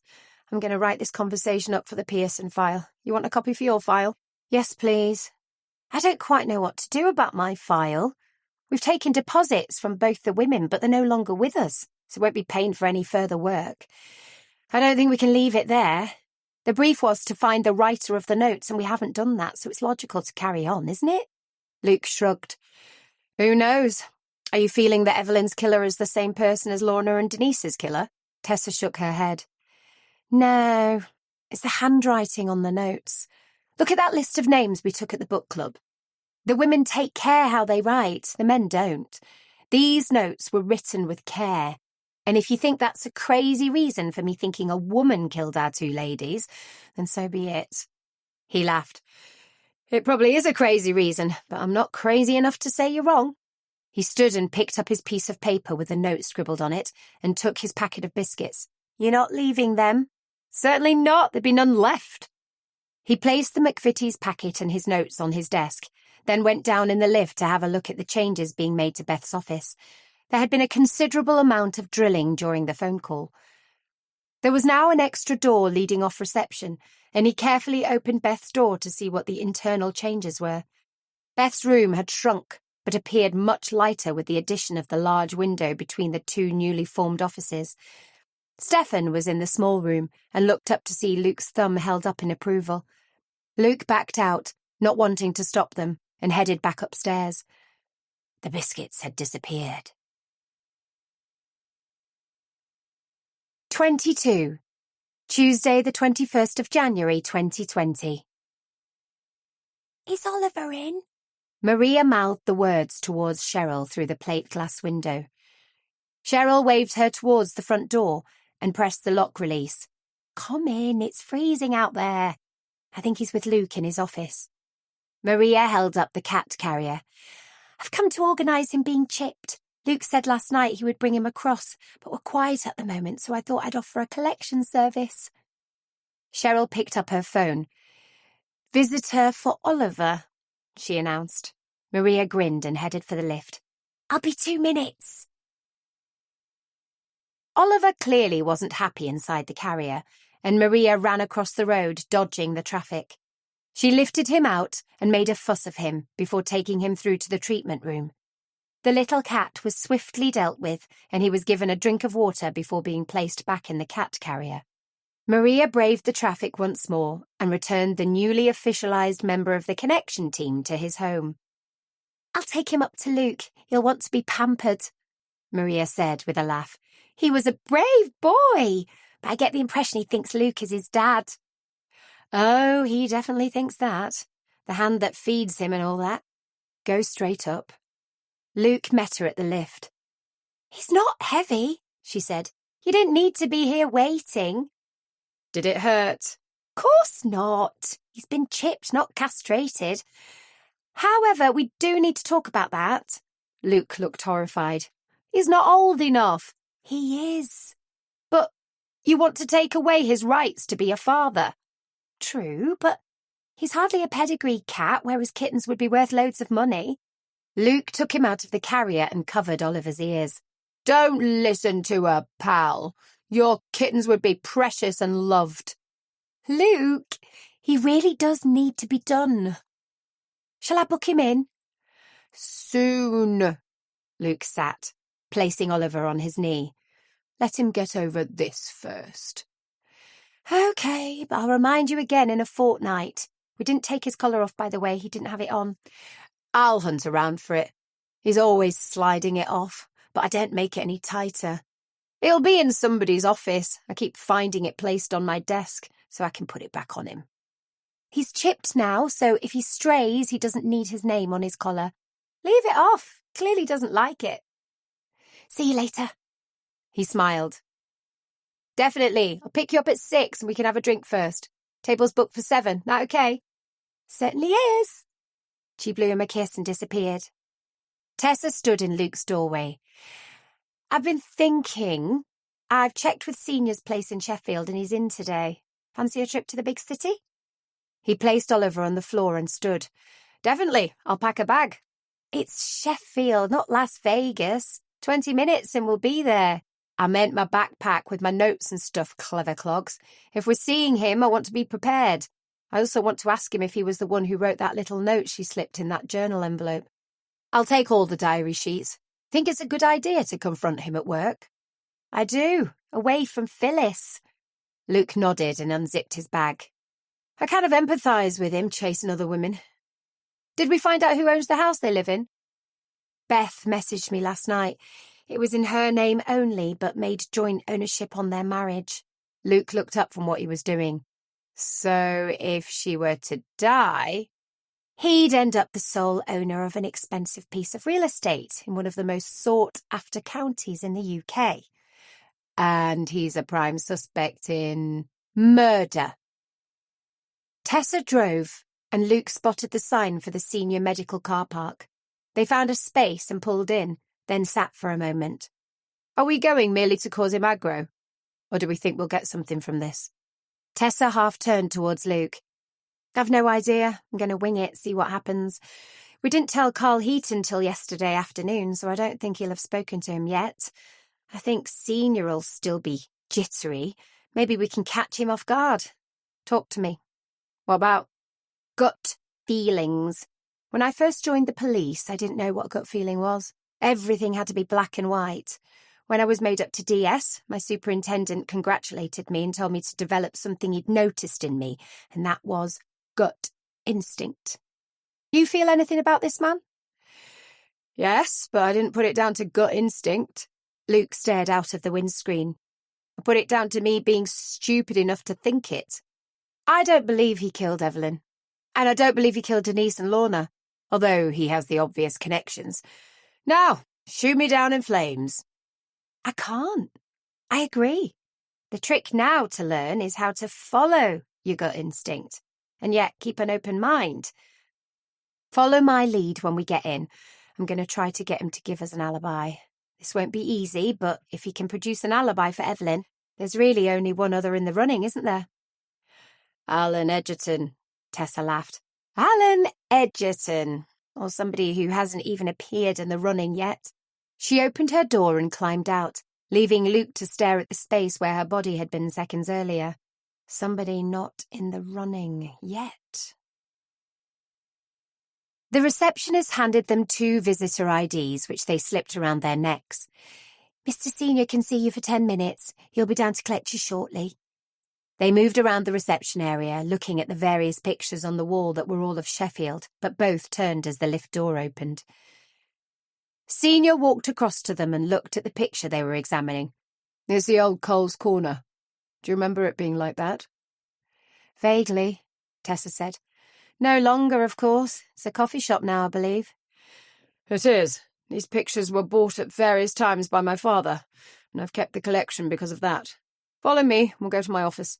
As he passed the receptionist, he asked her to hold his calls until told otherwise. Martin Senior's office was a direct contrast to his calming, quite sophisticated reception area. His desk was glass-topped with a stainless steel base that was truly stunning in its simplicity. He had artwork on his walls, all Pete McKee originals, and the walls were a pale beige, setting off the thick, dark beige carpet to perfection. In one corner was a small, oval coffee table with 4 low chairs around it, and in the centre a framed photograph of a smiling Martin Senior, standing proudly by the side of a white helicopter. Luke immediately picked up the photograph. Wow, is this yours?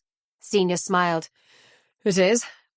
We have a helipad on the roof here, and I have one in the grounds at home, so I occasionally use it to get to work. It's awesome for impressing clients. We also mainly use it for getting to our holiday home in France. That was my original idea for buying it. He told them to sit down, saying his secretary would bring coffee in. Tessa was flummoxed. She had expected aggression, a refusal to cooperate. Anything but what she was seeing.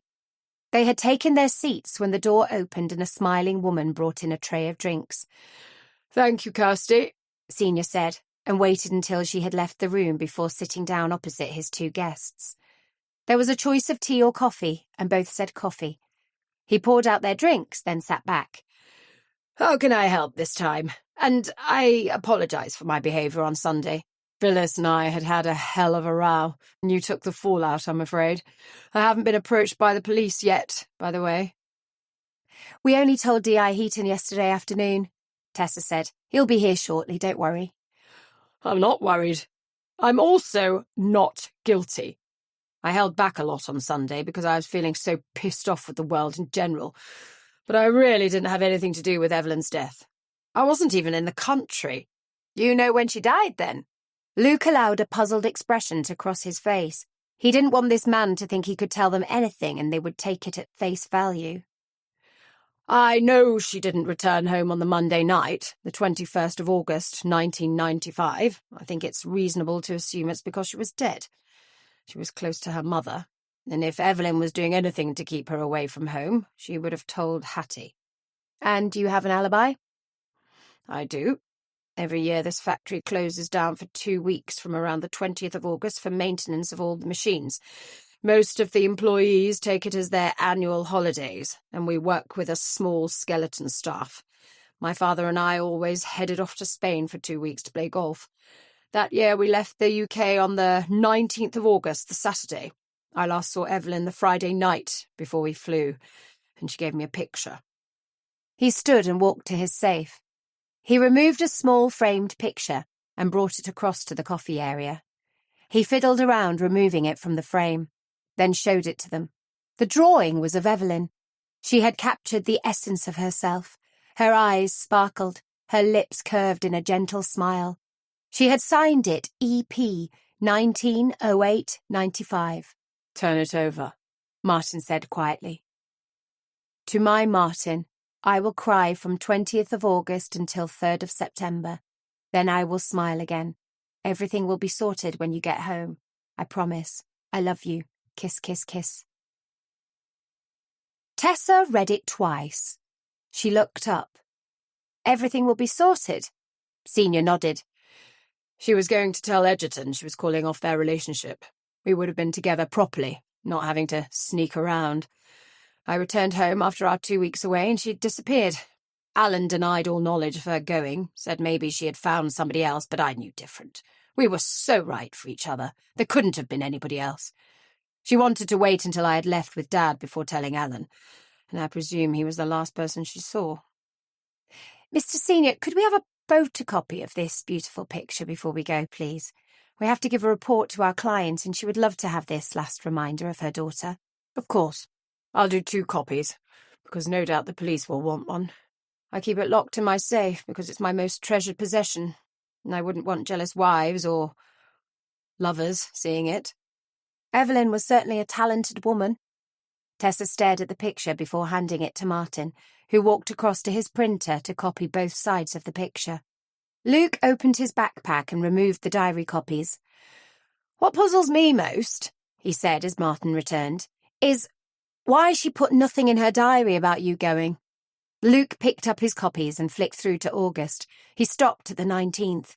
It was blank, as was the 20th, the day of the alleged flight to Spain. He spun it around. Look, he said to Martin. Absolutely nothing. Martin pulled it towards him. Look closer. For the 2 weeks following the flight date, every initial letter of the month had a small pencil underline beneath it. You have to remember that when I told her I would be going to Spain for 2 weeks, our relationship was secret. She would have marked this so that she knew I would be coming back to her. She wouldn't have put in capital letters, Martin is going to Spain for 2 weeks, trust me. It was really that secret, because she wanted to choose the right time to call it off with Alan. That was her nature. I loved her so much. Luke removed the final diary sheet from his copies.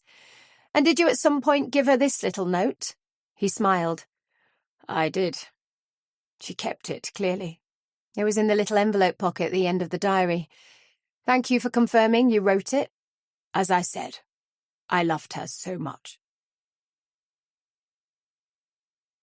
23. They sat quietly in the car for a moment, both lost in their thoughts. Well, said Tessa eventually, is that the same fella we saw on Sunday? It is. And now he's a fella with an alibi, provided it can be confirmed. We'll leave that to Carl, because personally, I believed him. I think you need to discount his involvement. Assume it's a proven fact he was in Spain and move on. To Edgerton. I bet he hasn't got an out-of-the-country reason for not being near Evelyn. First thing tomorrow, I'm off to see him. You didn't mention Denise and Lorna, I noticed. Any reason for that? That's for a second visit. Tessa laughed. We'll let him get over this first. Then tomorrow I'll be back. I actually think he's a womanizer, not a murderer, but we'll see. If he'd been aggressive with his answers, then I might have gone for the jugular, but he was quite amenable and helpful, so it was better to let him run with that. We got more from him. I don't see him tied in with the other 2 deaths. He had nothing to gain. My 2 ladies probably kept him sane in what is clearly a fraught marriage. I'll give this some thought tonight. I'm going out. So I gathered. Nothing's a secret in our office. It's our first proper date. Saturday night was good, but it was a school reunion and a game of Uno. Tonight, I've booked us in for an Italian meal in Bakewell. Best behaviour, then? He smiled. Maybe.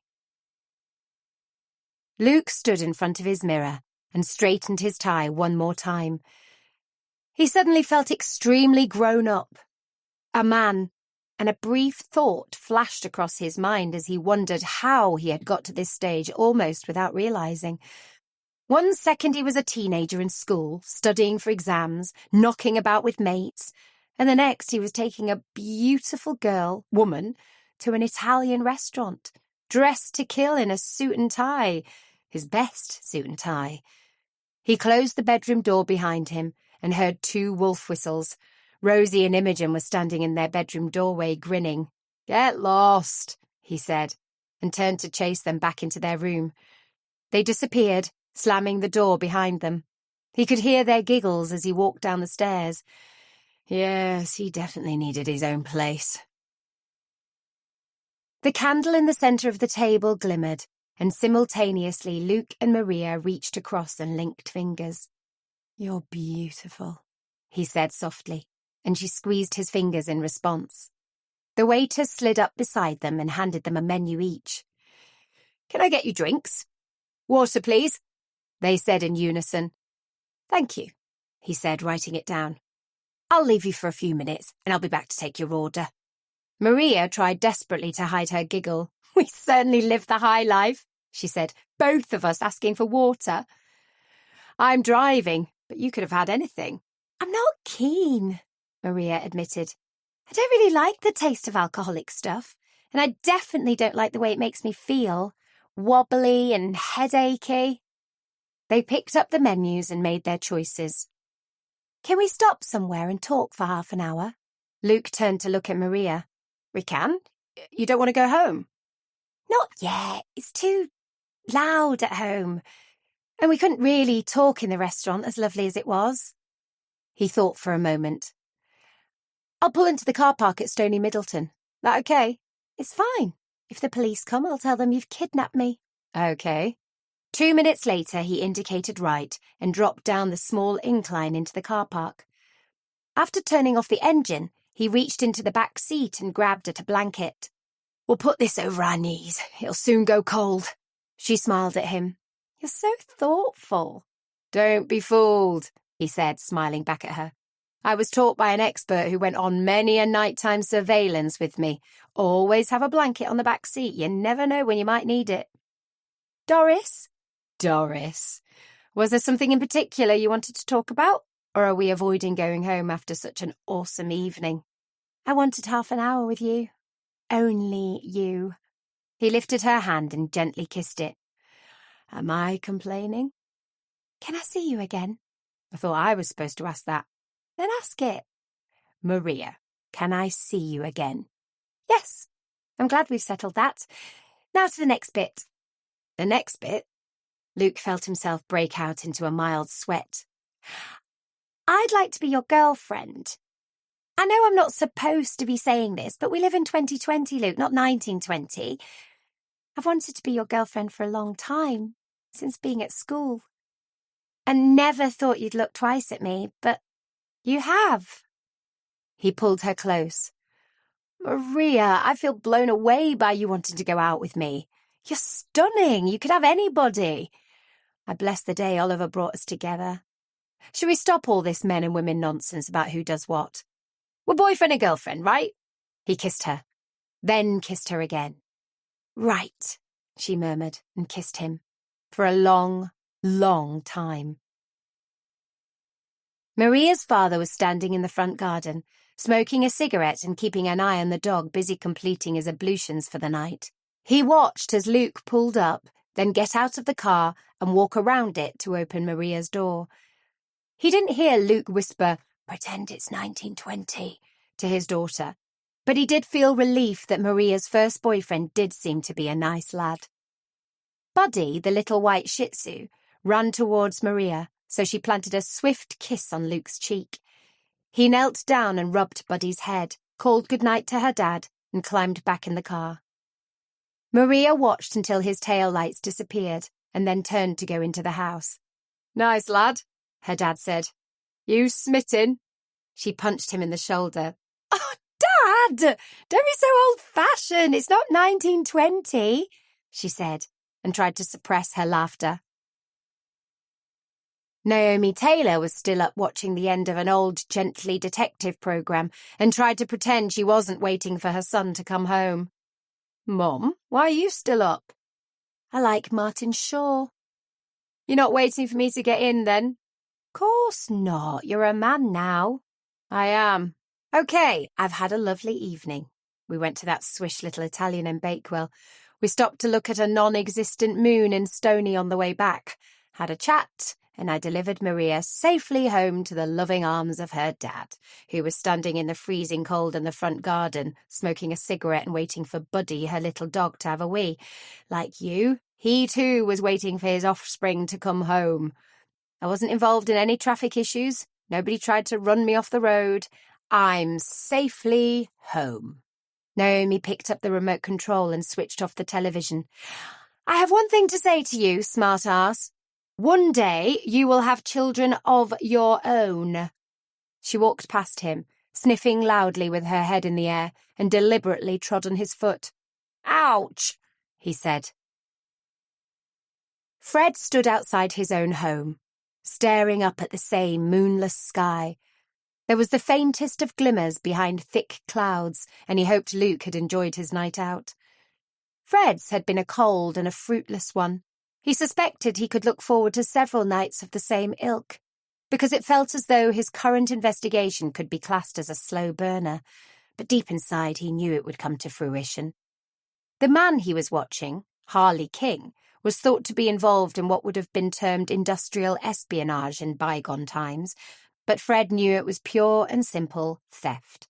His 3 meetings with Connection's client had seemed a little bit tentative at first, but that afternoon he had been shown proof that someone was passing on precision work from the small engineering company based in Tideswell.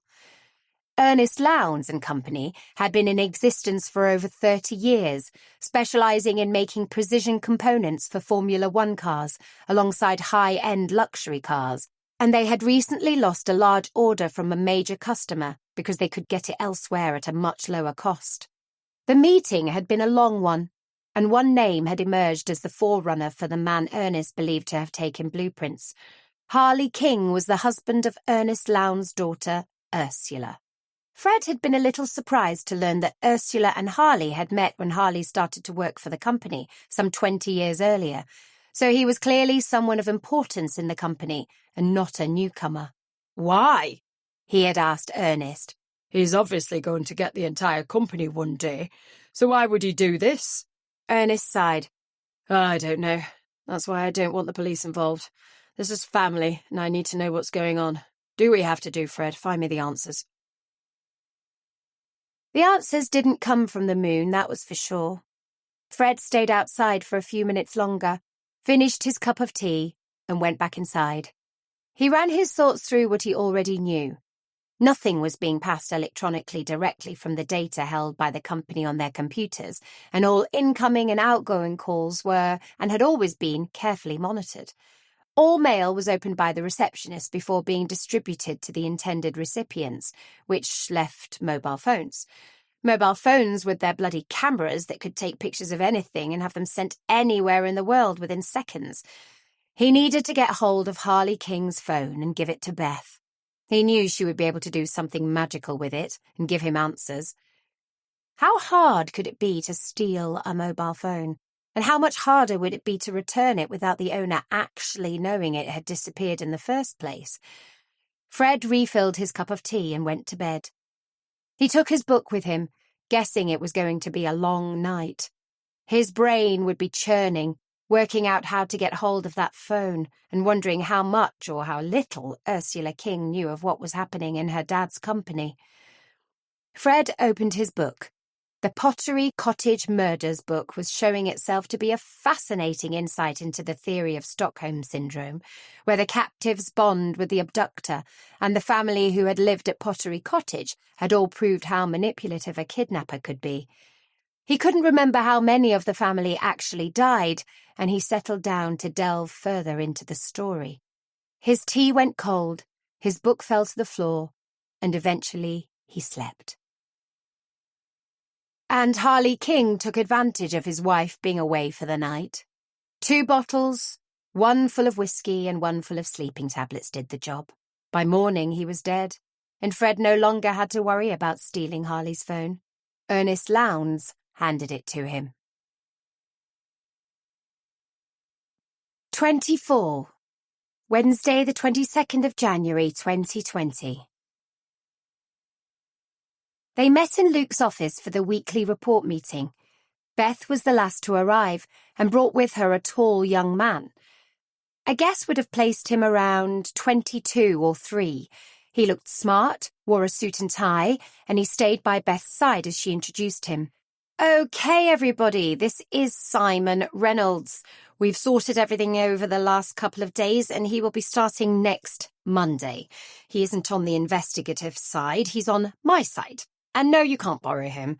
He's a bit of an expert on finances, comes highly recommended, and while I may have been supposed to be recruiting him for someone else, I managed to persuade him he'd be better off here at Connection. Luke held out his hand. Welcome, Simon. Has Beth mentioned the dead bodies? Simon laughed, and instantly the scared look disappeared from his face. She has indeed. I'm aware this is an investigation agency that has morphed into other things, and I'll go with the flow and do whatever I'm told to do. I'm certainly looking forward to next Monday and getting to know everybody. Cheryl placed her mobile phone on the table. I've put all calls through to my phone so nobody has to panic at leaving a voicemail. Does anybody want a drink before we start? It's all made. Everyone said coffee, and 5 minutes later they were all seated around the table, waiting for Beth to open the meeting. Luke, she said, I know you and Tessa have sort of amalgamated, so do you want to start? Luke nodded. Our 2 cases came together when we found people involved in both the Jordan and Thompson murders and the Evelyn Pearson murder. Simon, Evelyn Pearson was our lady we found in our outhouse. It made sense and saved duplicating work to go to interview them together. We had a tottering time initially with Martin Sr., but our second interview showed us a different side of him, one that was away from his wife. He definitely has an alibi for the night Evelyn went missing. He was in Spain for 2 weeks, so we're going back to talk to her fiancé, Alan Edgerton. I've kept Hattie Pearson fully informed. Tessa? What he said, she smiled. But he's not told you about our trip to Bakewell Library and the book club there. We learned all about Martin Sr.'s penchant for other women, finding out he knew our 2 victims in the biblical sense. Both of them? Beth looked surprised. Both of them. But knowing them doesn't mean he killed them. There's no motive. They certainly weren't telling tales out of school, our 2 deceased ladies. Neither of them mentioned him to me, nor him to each other.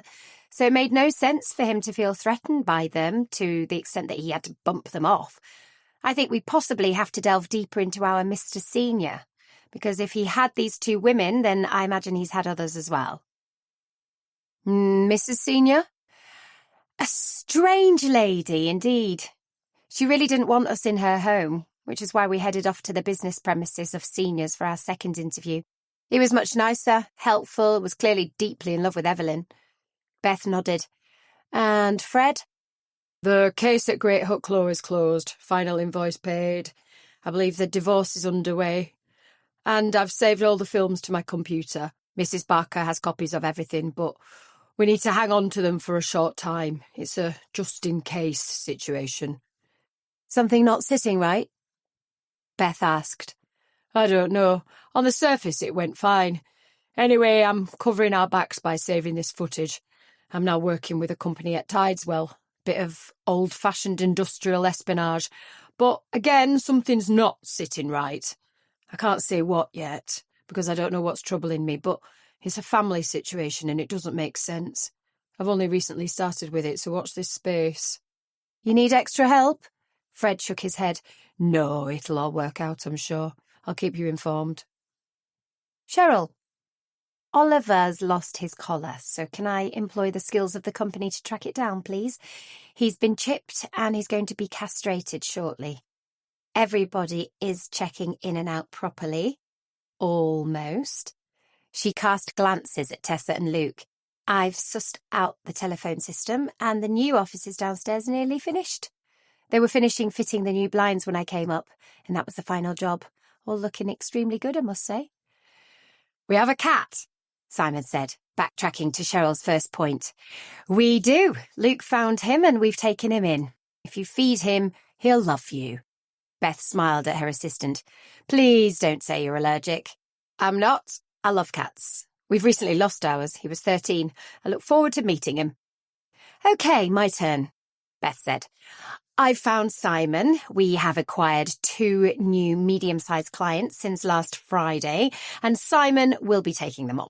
His remit is to go out and visit clients, in addition to being desk-based when he needs to be.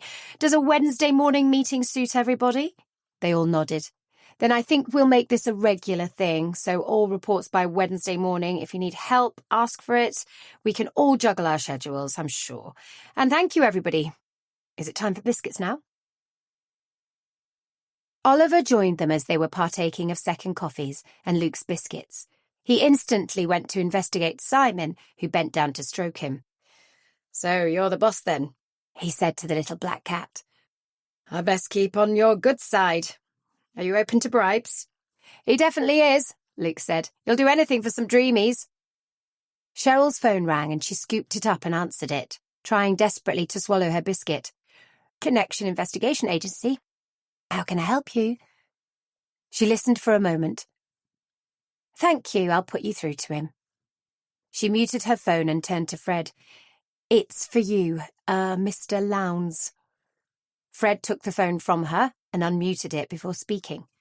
He listened for some time and then said, I'll be there in half an hour. He disconnected before handing the phone back and saying, Shit. Bad news? Luke asked. The man at the heart of the case at Tideswell, who we thought might be the one handing over blueprints, has allegedly committed suicide. I'm heading there now. You need company? Tessa asked. Fred shook his head. No, I'll be fine. This kind of clarifies things in my mind. Maybe not with a family, but it didn't make sense that this chap was jeopardising something he would most likely inherit one day in the future. Blackmail? Luke suggested. Possibly. I'll know more when I get there. I'm meeting our client at his son-in-law's house. Cheryl, I'll let you know what's happening when I know. Cheryl gave a brief thumbs up and made a note. Take care, Fred. See you later. Simon accompanied Beth downstairs, and Beth unlocked the door to her office. He followed her in, then smiled as she handed him the key that had been left on her desk. That, she said, pointing through the window, is your office. We'll keep the blinds closed because it can be distracting if you need to work quietly on your own, and there's someone in your peripheral vision, but the alternative was to put you in the outhouse. He laughed. That would be the famous outhouse where you found your body, would it? It would. I'll show you the building, and then you can be suitably grateful that I gave you part of my workspace. We keep stationery in it, plus spare chairs, so we don't have to clutter our office space up.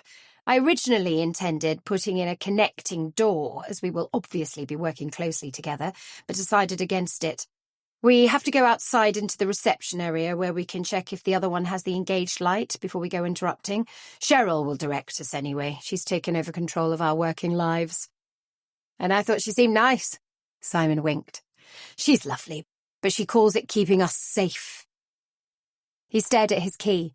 So, can I go in my office? Help yourself, and I'll make sure you have an access fob and everything else you need by the time you start on Monday. You looking forward to it? You could say that. I was so ready to move on from my last job, and when you approached me, it felt like a load had been taken off my shoulders. I'd already handed in my notice, as you know, so Monday morning will be a new start. I'm really glad to have you join us. Go and inspect your office, then I'll show you the kitchen and outhouse. The rain spattered on the windscreen in a sudden heavy downpour, and Fred upped the wiper speed. He tried to stop thinking about the case and concentrated on his driving, slowing down to accommodate the bad conditions. He saw the police cars and ambulance outside the property from a fair distance, and he parked in the entrance to a field. There was no way he would get anywhere near the house. He pulled on a hat, turned up his collar, and trudged up the road. He was stopped at the gate by a police officer who asked his name. Fred Iverson, Connection Investigation Agency. Ah, yes, Mr. Lowndes asked that you be admitted.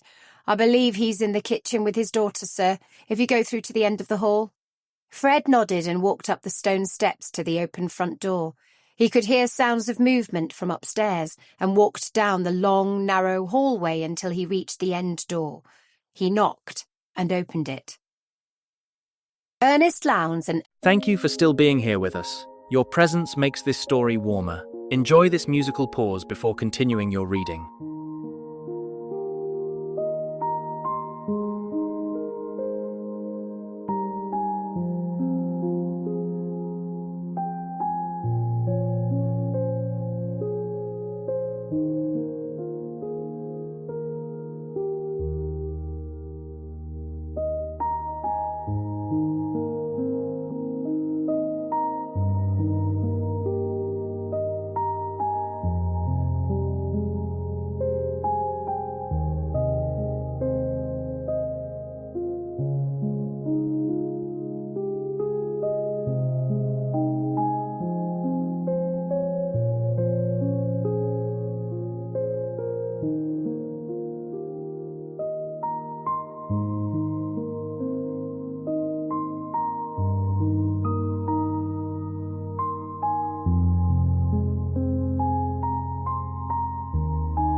Ursula King were seated at the table close together.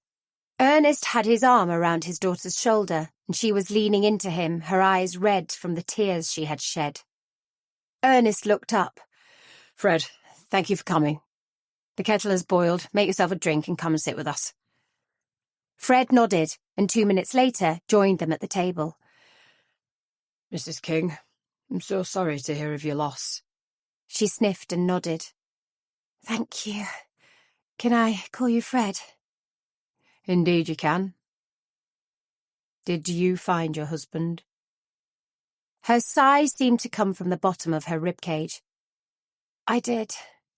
I stayed last night at Mum and Dad's place because Mum and I went out. I had to return home early because a friend was arriving to pick me up to go to Meadowhall, and when I got here... She grabbed for a fresh tissue from the box. Take your time, Fred said. I thought he'd overslept because his car was still here. She choked back a sob. He's not been sleeping.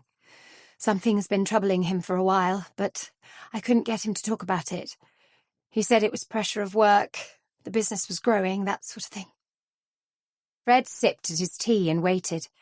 He could tell the scene was unfolding in her mind, a scene she must have already had to explain once to the police. I ran upstairs, shouting him to get up. It was gone 9, but he didn't answer. I was half tempted to leave him to wake up naturally. He was so tired every day. But I had to go in the bedroom anyway to get change for my shopping trip. I shook his shoulder and I knew. I read the note he'd left on the bedside table, then rang Dad because I didn't know what to do. Couldn't think straight at all. He rang the police for me, then came over. Everybody seemed to arrive at once. Thank you, Fred said. I'm sorry I had to take you through it all again. Mr. Lowndes, when did you last see Harley? Yesterday. We didn't speak much. I had no idea at all that anything like this might happen. He reached for his daughter's hand. Sweetheart, I had asked Fred to investigate something at work, and I believed, although Fred hadn't really got started on the ins and outs, that Harley was responsible for stealing blueprints from work and selling them to our competitors. 25. Ursula stared at her father. Don't be so ridiculous, Dad. Harley lived for the company. Good God! It would have been his one day. Why would he want to do that? My thoughts exactly, Mrs. King, Fred said. Those thoughts kept me awake last night, and the only answer I reached was that he was possibly being blackmailed. It's Ursula, she said, her voice almost robotic. Blackmailed? What about? What could he possibly have that someone else wanted? What could he have done or said that would give anybody ammunition to blackmail him? None of this makes sense. The kitchen door opened and a PC popped his head around. Can I ask that you remain in here, please, while we place Mr. King in the ambulance? I'll let you know when you can come out. Ursula reached again for the tissues. Dad! Ernest clasped her hand, unable to speak. His most precious daughter, his only daughter, was hurting so badly. Once some semblance of normality had returned, Fred made them all a second drink, and they moved into the lounge. This was our peaceful place, Ursula explained, clearly wondering how she would ever find peace in it again. We sat here most evenings, doing whatever we felt like doing. Sometimes watching television, sometimes doing a jigsaw, sometimes reading, and Harley loved crosswords. The harder the better. She held her mug of tea tightly. Dad, please be certain of your facts before you accuse Harley of committing any criminal acts. He loved you. He loved me, and he damn well loved the business. Ursula, her father began, let's leave this to Fred. Harley's note was quite ambiguous, and therefore nothing needs to come out. It will be kept in the family, and then I will deal with it. What did the note say? Fred looked towards Ursula, but it was Ernest who responded. I will send you the picture. I took a photo while it was still on the table. The police have it now. He pressed send and Fred's phone pinged. I'm sorry. This everyday blackness and despair is too much. I can't do it anymore. I'm sorry for all the hurt and pain this will cause you, my love, but it's time for our goodbyes. I love you, Ursula, but I'm no good for you. Kiss, kiss, kiss. Is this your husband's handwriting, Ursula? She nodded. Why didn't I know he was feeling like this? I knew things were a little out of kilter. Suicide? Ernest joined in. The awful thing is, if he'd come to me and told me what was going on, we would have sorted it. Selling on those blueprints wasn't his idea. Somebody must have had something on him to force his hand. How could anybody of his intelligence be left with no option other than a bottle of whiskey and a tub of tablets? I will have to delve really deeply into Harley's life, Fred warned. Has anything changed recently? Would you know, Ursula, if anything extra went into your bank account? She shook her head. Not really. We've always had a joint account that was for household payments, but we have separate accounts for ourselves. I wouldn't know what was happening in Harley's, any more than he would know about transactions in mine. We don't have money worries, Fred, and never have had.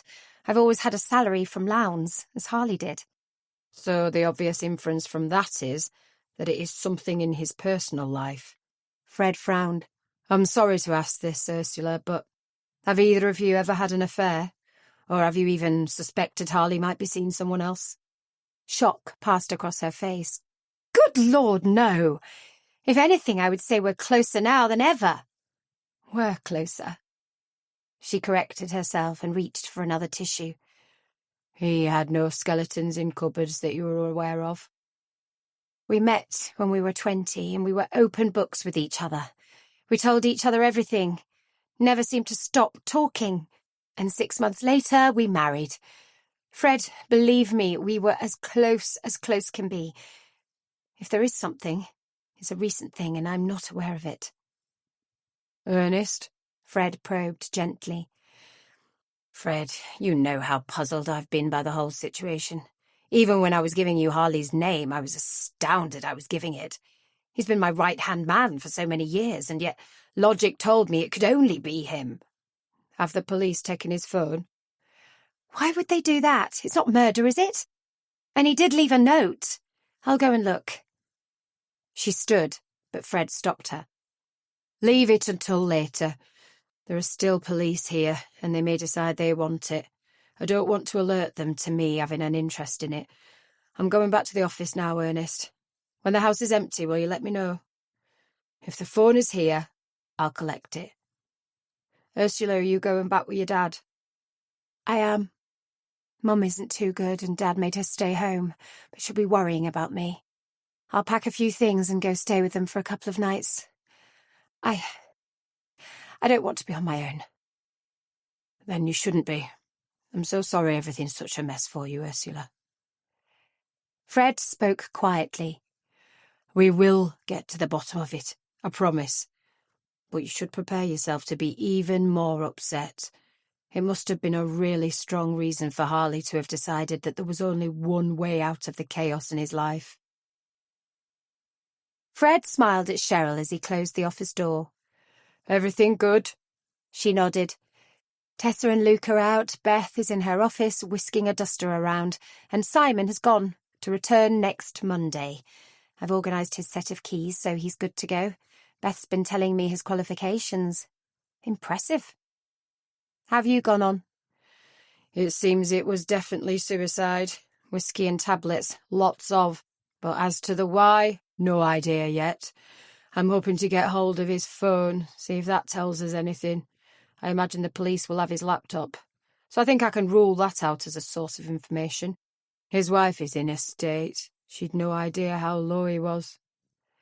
I feel for her, Cheryl said. Losing a much-loved husband is hard. Fred gently squeezed her shoulder as he walked past, heading for his office. He started his coffee machine working, then opened up his laptop. He typed in Harley King and waited for the information to appear. Luke knocked on Hattie's door. Her car was parked nearby, so he hoped she was in. It had been a spur-of-the-minute thing to call, following his trip out to see Alan Edgerton. "Luke," she said, a huge smile lighting up her face. "Come in. You want a drink?" "No, I'm good, thanks, Hattie. It's a quick visit. I want to ask you about something, and I'm hoping you can remember." The smile changed to a frown. "That's asking a lot. I'm in my 70s, you know." He followed her through to the lounge and sat in the armchair. "Okay, I want you to think back to the week before Evelyn disappeared. Talk to me about Alan." Wrinkles appeared on her forehead as she concentrated. He was a bit of a wimp. Luke laughed.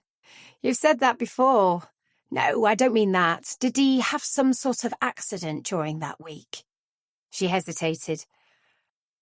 I didn't want to tell you about this because I knew it would rule him out straight away. He fell. And? Broke his leg. Quite badly. He was on crutches for months. He was in a climbing group. The Hope one, I believe. But I'm not sure about that. They met up on the Wednesday, and he came tumbling down the rocks. Really smashed his leg up. He was in hospital for a while, then on crutches for ages, as I said. Why didn't you tell me this? I wanted you to look at everybody, in case it was him who killed my Evelyn. But really, I always knew he wouldn't have been physically capable of it. And he certainly couldn't have carried her, not while he was using 2 crutches. Am I in trouble? Luke laughed. No. But I think you should make this clear to D.I. Heaton. It appears both our obvious suspects have strong, unbreakable alibis, so it's back to the drawing board. You have nobody else in your mind? Do you? She knew lots of people. What about that woman she worked for? She's been dead 5 years. Don't worry, Hattie. I'm not letting it drop. If our 2 suspects are out of the running, somebody else did it, and I'll find them if it's the last thing I do. He stood to leave. You know, Hattie, if you ever want to come down to the office and have 5 minutes, where Evelyn was found, I can be there with you. Don't be afraid to ask. I've thought about it, but I'm not sure I'm strong enough yet. I will, one day. Let me know. He left her standing at the front door, watching his departure, and walked up the road to his car. He needed to see Tessa. So, you've managed to lose both suspects now. Luke grinned at Tessa. Don't say it like that. Why didn't Edgerton tell us at the time that he had a cast-iron alibi? Anybody normal would have done. He was playing with us. He knew he could produce it whenever he felt like it. It's some sort of phenomenon in the criminal world. If they've got proof positive that they didn't do something, they don't mention it until they have to. So it's not Edgerton, and it's not Senior. She disappeared on Monday, didn't she? What did she do during the day? Hattie said she went to work, but I can't get proof of that because the shop owner died 5 years ago. They don't keep records going back 25 years anyway. I wonder if Carl's come up with anything I don't know about. Think he'd tell me if I asked? He might, but you'd be better asking Beth. I don't pretend to know how Beth and Doris worked this, but they always knew more than we did. Oh, we'd get there in the end, but it was always after they did. Beth said this morning to shout if we needed any help, and I think you do. You need to know what information the police have uncovered, if any, and then you need to sleep on it. That's when the best ideas are born, before you drop off to sleep. Is Beth in? I believe so. Sweeten her up with a donut. He stood. Thanks, Tessa, you're a star. I asked Hattie if she wanted to come down and have 5 minutes in our outhouse to be where we found her daughter, but she wasn't sure. I don't think she's ready yet, but I said I'd be with her when she was. You're a lovely lad, Luke. Now, go and see what Beth can tell you. 26. Beth thanked Luke for the 2 donuts, then raised her eyebrows. A 2-donut problem? Could be, he said. If your nan wanted to know anything that the police might already know, she always found out. Can you do that? Of course not. She winked and pulled a piece of paper towards her. What is it you want to know, and how quickly do you need it? I want to know if the police know any more than I do. As far as I was concerned, there were really only 2 people who could have killed Evelyn, and they both have solid alibis. I wondered if they'd come across anybody else in her life who needed to be investigated, because, honestly, it's baffling us. I can't really ask Carl. It's not fair to put him in that position, so I thought... You thought 2 donuts would crack it? Get out, Luke Taylor. I'll let you know what they've found out as soon as I know. And this is between us, yes? Of course. Ernest Lowndes, the man said, smiling at Cheryl. Is Fred in? Doesn't matter if he isn't, I can leave this for him. He waved a phone in the air. He is. I'll let him know you're here. Fred handed Ernest a coffee, and they sat down on opposite sides of the desk. You're my first client to visit, Fred said, and Ernest gave a brief nod of acknowledgement. Then I'm honoured. I've taken Ursula to her mother. They were having a good cry when I left them. I got the phone soon after you left. Didn't want the police getting it. His code to access the phone is 071100. It's the date of their wedding day. I really don't want this to become a criminal investigation. That won't do Ursula any good at all. Whatever you discover needs to be confined to members of the family. Me, my wife, and Ursula. You have any theories, Fred? Fred shook his head slowly. None yet, but now I have his phone, I'm hoping something will ring alarm bells. What did the forensic team say? Very little. They have the note he left, the empty bottle of whiskey and the empty bottle of tablets. These were quite old, prescribed for Ursula by her doctor when she was having difficulty sleeping, but she didn't take them, feared they would be addictive. It was 28 tablets. He meant it, didn't he? I don't doubt it was suicide, but this is more than a person being depressed, isn't it? He's taking this way out to stop something else happening. As a family, are you prepared for fallout, or is it between the two of us? And are you prepared for possible police involvement if I find serious criminal activity? Ernest sipped at his coffee. My daughter is hurting so much. She knew nothing of my suspicions that Harley was selling our blueprints or giving them away to keep somebody quiet. She thought he simply became depressed and felt he couldn't carry on. Now she knows about the blueprint issue, and I need to keep the truth as soft as possible, for her sake. Ernest, we may find nothing at all. You have to be prepared for never finding out what has created all this mayhem in your life. But with Harley's death, I suspect no more blueprints will go missing. Things will eventually get back onto an even keel, and life will go on. I know that's a load of clichés, but that's what will happen. If this phone shows contact with some tow rag, you can bet your life it will be by using a burner phone, and we will find nothing from that. Ernest placed his cup on the desk and stood. Do your best, Fred. Keep in touch. I'll get back to my two ladies now. You know, Harley was more like a son than a son-in-law. I'm going to miss him on a personal level as well as a leader in our business. If I wasn't such a stubborn bastard, I'd be crying myself. If you do find who's caused this to happen, I'd appreciate knowing first if it turns out you have to tell the police. Understood. My first priority is to you. You're paying for my services. Fred followed him to the door. There'll be nothing left undisturbed with this one, I promise. Beth gathered together the printouts of the items she had accessed, which to her seemed very few, and walked up the stairs to Luke's office. He was staring out of his window, rocking gently back and forth on his chair. He turned as she placed the papers on his desk. Thanks. They've not got far, then? Seems not.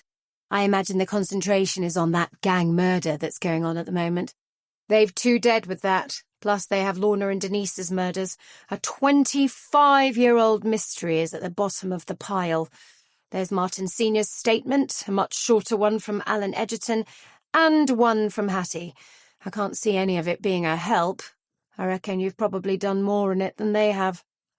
That's what I thought. It sort of ground to a halt. Evelyn didn't seem to have girlfriends. She was all about her craft, a definite loner. She worked in that shop, which has proved a dead end, and she did her sculpting and stuff at home, getting things ready for the craft fairs when she sold the items she'd made. She must have had customers, possibly regular ones, but she didn't keep records. None have come to light, anyway. I'm hoping these from the police show something, but I'm sure there was nothing in her room, and if Hattie had known of anything, she would have passed it on to me. Beth walked around the room to look out of Luke's window. You were lost in thought when I came in. About what? He frowned. It's a bit of a jungle. That grass has probably been uncut since Evelyn was put in the outhouse. It was a passing thought, that's all. You think something relevant could be in that grass? No, It would have been rotted after all this time. It was a bit of a contemplative thought, really. It didn't mean anything. I do think we should have it tidied up, though. Will we get a combine harvester round the back? He asked with a laugh. Possibly not, but can't you use a scythe? Luke collapsed dramatically onto his desk. Oh, my shoulder, the pain! She scuffed the top of his head. Wimp. I'll ask Stefan if he knows somebody. It won't take long to smarten it up. And you're right, it's a bit of an eyesore. Thanks for the donuts. Hope there's something in there worth looking at. He smiled as she left the room. Did he look as though he could do gardening? He didn't know a dandelion from a daffodil. They were both yellow, weren't they? Pulling the paperwork towards him, he flicked through it, then straightened it and began to read. Fred was another colleague lost in deep thoughts. Accessing the phone contents had been easy, and he began with text messages. There were many between Harley and Ursula, all ended with kisses, and most of them were affectionate. His last message to her had been, in view of everything that happened overnight, overwhelmingly poignant. Always remember I love you. Kiss, kiss, kiss. She had responded with, and I love you too. Kiss, kiss, kiss. There were no suspicious words of any sort. Nothing that made Fred stop to investigate. Harley had a fishing friend, someone called Elle, but every text was about them meeting, whose car they were taking, having a weekend of fishing, and nothing made Fred's brain go into overdrive. The texts between the two men went back for a long time, and Fred thought he would read them on a second visit, to make sure. The pictures were mainly family photographs, and it was only when Fred went into an album called Favourites that he realised what he was looking at. Blueprints. Diagrams. Sheets and sheets of words. He soon realised that these pictures meant nothing unless he could find out who they had been sent to, so he moved on to Messenger. There was nothing to unnerve him there, and he realised that Harley King rarely used his phone other than for texting his wife and the sporadic texts from his fishing friend. Calls were few and far between, personal emails almost non-existent, and in the end Fred put down the phone with a sigh. There had to be some other method that had been used. Royal Mail. No, Fred said aloud. Surely not.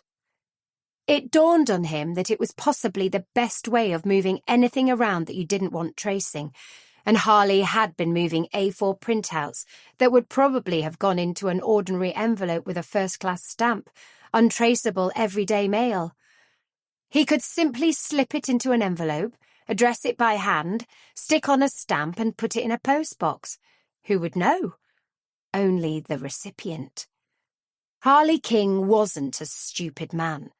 Why had he left the pictures in his favourites folder for someone to find? To show Ernest Lowndes the loophole? None of this explained why Harley had done it. Simply how. Printing off the pictures and popping them in the post had to be the easiest thing ever. Fred waited for some time, then rang Ernest. He needed to talk. Luke read through the initial observations of the crime scene in their backyard jungle and found nothing to disagree with. The door had been forcibly open in the absence of a key, a body had been found, and the body was subsequently removed for investigations to continue. The report about the visit to Hattie's home to see the 2 rooms kept waiting for the return of Evelyn had yielded little, although there was mention of a diary in the safekeeping of Connection Investigation Agency, pending collection by D.I. Heaton. Alan Edgerton's statement was short, sharp, and to the point. His broken leg was his alibi. He couldn't walk, hadn't seen Evelyn Pearson, and she had neglected to contact him despite being his fiancée. Luke smiled. Alan had thought it expedient to give his alibi to the police, not to them. It was as Luke was reading Martin Sr.'s statement that he did a double take. He went back to the beginning and read slowly, wondering if he had glossed over anything, but decided he hadn't. It seemed when he and Tessa had visited seniors, they had neglected to ask one important question, and similarly, Martin Sr. hadn't thought to mention one tiny little fact. But Carl Heaton had asked it. The issue now was, had Carl acted on it? Luke thought not. 27. Thursday, the 23rd of January, 2020. It had rained overnight, but the brightness of the sun woke Tessa early. She lay in bed for a few minutes, contemplating putting her feet on the floor, then had to anyway as her mind drifted to her thoughts of the previous night. Thoughts that had appeared as she floated off to sleep. She slipped on her dressing gown, felt at the radiator, not quite believing it was on, and headed downstairs. Cup of coffee by her side, she opened up her laptop. She typed in the name Phyllis Ashford and waited for the results. There was little to see. She had been Phyllis Ashford until the age of 30, where she had changed to Phyllis Senior after marrying the CEO of Senior Medical, with the happy couple choosing to live at Alport in Derbyshire, in the bride's former home. Following the untimely deaths of her parents within 6 months of each other, she had inherited the Ashford chain of hotels. The Seniors had no children. Tessa drew a quick family tree and looked up Orville Ashford. It seemed he had worked hard, his wife giving birth to their only daughter Phyllis late in life. They had bought the house at Alport for their daughter's 21st birthday, and one night they had visited her for a meal, only to be in a road accident as they drove home later. Orville had died immediately. Wanda had tenaciously clung on to life for a further 6 months, but then succumbed without ever leaving her hospital bed, or indeed waking up. The coroner deemed accidental death after it was revealed Orville had complained of migraine symptoms during the evening, and his daughter had given him a box of paracetamol to take 2 tablets immediately, and then to take the packet home with him. She confirmed he had looked grey when he went home, and in fact they had left earlier than originally planned so he could get home to bed. It was concluded he had probably closed his eyes while driving, possibly to keep headlights from blinding him, and he had veered off the road.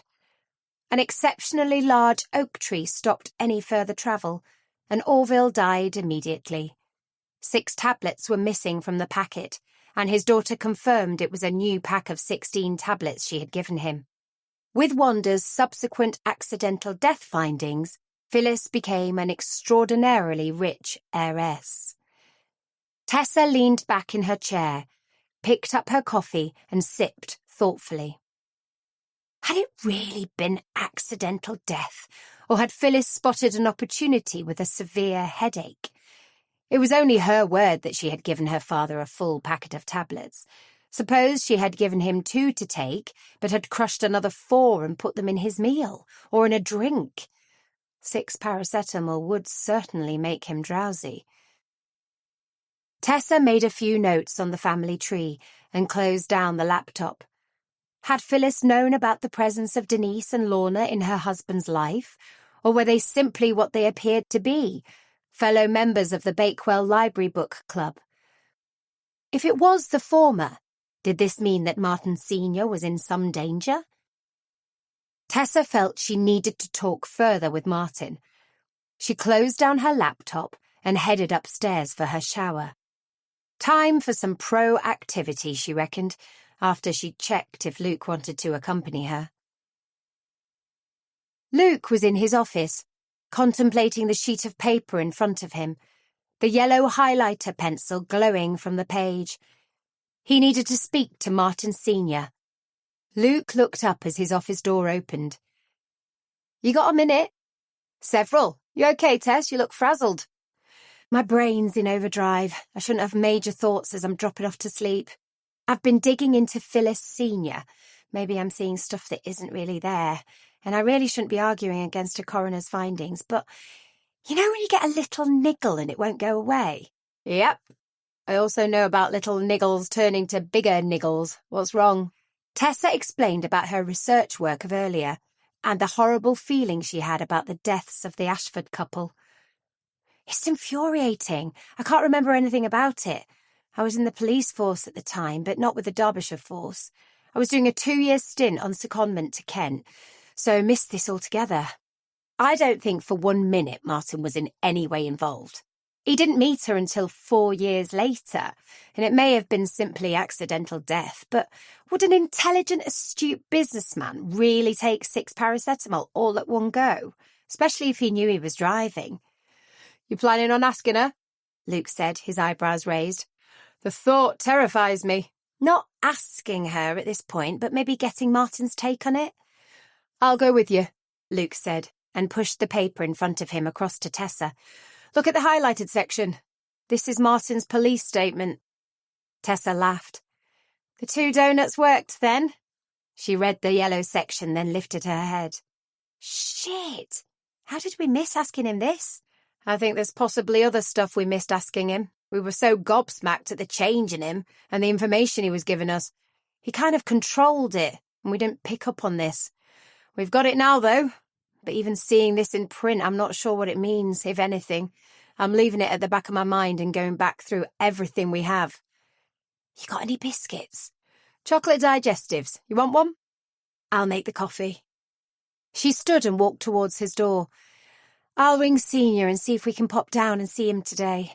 Let's hope he's in work. I don't want to see him at home with Phyllis there. Cheryl listened to the messages left overnight and smiled as she heard Fred's voice. Hiya, sweetheart. I won't be in until later. I'm going to Ernest Lowndes' place first, then maybe to his daughter's home. So hang on while I find the addresses. There was a brief, noisy pause, then he read out both addresses. That okay? I don't think you'll have to send out a search and recover party. See you hopefully around 12. She listened once more to the message, scribbling down the information he had left for her, then checked who was in and who wasn't. Both Tessa's and Luke's lights were showing green. Beth's, like Fred's, hadn't yet been lit. Cheryl put a drop of water onto the plant and spotted a new bud forming. She felt inordinately pleased that she hadn't managed to kill it so far and settled herself into a comfortable position. There was a small pile of post, and she sorted through it. There was only one with a designated name, for Beth. Using her letter opener after sustaining a nasty paper cut 3 days earlier, she went through the remaining mail. 2 were queries for Beth, from companies wanting quotes on recruitment issues. 1 was a general query for surveillance work, which she put aside for Fred, and 1 was a handwritten one, no stamp, with 1 sheet of paper in it. The words were stuck on, and obviously from newsprint and magazines. 1 big, fat lie from start to finish. I know. Cheryl stared at it, then rang through to Luke. Can you pop down for a minute? No problem, he said, and pointed to the packet of biscuits. Do not steal my biscuits, Tessa Marsden. I'll only be a minute. Cheryl needs me for a second. That statement doesn't make sense, Tessa said, reaching across for the packet. I'll save you a biscuit, don't worry. Luke didn't even glance at the biscuits when he returned.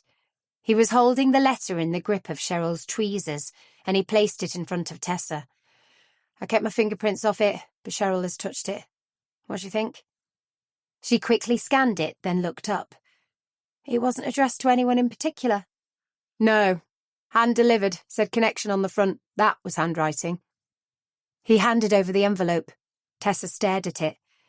This could mean anything. It could refer to any of our cases. She looked up at Luke. We'll copy it so we all have one and file this original. It may become apparent one day who it's intended to help. I think it's intended to help me. It's hand-delivered, so that suggests it's local. But let's keep our minds open on that one. Somebody obviously thinks they know something. Fred and Ernest were closeted in the study, but spoke sporadically while waiting for Ursula to bring them drinks. She looked drawn, had obviously had little sleep, and was still dressed in her pyjamas, proclaiming she loved Mickey Mouse. Fred thanked her as she handed him a mug of tea, and she gave a quick nod. The teapot is full, so help yourself whenever. Dad, I need to go home at some point. I didn't really bring anything with me. That's fine, sweetheart. We'll go down later. You okay for the moment? I am. Good to see you again, Fred. Find out why, will you? She left the room and Ernest shook his head. There were many tears last night, he said. If only I'd picked up on this sooner, the blueprints and stuff, all of this could have been avoided. I looked through the phone, found the pictures of everything he passed on. They were kind of hidden in plain sight, in the favourites folder. I have no idea why he didn't delete them, but suspect he knew it would come to this one day. This is probably his way of trying to stop an investigation. He's protecting you, your family, and the business. You have your proof he did it, now drop it, sort of thing. Do you get what I mean? Unfortunately, I do. And we should leave it at that. But for my peace of mind, I need to know why. Who had something on him that meant he had to give away our future? It's already caused a lot of damage financially to the company. I'm taking over his side of the business until we can get our heads around this. But I don't want to do that. I'm ready for retirement. I would have been out of here in 6 months, and Harley and Ursula would have had full control. Was there really nothing else on his phone? Very little. He didn't make many calls, mainly text messages to Ursula and arrangements for his fishing trips. Fishing trips? Seems so. He had a friend called L. Only used an initial, but they texted a lot about fishing spots. It did seem friendly, and really that's why I'm here, to see if you know who L is. He might be able to shed some light on this. I've never known Harley go fishing ever. Give me a minute. Ernest walked to the bottom of the stairs and Fred heard him call Ursula's name. When she responded, he said, "Where did Harley keep his fishing tackle?" "What fishing tackle? He doesn't have any. He wouldn't know how to fish. He likes his salmon on crew, not in the river." "Liked," she corrected herself. "Thank you, sweetheart," Ernest said and returned to Fred. "So, who's L, and what's the significance of all these messages? I'd brought the phone back to you, but I'm taking it with me again to the office. This needs a much deeper investigation." Ernest stared at him. "You think the messages between them could be some sort of code for whatever Harley was involved in?" "Don't know yet. I'm going to get them transcribed, then I'll email them to you. I need you to look at them, particularly with regard to the dates they were sent, and see if anything jumps out." He stood. "Thanks for the tea, Ernest. I'll be in touch as soon as I can. It's quite possible this L doesn't know of Harley's death, so we may get further communications. Fingers crossed." 28. "I thought you were here to talk about Evelyn." Martin Sr.'s forehead creased into a frown. Not an attractive look, Tessa thought. "Not necessarily," she said. "We represent different clients. Luke's case is Evelyn Pearson. My case involves Lorna Thompson and Denise Jordan." She watched him carefully, and the frown disappeared to be replaced by a glance at both of them, as if worried about what was coming next. Luke opened his folder. "You have the perfect alibi for the night Evelyn disappeared, but can you tell us where you were on Thursday evening, say between 9 and midnight on the 16th of January this year, and also on Saturday morning between 10 and 12 on the 18th of January? "You asked me this when you came to my house." "No, we didn't. We simply checked that you knew both women." "Okay, Thursday evening I stayed home until about 9. Then I went to the church in Bakewell to pick up Phyllis. I had to wait a bit. Phyllis had taken some stuff round to one of the elderly churchgoers, and I also gave a lift to her friend, so it would have been around 10 when we got home. We had a drink, then went to bed. We were in bed for around 10:30, I would think. Saturday I was at the hairdresser's for 9:30, and from there went straight to Crosspool in Sheffield to my friend's house. We're season ticket holders at Sheffield Wednesday. And every home match we have lunch at his, then go to the match from there." Luke smiled. "And this week you wished you hadn't bothered?" Martin gave a deep sigh. "I take it you saw the result?" Luke nodded. "Lost 5-0 to Blackburn Rovers. Even I said, ouch." After the match, we headed back to Crosspool, and I picked up my car and drove home. The police have verified it, so I don't think I need to give you my friend's address. "What does your wife do when you're at the matches? She doesn't go with you?" Martin gave a short bark of laughter. She'll watch a horse race, glued to the screen, but football leaves her cold. She usually asks how we've gone on, but I think she must have seen the score this week, because she said nothing. Probably figured it was for the best. She did say she'd been out to do some shopping, which was pretty normal for a Saturday for her. You were seeing both Lorna and Denise, so we've been told. Was there anyone else? For God's sake, no. They were both free agents, you know. But you're not? No. Martin looked down. Since you arrived on my doorstep telling me Evelyn's body had been found, my life's been in turmoil. It was always in turmoil, really. Evelyn and I were so right together, and I feel as though I go through life thinking the next one will be the right one once again, but it doesn't happen. I think you picked up on my unhappiness at the present time. I don't suppose anything would have come of seeing either Denise or Lorna, but someone's taken away any chance of that. You met them through the book group? I did. My wife doesn't like driving, so I always drop her off at the library. I bumped into Denise in a pub one night. We had a drink and went out a couple of times. Lorna and I used to chat at the library. We talked mainly about books, but she was also fun to be with. That's why I took her to Chatsworth and hoped we wouldn't be spotted. Tessa finished her coffee and placed the cup on the table. Thank you for clearing up these last little niggles, and I'm sorry Wednesday lost. Luke packed away his notes, picked up the recorder, and shook Martin's hand. Thank you, Mr. Senior, and I hope they win next time. Luke and Tessa walked down to the car park, unaware that Senior's eyes were on them every step of the way. You didn't ask the question. Tessa glanced sideways at Luke as they settled back into the car. I didn't need to. I have his police statement. I came with the intention of asking it, but then realised I didn't need to. And I didn't want to trigger any thoughts in his mind that it was the most important question of the lot. I don't want him taking matters into his own hands any more than I wanted Hattie doing that.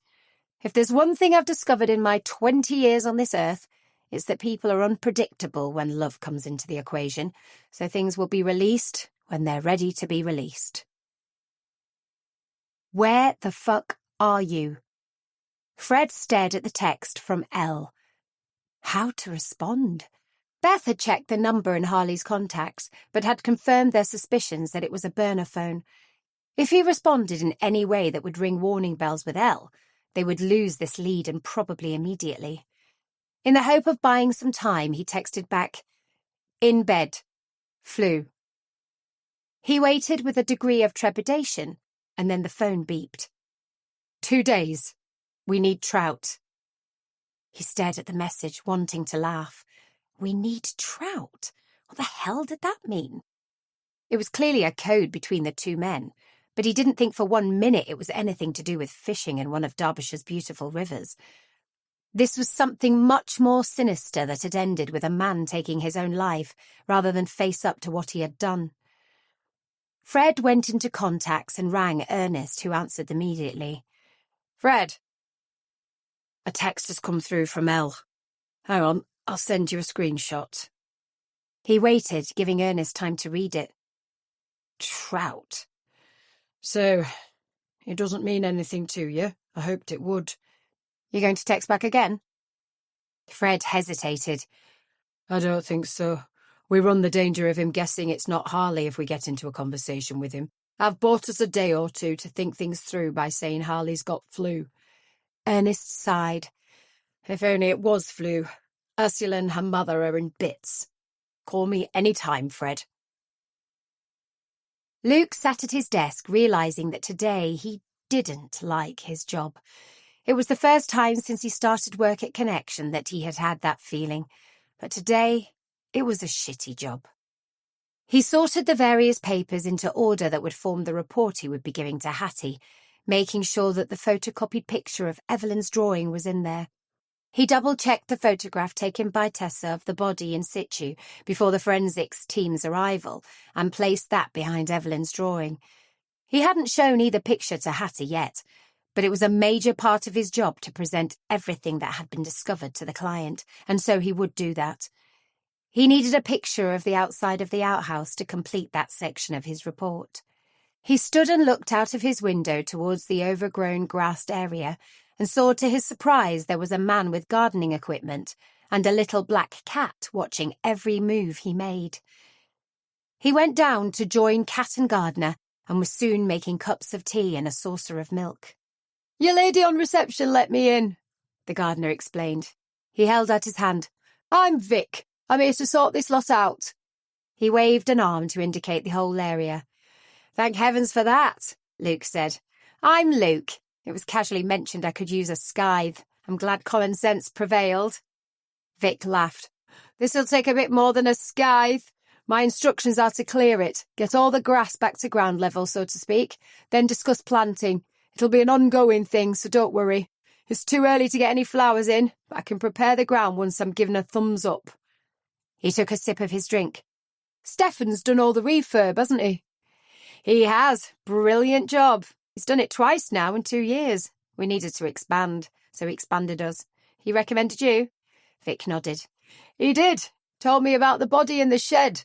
I'll try not to find you one in the long grass." "Thanks, the first one was enough." Luke had a quick image of the file on his desk. "Will there be somewhere out here we can put a cat shelter?" "For that black cat? I'm sure we can. I'll knock something up at home. I've loads of stuff I can use in the shed. We can fit it on the end wall of that outhouse. It lives here then?" "He's called Oliver, and he adopted us. Sometimes he stays out overnight, and I'd feel happier about that if we had some sort of escape for him from bad weather."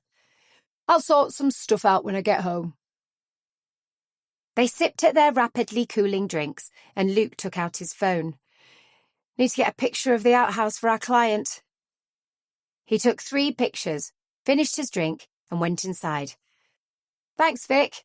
And bill me for the cat shelter, will you? Not the business." "No problem. I'll enjoy building it. Only thing is, the missus will want me making one for our cat." Luke printed off one of the pictures and handed it to the now complete file. He then finished off the invoice, which revealed only £25 to be owing, as Hattie had insisted on a hefty deposit. He double-checked the file contents, closed it, and put it into his lockable drawer ready for the morning. He rang Hattie to check she would be in, arranged to see her at 10, then rang Carl Heaton. Beth stared at the figures that weren't adding up. Work on her primary case had been ongoing for a couple of weeks. The initial request had been a simple one, to check some figures that didn't seem to agree with other figures. For the first time, a potential criminal investigation had intruded into her corporate work, and it seemed that it was much worse than the CEO at Goldex had feared when he had asked for her help in solving his problem. Money was definitely being siphoned off, and she suspected it was disappearing offshore. Everything would have to be double-checked. It would do Connection's reputation no good at all if she was wrong, and it was proving to be a much bigger task than she had initially thought. She looked at her screen and then down at the scribbles on the piece of paper in front of her and called Simon. "You busy tomorrow?" "No, I told you I could start immediately." He laughed. "I need you to check up on me." "Wow, that's not what I expected. 9 o'clock? "I'll be here for 8. Then so will I." During the night, Harley King's phone pinged. Fred didn't hear it despite it being on his bedside table. He was deeply asleep. "Ring me tomorrow." A picture was attached of a naked Harley King on top of a naked blonde woman with his head turned towards the camera flash. The second message that pinged through was, "The next one goes to your father-in-law. Third to your wife." 29. Friday, the 24th of January, 2020. Luke was surprised to find the shutters up and lights on. He glanced at the indicator board and saw that both Beth and Simon had amber showing, so he knocked and popped his head around Beth's door. "Morning. Can you sleep?" "No, can you?" she responded, glancing at her wristwatch. "It's only 8:15. "I know, too much on my mind." "And Simon's in?" She smiled. "He's my cavalry. I need him to check my figures before I jump into something with big welly boots on. For the first time, it seems my side of our business has a criminal element that's surfaced accidentally. I'm supposed to be finding a way of splitting a company's finances into 3 to get maximum benefit from the split regarding tax and other issues, and instead I found what appears to be some siphoning off. I need to sort it as quickly as possible, but I need to check I'm correct, so Simon has come in to help. You're in early. I'm going up to see Hattie Pearson in a bit. I need to fill her in on everything to date. Then I'm seeing Carl later. Beth put down her pen. You want to talk? Luke brought a chair towards her desk and sat. I do. Simon could see Luke and Beth deep into a discussion and marvelled at the level of soundproofing that must have been installed when Beth's office was split. Nothing could be heard of their conversation. He returned to checking the figures and following the cash, but so far had found 0 to reverse Beth's findings. Someone smart had been feeding money into an offshore account for quite some time. Beth had gone back 3 years, and it had been happening then. Now all they had to do was work out exactly how much was involved without alerting whoever had done it, because it would disappear fast if he or she discovered connection were investigating. It seemed his new job was going to be extremely different to his old one, which had been pure accountancy, balancing books for small businesses, auditing, and general accountancy work. Working for Beth at Connection would be a complete change in direction. She delved deeper, worked with businesses to improve cash flow, recruited the right people for them, and her reputation was sky high. He hadn't even had to think about it when she had contacted him to ask him to talk to her. And here he was, a day earlier than expected, being asked to check the boss's findings. He saw Luke stand and leave Beth's office. He looked unhappy. Luke went to his own office after feeding Oliver and sat for some time thinking. What came next had to be handled carefully, and he had no idea how Hattie would react to what he had to tell her. He stood and walked to the window, hoping the sight of the outhouse where his case had started would ease his thoughts. He saw Vic manoeuvring a wooden structure along the side wall of the small building. A diversion was Luke's initial thought, and he went downstairs and unlocked the back door. Cup of tea? My saviour, Vic replied. This didn't feel half as heavy when the missus helped me put it in the van, but I thought it would be easier bringing it around the back than through the office.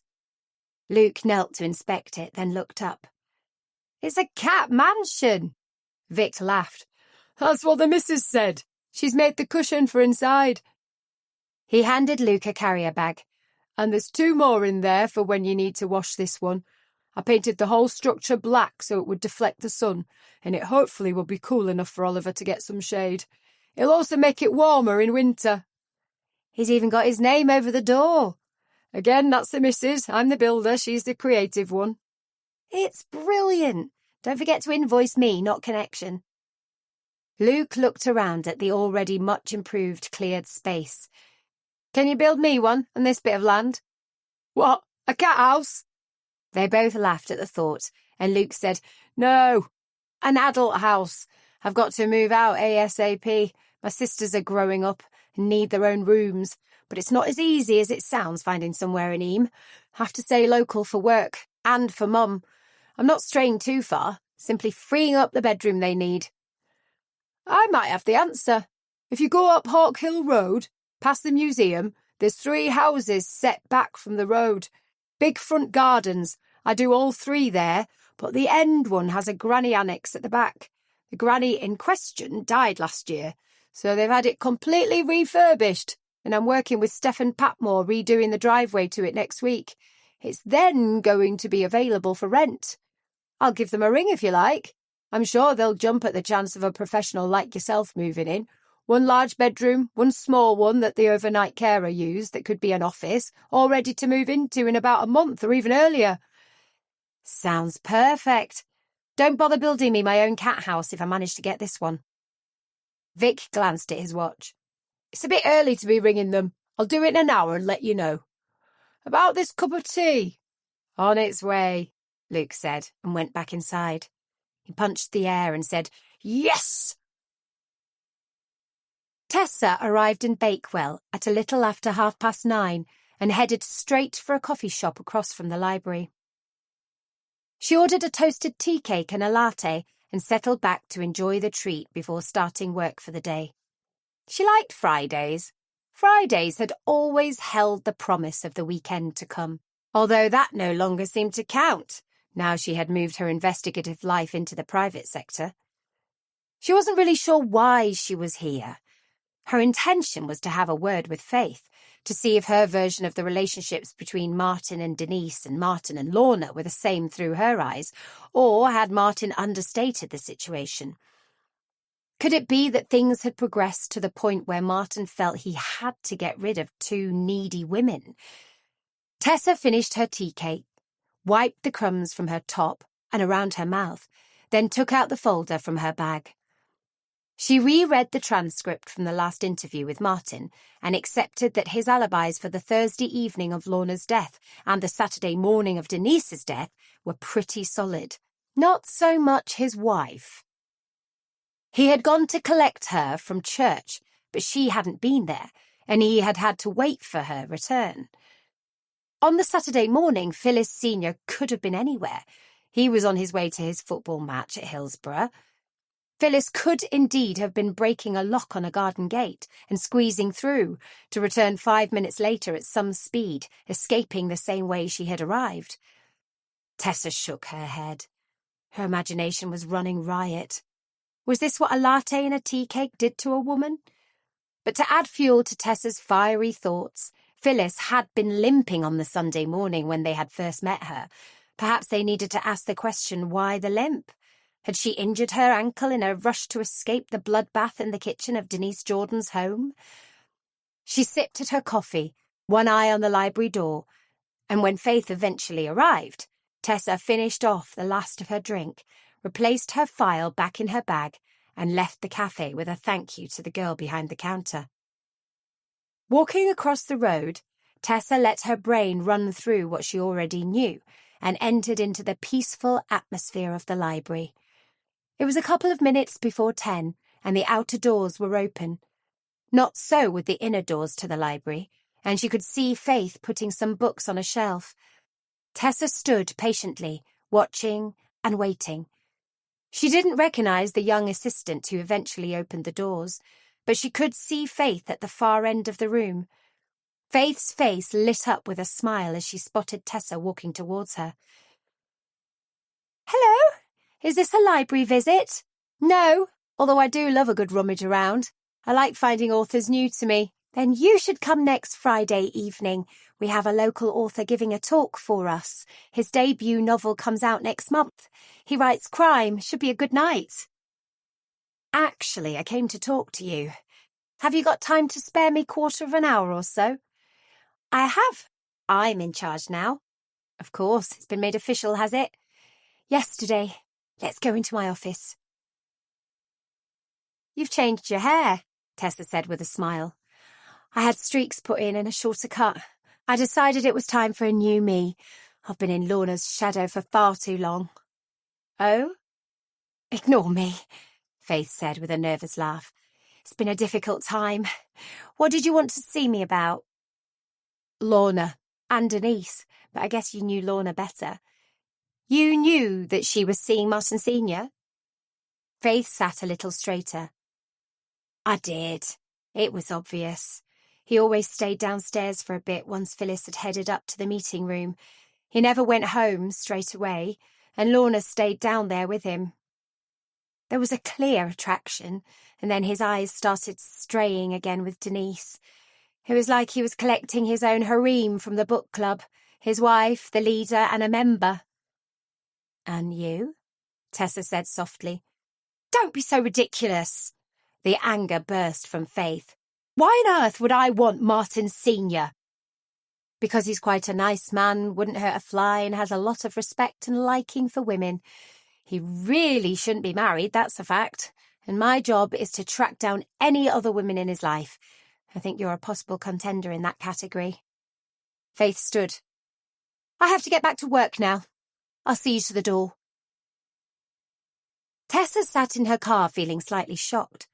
That hadn't gone in the way she had envisaged at all. She had anticipated Faith denying all knowledge of everything.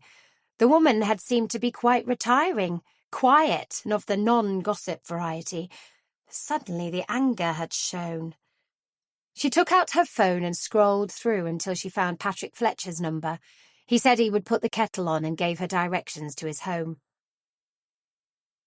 Patrick not only put on the kettle, but he also provided biscuits, and Tessa thought maybe a couple of weeks of a strict diet was looming. They sat in the lounge and chatted while drinking the tea. My wife instilled in me that I must always offer guests a drink and a biscuit. She's been gone 5 years now, and I've never let her standards slip. I miss her, but we'll be back together soon enough. She'll be waiting for me. Tessa smiled. I don't doubt. I wanted to discuss with you what you told us over the phone. We have had everything you said confirmed by Martin Sr. himself now, but I really wanted to talk about the new head librarian, Faith. They've given her the job then? They have. I would have thought it was a sensible appointment, but... Still waters run deep, Patrick said with a laugh. I know it's a cliché, but it describes her exactly. 1 minute she's as nice as anything. The next minute she's snapping. I honestly thought they would bring somebody new in altogether, but she obviously had her good head on when they interviewed for the job. OK, Patrick, here's the killer question. Was there ever anything between her and Martin Sr. that you were aware of? He laughed. Not recently, but he dumped her for Lorna, and I suppose for Denise as well. 30. Luke pulled up outside Hattie's house and sat for a moment. He had brought everything with him, the statements he had collected, Evelyn's sketch, the final bill, and Luke knew today it would be done. There were questions to be answered, but the answers he felt he already knew. Hattie herself would be able to confirm them for the most part. D.I. Carl Heaton would take them from there. He glanced in his mirror and saw Carl's car pull up behind him. His initial thoughts had been that he would go alone to see Hattie, in accordance with their terms and conditions, but further thought had deemed that might be a stupid move. Carl got out of his car and came to Luke, who gathered up his paperwork and joined the detective inspector. You ready? Carl asked quietly. I am. You've organised your side? Carl nodded. I have. They walked down to Hattie's cottage, and Luke knocked on the door. Hattie opened it with a smile, which froze on her face as she recognised Carl Heaton. You need backup to visit me, Luke, she said. Not at all. D.I. Heaton is the lead investigating officer on the case. Can we come in? She held open the door. You want a drink? No, we're good, thanks, Hattie. She showed them into the lounge, and Luke and Carl shared the sofa. Hattie sat across from them in the armchair and waited patiently. Her face was inscrutable, lips set in a straight line, eyes open yet almost unseeing, and her hands were balled tightly into fists. Luke took out his file and placed it on the coffee table. He also placed his recorder on the low table. OK, he began. This sketch, Hattie, is one that Evelyn drew the Friday before she disappeared on the Monday. This is a photocopy, but I knew you would want it. He handed it to her and she took it, taking a long time to look at it. She ran her fingers across the face she knew so well, touching the eyes, the nose, and the mouth with a display of reverence that was heartbreaking in the simplicity of the actions. She lifted her head eventually. This is beautiful. My daughter was so talented. She was. This piece of paper is the photocopy of the back of that portrait. Hattie read the words. She said nothing, merely lifted her head and stared at Luke. Hattie, Luke pressed. What did Evelyn say to you on that Monday? I believed at the beginning that she had to see Alan Edgerton to tell him it was over, that she had found a new love. But she had someone else to tell. Didn't she, Hattie? There was a silence in the room, and Carl let it carry on, reluctant to interfere in what Luke had carefully worked out. He knew he could step in, if it became necessary. Hattie, what did Evelyn say to you? I told you. I didn't see Evelyn. She went to work that Monday morning and I didn't see her again. She told Martin Sr. that she would be with him once she had told Alan Edgerton and you, and she would do it before Martin returned from his golfing holiday with his father. Isn't that the truth? And didn't she come home from work and tell you? She didn't tell Alan Edgerton because she was dead before she could get to see him. Where did she die, Hattie? They watched as Hattie Pearson visibly crumpled. It's over, she whispered. Suddenly she looked every one of her 70-plus years. What is it, Hattie? Luke spoke gently. 25 years of regretting one split second. What happened, Hattie?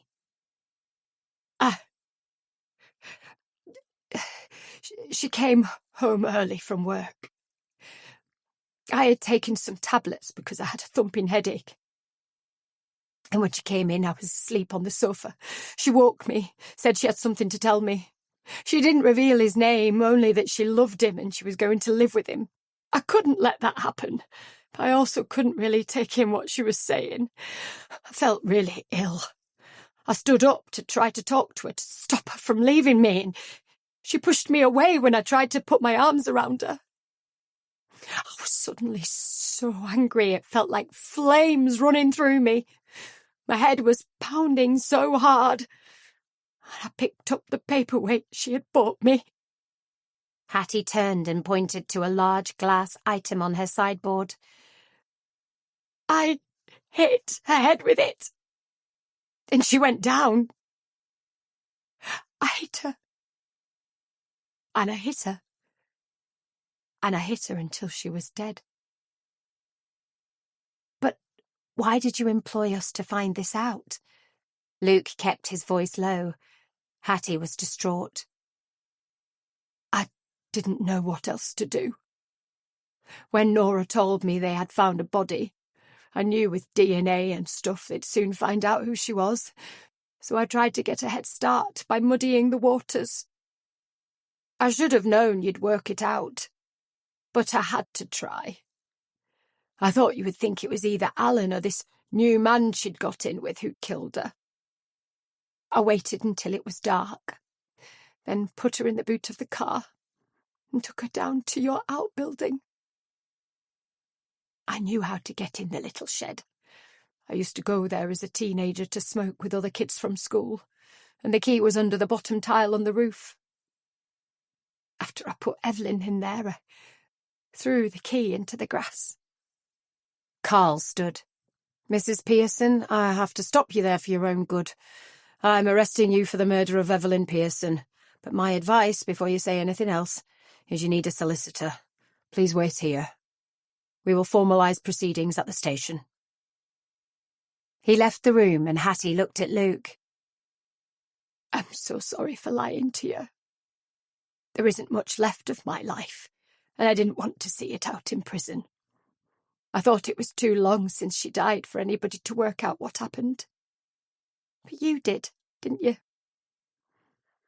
Luke reached to the table and switched off the recorder. I did. Hattie, please don't say another word until you have a solicitor to guide you. D.I. Heaton will have a copy of this recording. If I can do anything to help you, I will. What was so bad about Evelyn leaving home? She was all I had. It had always been the two of us. And then this new chap arrived on the scene and I lost her to him. I couldn't bear it, and I felt so ill. Everything exploded, and I couldn't stop hitting her with that damn glass thing. The lounge door opened, and 2 PCs accompanied Carl. "Please put on shoes and a coat, Mrs. Pearson," he said. "You'll be going in a car with these 2 officers." Luke watched through the window and Hattie turned as she reached the garden gate. She inclined her head slightly, and he knew what she was saying to him, that it was as she expected it to be. As the car pulled away, Carl spoke. "Thank you for your help with this. She would have denied everything to me. And to be honest, we haven't given this investigation the concentration it needed. We're overworked, underpaid, understaffed, and this was a 25-year-old crime that held no priority." "It holds no satisfaction for me." Luke's voice was grim. "I know she's done wrong, that it's murder, but she's in her 70s, Carl. And what's worse, she's confessed." "Did you expect that?" Luke nodded. "I did. I've got to know her, and to like her, and she's basically really honest. I knew she would recognise when it was all over, and she couldn't hide any longer from what she'd done, but even so..." Carl looked around the room. "I've asked forensics to come back here. I know we won't get any physical evidence from the paperweight after all this time, but we can probably match the indentations in the skull to its shape. It's a hefty piece of glass, isn't it?" They stared at the murder weapon for a few moments. It was truly a beautiful piece of artwork. Inside the rounded glass was a rose, sealed in forever, beautifully preserved from all angles. Luke knew the late Evelyn Pearson would have appreciated every curve of every petal, and she would have known her mother would love it. "Why on earth did she keep it?" Carl asked. "To remind her every day of what she'd done, what she'd lost. Her punishment, I suppose. Do you want me here any longer?" Luke needed a few moments alone. "No, I'm going as soon as forensics get here. I have to leave the key with them. You get off. I want a statement from you. And can you send me the recording as soon as possible?" "Tess, where are you?" "On my way back to the office. You okay?" Her voice sounded tinny and Luke could tell she was in the car.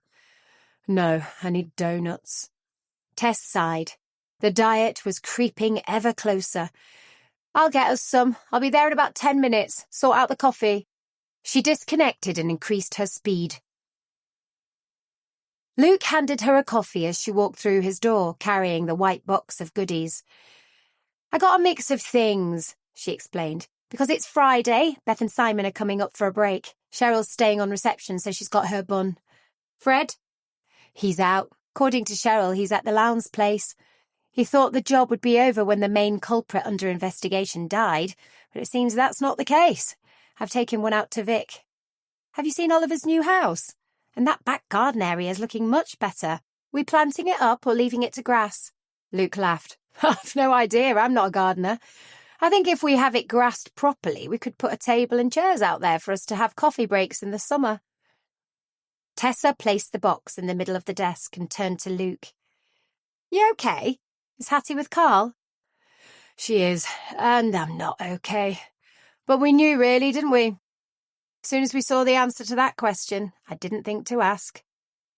Who did Evelyn have to tell before Martin's return from Spain?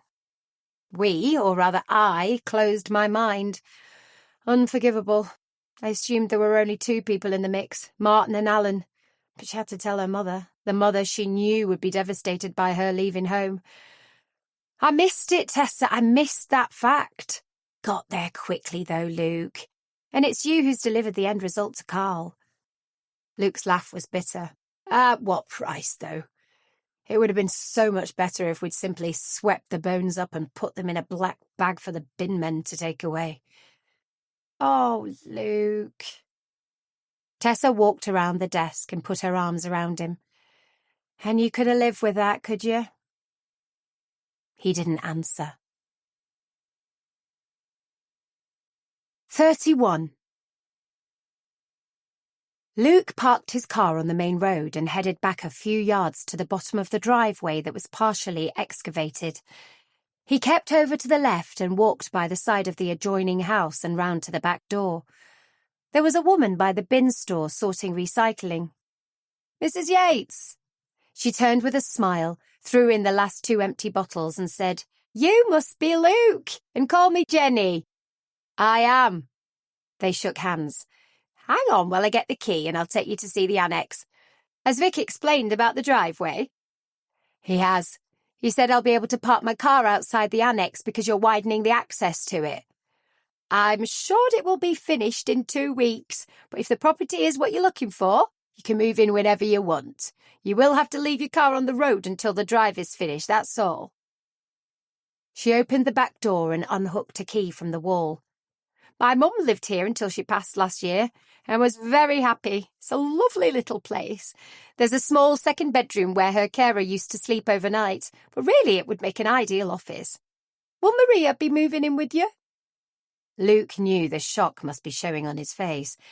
No, I mean..." Jenny laughed. "Luke, there are less than 1,000 people live in Eam. Everybody knows everybody else. We all know who is seeing who. And I chat to your mum most days in the co-op." Once again, Luke decided he had to find a new job for his mother. He gave a half smile before speaking. "Then you'll also know I've only been seeing Maria for a little over a week, so we're not getting married yet. No, this place is for me, so I can leave home and let my 2 sisters have a bedroom each. I do need to be close to Mum, though, in case she needs any more furniture building." Jenny's laughter tinkled in the air. "I'm quite sure your mum needs you there for more than furniture building." They reached the door of the annex, and Jenny handed him the key. "Go ahead." He opened the door, which led directly into a small hallway. They both went inside, and Jenny pointed to a door on the left. "That's a little cloakroom, keeps everyday coats and shoes out of the way. This is the lounge." They stepped into a bright room, a neutral colour on the walls, vertical blinds at the windows, and a log burner with logs laid waiting for a match. The floor was carpeted in a deep beige, and Luke slipped off his shoes before stepping on it. "This is lovely. I could have a sofa bed in here, because you can bet your life either Imogen or Rosie or both will want to stay occasionally. We threw out all of Mum's furniture. It was a bit old-fashioned, so you'll need to furnish, but the kitchen lacks for nothing. It's brand new. With all the white goods built in, you'll only need saucepans, crockery and stuff. Let me show you." The kitchen was white, gleamingly so. He walked around, opening and closing doors, said wow several times, and turned to face Jenny, who was trying not to laugh. "Do you need references? I am a partner at Connection, and I'm sure XDI Tessa Marsden and Beth Walters will be happy to recommend me. So will Reverend Kat Heaton." "No, Luke, I don't need references for you. We were delighted when Vic rang and said you needed a home. We've watched from afar how you've done. We also know Maria's family. In fact, there's not many people in Eam we don't know. Come and look at the bedroom. We've had wardrobes built into the long alcove, so I think you'll only need a bed and a couple of bedside tables." They sat in Jenny's kitchen, and he signed the tenancy agreement. He transferred the requisite amount of money, and they shook hands once again. "Thank you so much. I didn't expect it to be signed, sealed and delivered this afternoon. I've had a rubbish morning, and this has totally made my day. I'll move in as soon as possible so we can get the girls sorted in their bedrooms. Tonight I need to tell Mum. I'd like to bring Maria to see her over the weekend, if that's okay." Jenny passed the keys across to Luke. "It's your home now. I hope you're happy here." Tessa hugged him. "That's awesome, my lovely friend. It's exactly what you need. And it certainly sounds as if Rosie and Imogen are going to benefit from the move as well. You need a reference?" He laughed. "No, apparently I'm perfect. Jenny seems to know every one of the 1,000 or so people who live in Eam, so she didn't need anybody to tell her what a special person I am. She's really nice, and the annex is amazing. I need to buy lounge furniture and a bed pretty quickly, but everything else can be got as and when I need it. I can supply pots and pans." "Really?" "Yeah. When Hannah and I moved into my home together, she already had her own home, so we ended up with double everything. Most of Hannah's stuff like that went into the loft until we needed to replace my equipment that was already in situ, so if there's anything I can help with..." "You're a star, but it's still early days since Hannah died, Tess, so leave things in your loft. It's too soon. But I'll love you for the offer." He kissed her gently on top of her head. She wiped away a recalcitrant tear. "You told Naomi yet?" "No, I best go buy a bunch of flowers to sweeten her up first. The idea of me leaving home hasn't even been mentioned, so it's going to come as a shock." Luke handed his mother the flowers and kissed her cheek. "Are these to say you're sorry for not mentioning you were thinking of getting your own place, and you would possibly be moving into Jenny Yates's annex?" When he told Maria the story later that evening, she howled with laughter. "That'll teach you to try and get one over on Naomi." "Was she annoyed?" "Not at all. She'd spoken to Jenny's husband Mike at the checkout, and he mentioned he was pleased I was thinking about moving into their annex. By the time I arrived home to tell her, she'd realised the pros to the move and was trying to ignore the cons. She's fine about it, and I'm only a 5-minute walk away from her anyway. So if you've nothing better to do tomorrow, I'd like to show you the place, and then maybe we can go look at some furniture. Can't move into it without something to sit and sleep on." Tessa said goodnight as both Beth and Simon left shortly after 4 and went and sat for a while with Cheryl. "I need to talk," Tessa said. "If I talk things through, they sometimes become clearer." "There's nobody else here," Cheryl said. "Fred's not been in yet, and the other 3 have gone home. Talk away." "It's this damn case. It started as a potential stalker issue with the notes that Denise and Lorna received. I'd only recently begun the investigation when they were murdered. I didn't have a chance to get to know them, to understand their lifestyles, to find anything to give a reason for their deaths. So I've had to find what I can by talking to people on the periphery of their lives." "And that's led you somewhere?" "Kind of. This morning, as you know, I headed back out to Bakewell to talk to the librarian who was in temporary charge following Lorna's death, thinking I might find out more about Lorna. I found out more about her instead. When we went to the book club, she was helpful, upset at the loss of a colleague and a book club member, and really quite nice. I think this morning she showed her true colours. She's now been promoted on the back of Lorna's death." "Motive?" "Possibly. I don't know how desperately she wanted the job. However, I can't really link Denise's death to that motive. Killing Denise, and according to the autopsy report, they were both killed with the same knife, wouldn't have helped in any way to get her promoted. There is something else, though. After she'd basically banished me from the library, I called around to see that lovely man who rang me, another book club member. It seems that Faith was dumped by Martin Sr. in favour of Denise and Lorna. He's an absolute womanising pest. Is he a murderer? And being dumped by him certainly gives Faith a motive. I'm absolutely certain he isn't. He's actually quite a pleasant man, which is why he seems able to get any female he decides he wants at that moment in time. And his alibis for both murders are unbreakable. However, his wife doesn't have an alibi as far as I can see, and if other members of the book club were aware of Martin's philandering ways, then it follows that Phyllis Sr. probably knew he was seeing both women. On the Thursday night, when Lorna was killed, she was supposed to be at the church, but when Martin went to collect her and her friend, he had to wait because she had slipped out. On the Saturday morning when Denise died, Martin's alibi of going for a haircut then straight to Sheffield to his friend's house prior to their regular football match outing took away any alibi for Phyllis. She was free to do whatever she wanted. You're going round in circles, aren't you? I am, indeed. I needed to talk it out instead of thinking it out. So, Faith, whatever her name is, and Phyllis Sr. both currently have no alibis, and both have motive, which means I have to pass all of this on to Carl, because Faith is sure as hell going to clam up completely with me now. And Phyllis, I'm pretty sure, wouldn't talk to anyone below the rank of Chief Constable. Tessa gave a deep sigh. Talk to Carl. He may have already spoken to Faith, and then you'll know her surname. Isn't it on her name badge? No, it only says Faith, and she didn't put anything other than Faith when we passed the piece of paper round at the book club. Leave it with me. I'll find it out for you.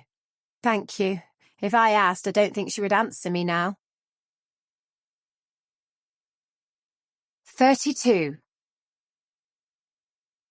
Ursula had been devastated to hear the full story behind her husband's death, but Fred and Ernest had realised pretty quickly that as they couldn't send any further plans and blueprints to buy them time, they had to show Ursula the picture of Harley with the blonde woman.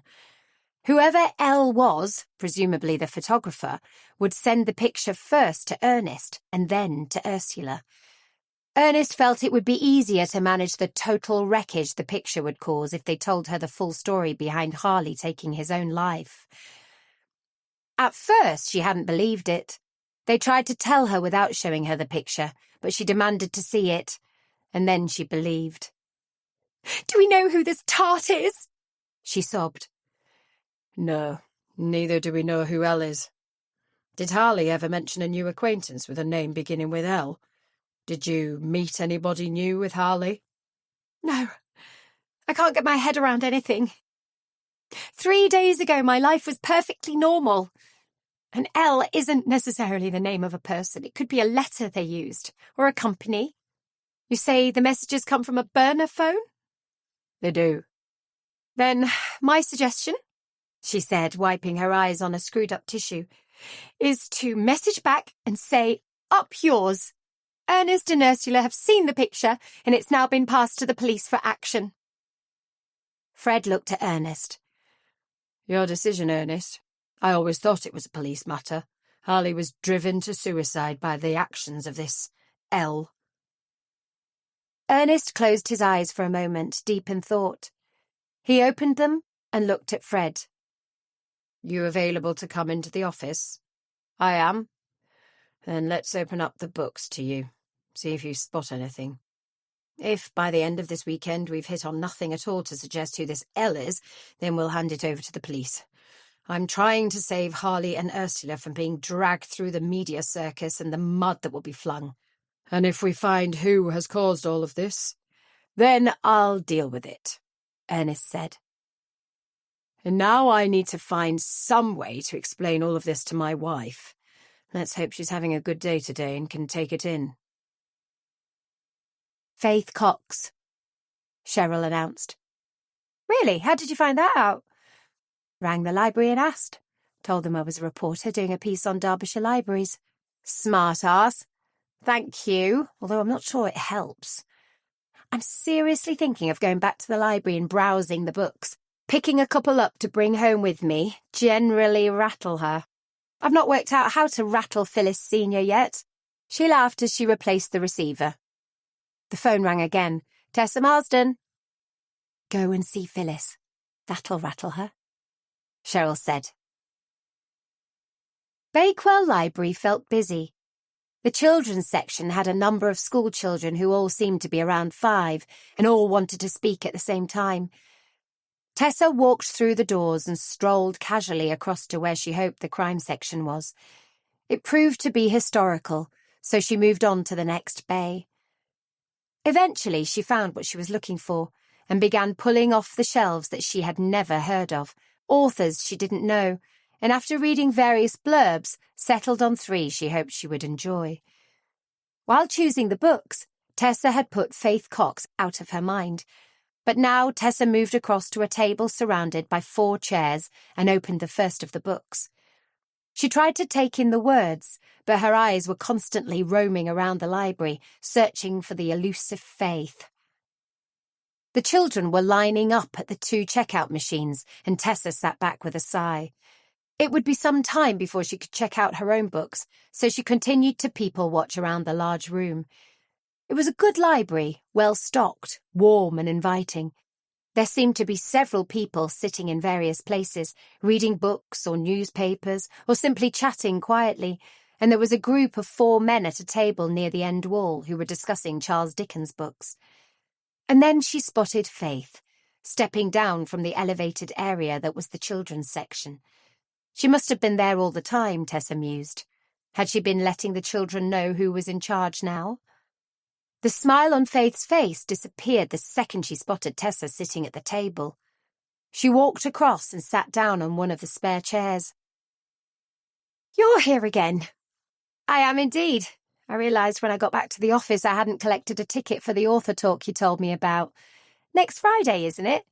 And I need some books, so I'm killing two birds with one stone, so to speak. Faith stood. I'll go get my receipt book. That acts as your ticket. Thank you. Tessa's smile was beatific. That's good of you.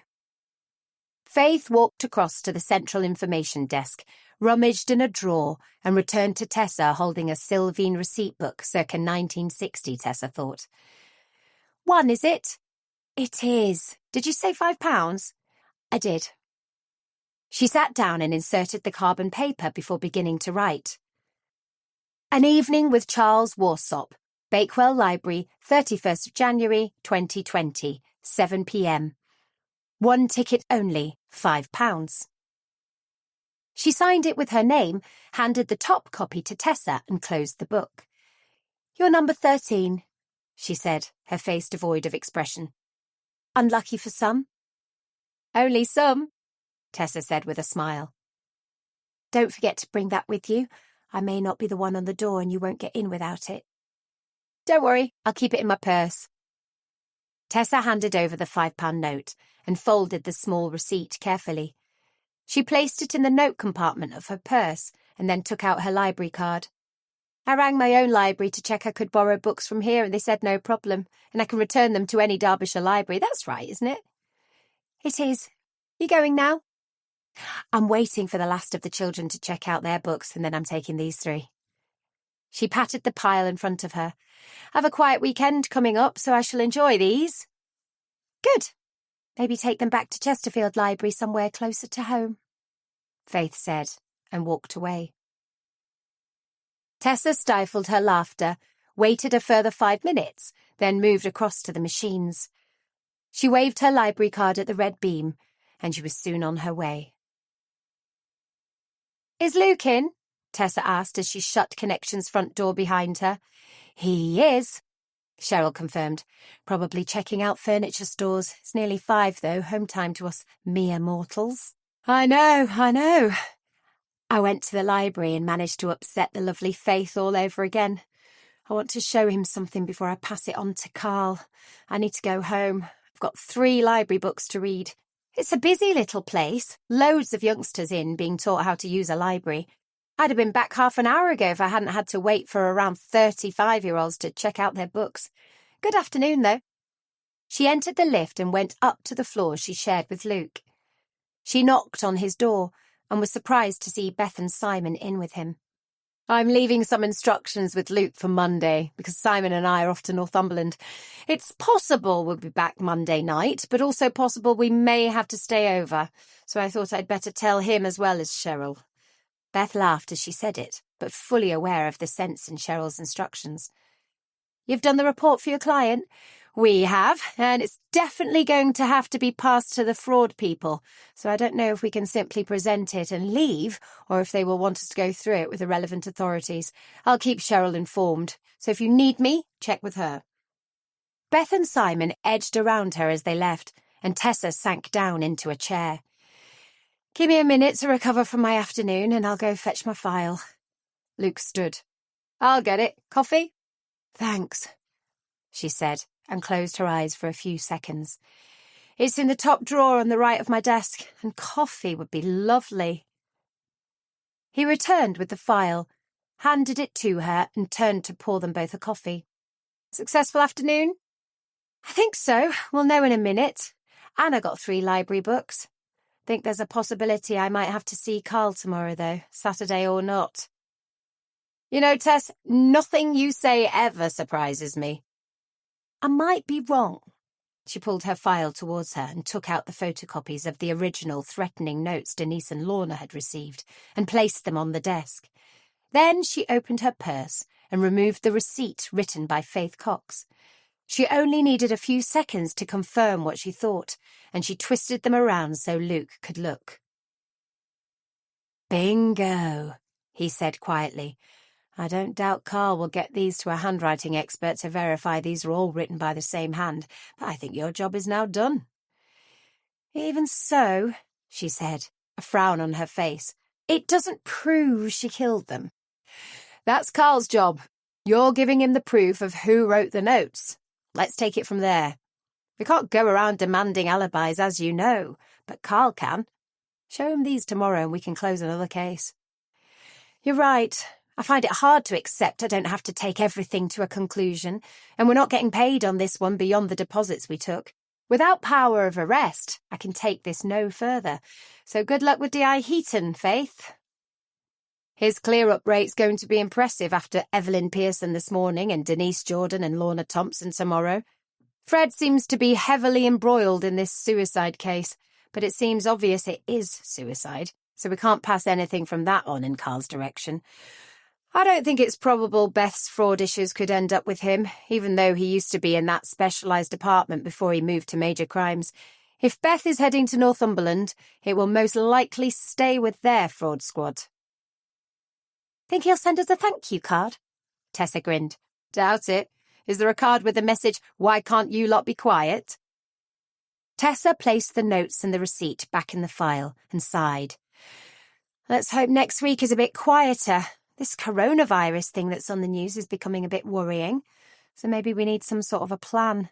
We certainly need to bring it up at Wednesday's briefing. You think? Ah, the joy of being young. You haven't considered it at all, have you? He laughed. Not really. I'll listen more carefully from now on. When they say it's centred in Wuhan, you kind of think it's a long way from here and nothing to worry about. She finished her coffee and stood to go to her own office. Thank you for that.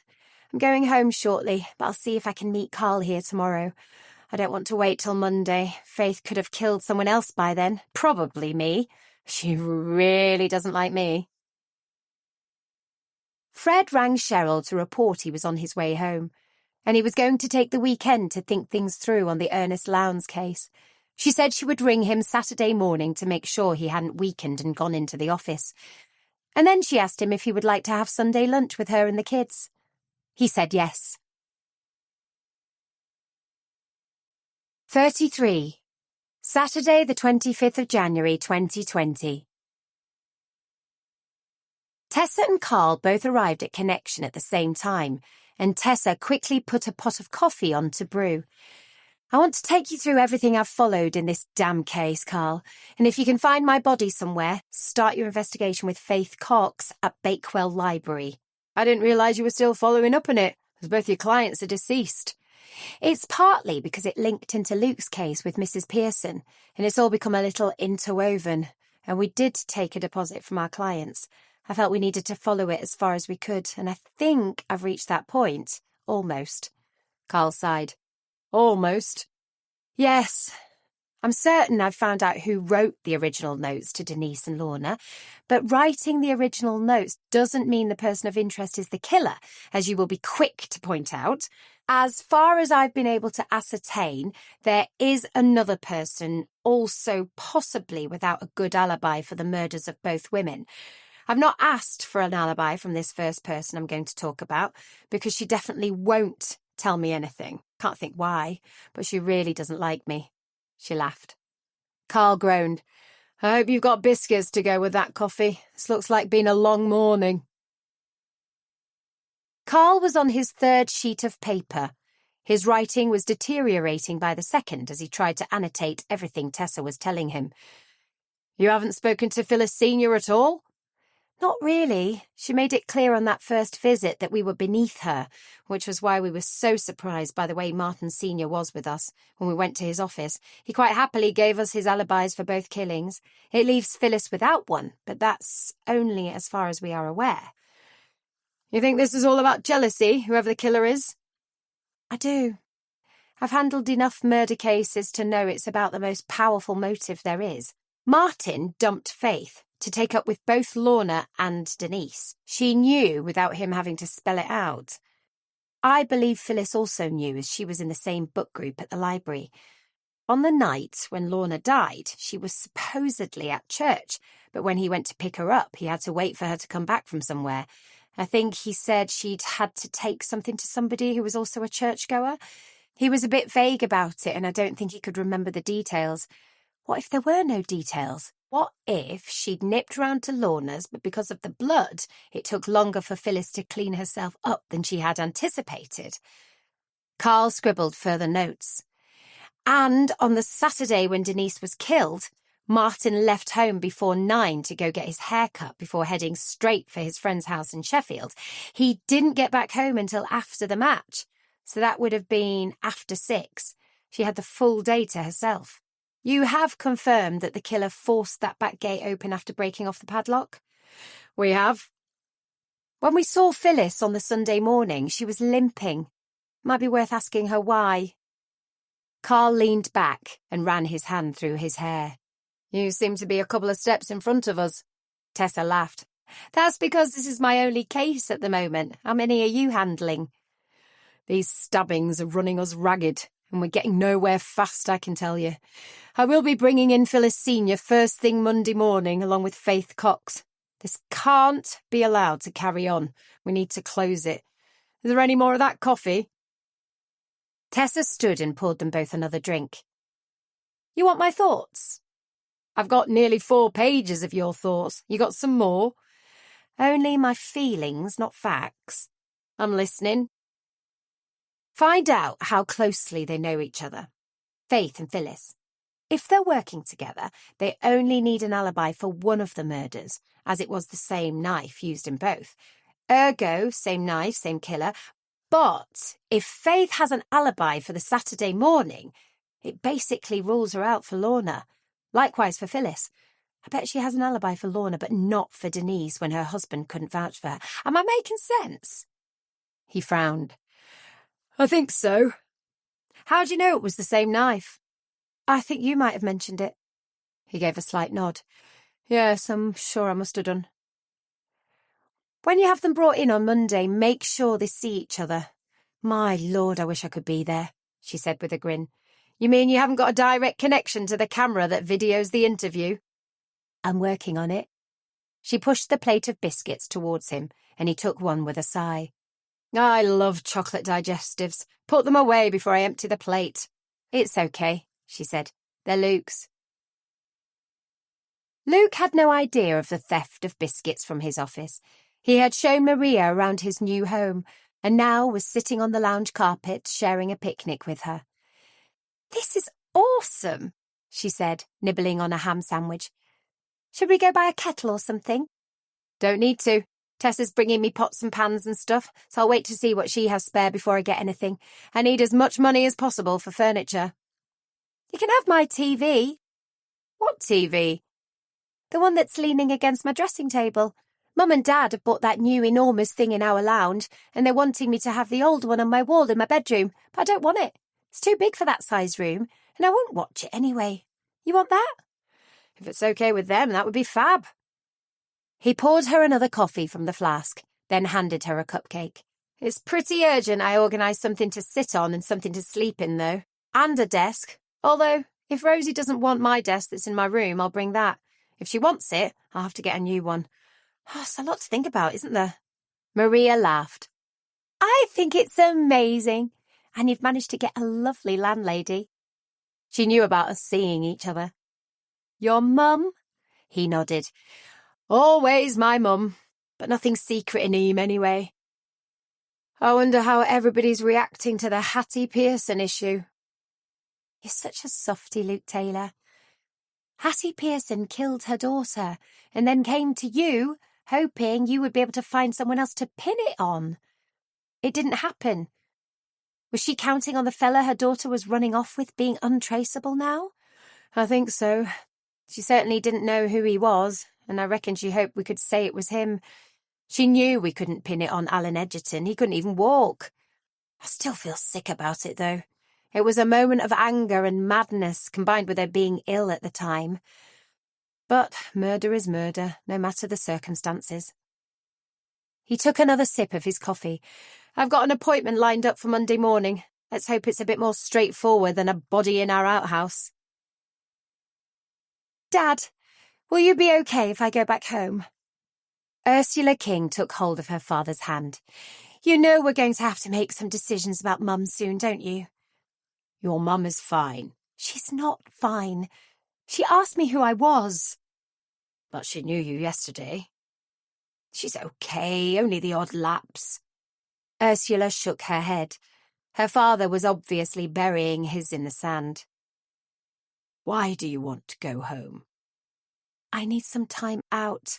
Time to think. Dad, I want you to talk to Fred and ask him to drop it all. It's obvious Harley was being blackmailed, but now that little line has died with him. We've put much higher security in place, and nothing will be gained by this coming out. It will damage the business, certainly damage us as a family, and destroy Harley's previous good name.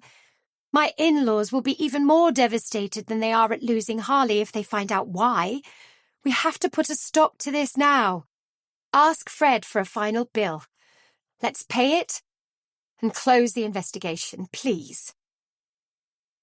He stood and pulled her into his arms. If that's what you want, consider it done. I don't think we've any hope of finding things out now, so I'll speak to Fred this afternoon.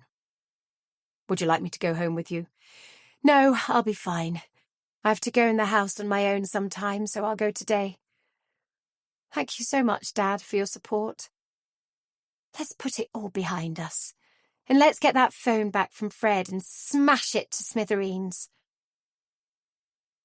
Ernest stood outside his home and watched his daughter drive away. His heart ached for her. She had loved and respected her husband so much, and that one photo had destroyed it all. She would mourn his passing, but there would be anger there also. He walked back into the house and saw his wife standing in the doorway to the kitchen. Who are you? She said. Don't come near me. Are you a burglar? He walked quickly towards her and took her in his arms. Hush, lovely. It's me, Ernest. Let's get you in the lounge and I'll make you a cup of tea. He tried to lead her, but her reluctance showed. Come on, he said. You know who I am. Harley? Is it you, Harley? I've got something to tell you, Harley. Ernest stared at her. What have you got to tell me? Her whole body seemed to shake. Who are you? Tell me who you are. Ursula locked the door behind her, then leaned against it. It felt strangely cold, bereft of all life, of all warmth and love. She walked around the house, touching things, bringing everything back to life in her mind before going upstairs. She held her breath before going through into the bedroom she had shared for so long with Harley, and knew that from now on she would sleep in the guest bedroom. This one would be deep cleaned to lose the smell, redecorated and refurnished. Maybe then she could think about sleeping in it, but that was some time down the line. She gathered some clothes and carried them through to the pretty lemon bedroom that overlooked the front of the house. She put the clothes away in the wardrobe, then went back downstairs to begin a new life. And that life began with an exceptionally large whiskey. 34. Ernest, is everything okay? Fred was surprised to hear from anyone in the Lowndes family. They had decided to put it all to one side over the weekend. All good, Fred. Ursula and I had a discussion this morning, and we've decided there's no point carrying on with the investigation. It will only cause more heartache all round, and Ursula is at breaking point. Thank you for everything you've already done for us. But can you send me the final bill along with Harley's phone, and I'll pay it immediately? Of course I can, Ernest, and I think you're probably right in this decision. It won't do you any good for this to reach the papers, and if we continue to investigate, there's every chance that could happen. How's your wife, by the way? Ursula and I also discussed this in a roundabout way this morning, and I can see Pamela is getting worse. She thought I was a burglar as I came in the front door from seeing Ursula off. She isn't really recognising either of us, and to be perfectly honest, Fred, I'm going to be resigning from work probably as from now, and leaving Ursula to step into my shoes. I had, of course, always planned to do this, but with Harley as joint CEO, and in 6 months' time, but I fear I have to escalate my retirement. Seems we've halted the damage being done to the business, so I'm calling that a win situation and concentrating on the things that matter. I think you're probably sensible, Ernest. But keep my number handy in case there are repercussions. I'll call round on Monday with the phone and the bill. Thank you, Fred. They disconnected and Fred stared at his phone for a minute. His ex-policeman head said a crime had been committed, but his private investigator head said the client was the priority. Let it develop, Fred, he finally said aloud, without expecting a response. With the remnants of the picnic tidied away, Maria and Luke left the annex and walked down the driveway to Luke's car. Apparently, he said, the driveway will still be fairly narrow, but they can gain a couple of feet by taking the tarmac, or whatever they're using, right to the edges and getting rid of the slight banking of weeds that's always been either side. There'll be a hard standing for 2 cars at the side of the annex, and that little top area, he pointed to a small enclosed part of the Yates garden, is my garden. Jenny suggested I might want to put a small set of furniture there in the summer. She said it's a real sun trap, and her mother used to love to sit out there. So, what do you want to do now? I need to organise furniture. I need a bed and a suite of some sort, preferably with a sofa bed in case the girls want to stay, and I'd like a small table in the kitchen with chairs that fit inside it. Do you know what I mean? There's not much room, so it has to be compact, but I don't really want to be eating off a tray on my knee all the time. Occasionally, I'd like to be civilised and sit at a table with a candle on it when I'm entertaining my best girl. That me? Could be. Better be. They laughed, exchanged a kiss, and he started the car. Sheffield or Chesterfield? Darley-Dale? Never thought of that, he said. One-stop shopping at its finest. Come on, let's go spend some money. They brought the small compact table, with 4 chairs that slid inside its legs, home with them in the car. Maria bought him a candlestick and a box of candles. The bed and 2 armchairs would be delivered Tuesday. The sofa bed would be some time in the future, but the salesman had ordered it as an urgent requirement. Luke suspected that meant nothing. It would arrive when it arrived. He had listened carefully to Maria's oohs and ahs, and together they had known that the beautiful dark green fabric for the sofa bed was right, and the checked armchairs with the same dark green in the pattern matched perfectly. Luke called in at the garage on the way home for petrol and came out with 2 fold-up garden chairs and a small fold-up matching coffee table. He knew there was no chance of closing the boot with the new acquisitions inside it, so he carefully wedged the items around Maria's legs. We can sit on these in the lounge until some furniture arrives, then use them in the garden in summer. He grinned. Who's a smart cookie, then? If you say so, she said, trying to wriggle her feet so she could move more than 5 centimetres. Thank heavens we haven't far to go.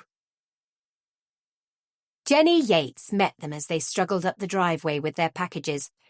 There's 4 boxes of stuff in your bedroom, Luke. Somebody called Tessa left them for you. Said they're pots and pans and such like. I saw you go out, so I let her in before she collapsed. Nice lady. She was saying she works with you.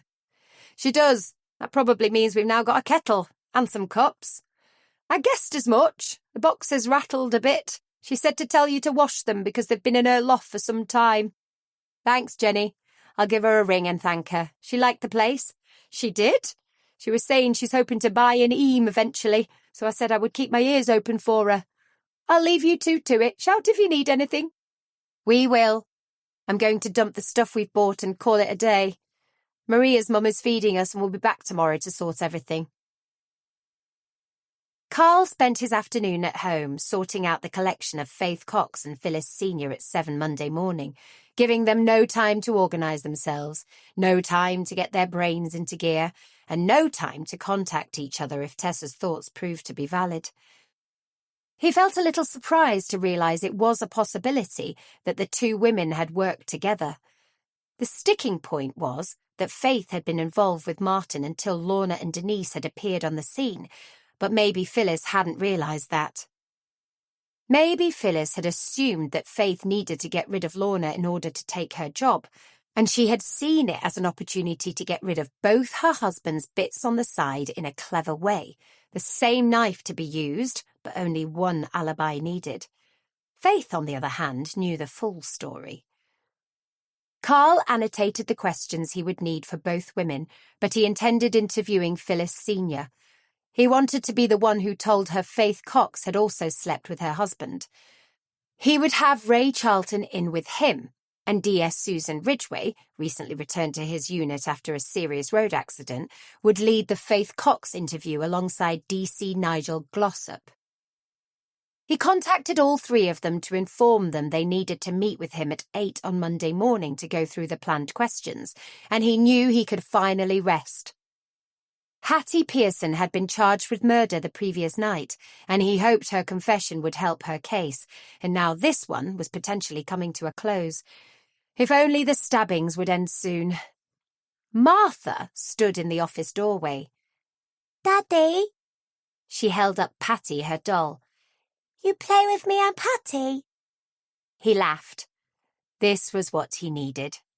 I will, sweetheart. Shall we make her a cup of tea?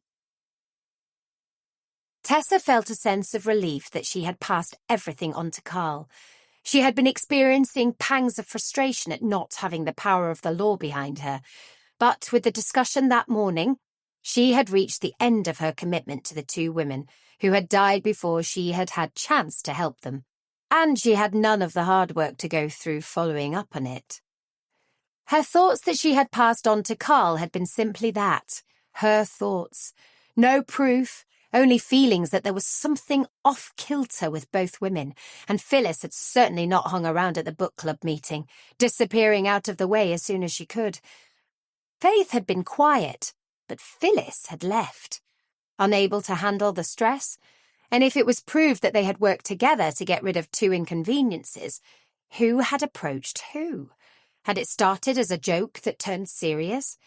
Apart from her thoughts, Tessa had also passed on Patrick Fletcher's name to Carl, and knew that if Patrick did know any more, Carl would wheedle it out of him. She felt that Patrick could be a little gold mine of information, but it would take time for his memories to surface. Carl would give him the time to talk, would share tea and biscuits with him, as per Patrick's wife's instructions. Tessa had always rated Carl highly and been delighted every time she had managed to get him seconded to her team whenever they had found themselves in a major investigation. He had an approach to people that was quiet, measured, friendly, and they responded in kind. She knew he would be gentle with Patrick. And when it was over and the killer or killers of Lorna and Denise had been charged, Tessa would go back to Patrick's little cottage and share tea and biscuits with him once again and talk of things unconnected to murder. The night passed peacefully for the Connection team. Suddenly everything seemed out of their hands, and that made for a better night's sleep. Except it didn't. Cheryl had explained somewhat hesitantly that Fred would be having Sunday lunch with them, and had known she was going a bit over the top with her explanation that he was only a friend from work who she really enjoyed talking to. Both her kids had laughed at her and had spent the rest of Saturday taking the mick out of her, and now she was in a state of panic that they would inadvertently say the wrong thing when Fred arrived. So now she was lying in bed reading, hoping that sleep would come soon and she could stop worrying. Fred was also struggling to sleep because he was unconvinced by Ernest's decision. Something felt off, and he could do nothing about it. The only positive in his mind was that he would be having a decent meal at Cheryl's home and would get to meet her two kids who he only knew from her chat about them over coffee at work. They had clearly been her rocks after she lost her husband. Fred picked up his book and for the 100th time wished it had been available for his e-reader. It was difficult to read a real book while lying down. Finally, the story of the Pottery Cottage murders caused his eyes to close, and he drifted away while trying to decide if he would have handled it any differently to the way it was dealt with at the time. He came to no conclusion as he slept soundly. Saturday flowed gently into Sunday by tradition, a day of rest. 35. Sunday the 26th of January 2020. Fred woke early, fed Angel, who didn't seem all that bothered about breakfast, made himself some toast and coffee, and picked up his book. He was so near the end he wanted to finish it. He could take it with him to Cheryl's later. She had expressed a wish to borrow it. Angel climbed onto his knee and settled down to sleep. He softly stroked her head and thought he might take her to the vet's to get her checked over. She seemed to be sleeping most of the time and not eating much. She was getting on a bit. She lightly snored and he stopped stroking her and picked up his book. Half an hour later, Fred closed the book, lifted Angel and put her in her cat bed, then wandered through to the kitchen with his now empty cup. He washed his breakfast dishes and headed down into the cellar where he chose a bottle of wine to take with him. He decided also to pick up a couple of bottles of Schlur from the supermarket, as he couldn't begin to second-guess Cheryl on her stance with alcohol for her children, teenagers or not. He was looking forward to the unexpected treat of having a meal cooked for him. He knew he'd become introspective after losing Jane, but this job at Connection was changing him. They made him talk. It was a remarkably inclusive atmosphere in the office, and everyone discussed their cases between each other, confident in the knowledge that nothing would go outside the front door.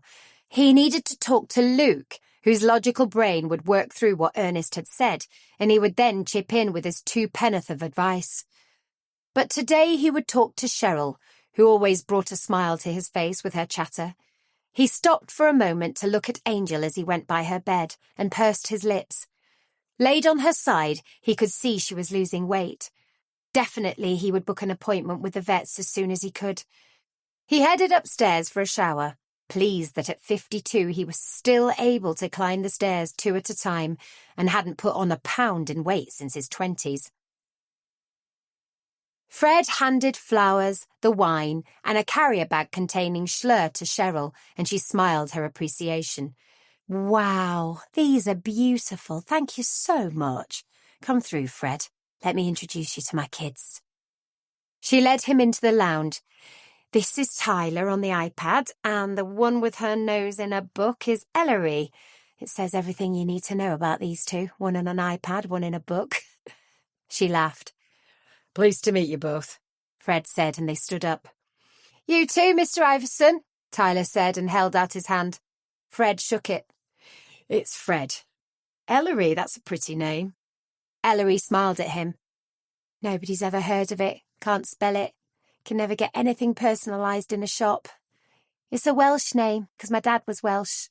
Ah, I have a niece called Keris who moans about that same issue.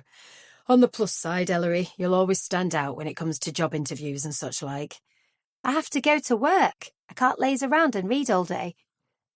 Cheryl laughed. "You two are meant to keep me in luxury in a few years' time. Best get that into your heads now. Fred, come and keep me company in the kitchen. Let's leave these 2 reprobates to their Sunday chill day." The meal was a complete success, everyone decided, and Ellery and Tyler loaded the dishwasher before making coffee for Fred and Cheryl, who had returned to the lounge. Thank you so much, Cheryl. I haven't laughed so much in ages. She smiled. "They're real characters, my kids, but that's how we brought them up. They've never been told to go away because they're only kids.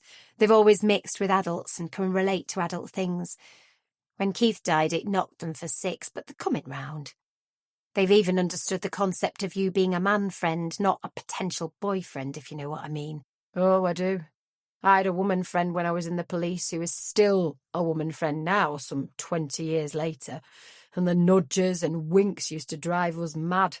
And Tessa is also a friend from that time. Since I lost Jane, I've steered clear of relationships that could develop into more, and I don't think I could ever see a time when I would want somebody else. Cheryl sighed. "I know. It's a little over a year since I lost Keith, and to be perfectly honest, he still lives with me. You remind me of him. He was a quiet man, but with an underlining sense of humour that even now, when something springs to mind that he said or did, still makes me break out into laughter. I talk to him a lot, as I'm sure you do to your Jane." Fred smiled. I tell her all sorts of stuff. I'll be talking to her tonight because I'm not convinced stepping back from this Lowndes case is the right thing. I know there's no choice in the matter because Ernest has said stop, but even so, I'm always there to bounce thoughts off, Fred, whether it's about work or personal stuff. I hope you know that. He finished his coffee and stood. I'm going to leave you in peace now. I imagine you've never stopped all morning, and I've brought you the Pottery Cottage book to read. I'm also a little concerned about Angel, my cat, so I'll see if I can tempt her with some milk. I picked some cat milk up while I was in the supermarket, so we'll see if she goes for that. I know she's getting old, but she's definitely out of sorts. Maybe you need a vet. Ring in tomorrow. I'll let you know if I'm going to be late in. It's a pity she's not with the EAM vets, but she isn't. Say goodbye to Tyler and Ellery for me. Cheryl followed him into the hall and he shrugged on his jacket. He removed the book from his pocket and handed it to her. The police side is a bit of an eye-opener, he said. But Stockholm Syndrome was a blast in this one, and this is real life, not crime fiction. I'll start it right now. The kids are both upstairs, so it'll be quiet. Take care driving home. He placed a kiss on her cheek. Thank you. See you tomorrow at some point. He opened the front door and looked into eyes that were exact copies of Luke Taylor's. The woman in front of him smiled with Luke Taylor's smile. Hi, you must be Fred. Is Cheryl in? I'm here, Cheryl said from behind him. Oh, good. Fred, I'm Naomi, Luke's mum. He smiled. You think I didn't guess? You're so alike. He couldn't be anybody else's son. Let me get out of the way and you can get to Cheryl. He stepped outside and once again looked into her eyes. His heart gave a small lurch. Good to meet you, Naomi. I hear a lot about you. She smiled with Luke's smile again. And are you, Fred? Don't be a stranger. I only work across the road from the office in the co-op. He laughed. I'll make sure I pick up the donuts in future. He heard Cheryl say hussy to her friend before laughing as she closed her door. The drive home only took 10 minutes, and he picked up the carrier bag from the boot that contained the cat milk, a new book, and a bag of mints. I'm home, Angel, he called as he went through the front door. He hung his coat in the cloakroom and walked through to the lounge. Angel was still in the same position, and he walked over to her. He knew without touching her that she had gone, and he sat on the floor by her side. He stroked her head and allowed tears to fall, not moving for some considerable time. Fred stood by the side of the deep hole and looked at the wooden crate nestled inside it. He covered it with the excavated soil, knowing the ache inside him would go, but he would miss Angel. She knew his secrets, his torments. He had played for hours with her and the little white catnip mouse on the end of a string, and she had been there for him at the end of every day, waiting for his attention. The little mouse was with her in the box. He covered the earth mound with some stones, straightened up and walked back into the kitchen. The day that had started with happy expectancy of being a good day had soured into a day of blackness. Luke and Maria sat in their garden chairs and looked around. The television was on the wall. The fire was burning brightly, and it was a beautifully warm room. A small lamp, part of the haul from the boxes left by Tessa, was standing on the floor in the corner, in the absence of anything to stand it on, but it gave off subdued lighting that added to the ambience. The dishwasher had never stopped, and now the kitchen cupboards were well stocked with crockery. The drawers held all manner of items on the cutlery side, and they decided to order in a pizza. They ate it at Luke's mini-table, which fitted tidily into the kitchen, and the candle in the middle finished everything off to perfection. Maria reached across to hold Luke's hand. It'll be better when it's a sofa, she said with a laugh. It's not exactly romantic sitting on garden chairs. It's better than sitting on the floor. Remind me tomorrow to organise a television licence. They sat in silence, watching the flames, mesmerised by the beauty of firelight. This is so good, Luke said. Certainly is, Maria said. Think your chair will bear the weight of 2 people? D.I. Carl Heaton read through all his notes and statements once again, checked in with the 2 teams he had organised to bring in Faith Cox and Phyllis Sr., and sat back to let his mind roam. He trusted Tessa Marsden's intuition implicitly. She had an uncanny knack for seeing through lies and denials, and he wished she was still working alongside him and hadn't defected to the private sector. Tomorrow would be crucial in solving the killing of the 2 women, but judging which woman would crack first was something else. He was relieved Ray Charlton would be alongside him. The man was a stalwart of the interview room, knew when to step in, when to retreat, and when to cover his senior officer's back. Carl guessed Phyllis Sr. would use a high-handed attitude, and they would have to break it down pretty quickly. He had taken on board what she was like from Tessa, and knew Tessa would have read her properly. Phyllis had money, she had property, she had businesses, and she would feel she was above being questioned by the police. She was due for a real shock. He put his papers away, checked the house was locked up, and headed upstairs to join Kat, who had gone to bed early, feeling overtired. He opened Martha's door slightly, checked she was okay, and smiled. There wasn't much wrong with a world that had beautiful children like Martha in it, he mused. 36. Monday, the 27th of January, 2020. The collection of Faith Cox went reasonably smoothly, partly because she wasn't really awake, and partly because she couldn't believe it was happening. She was allowed to get dressed and to organise her mother's medication, but the female officer accompanied her everywhere she went.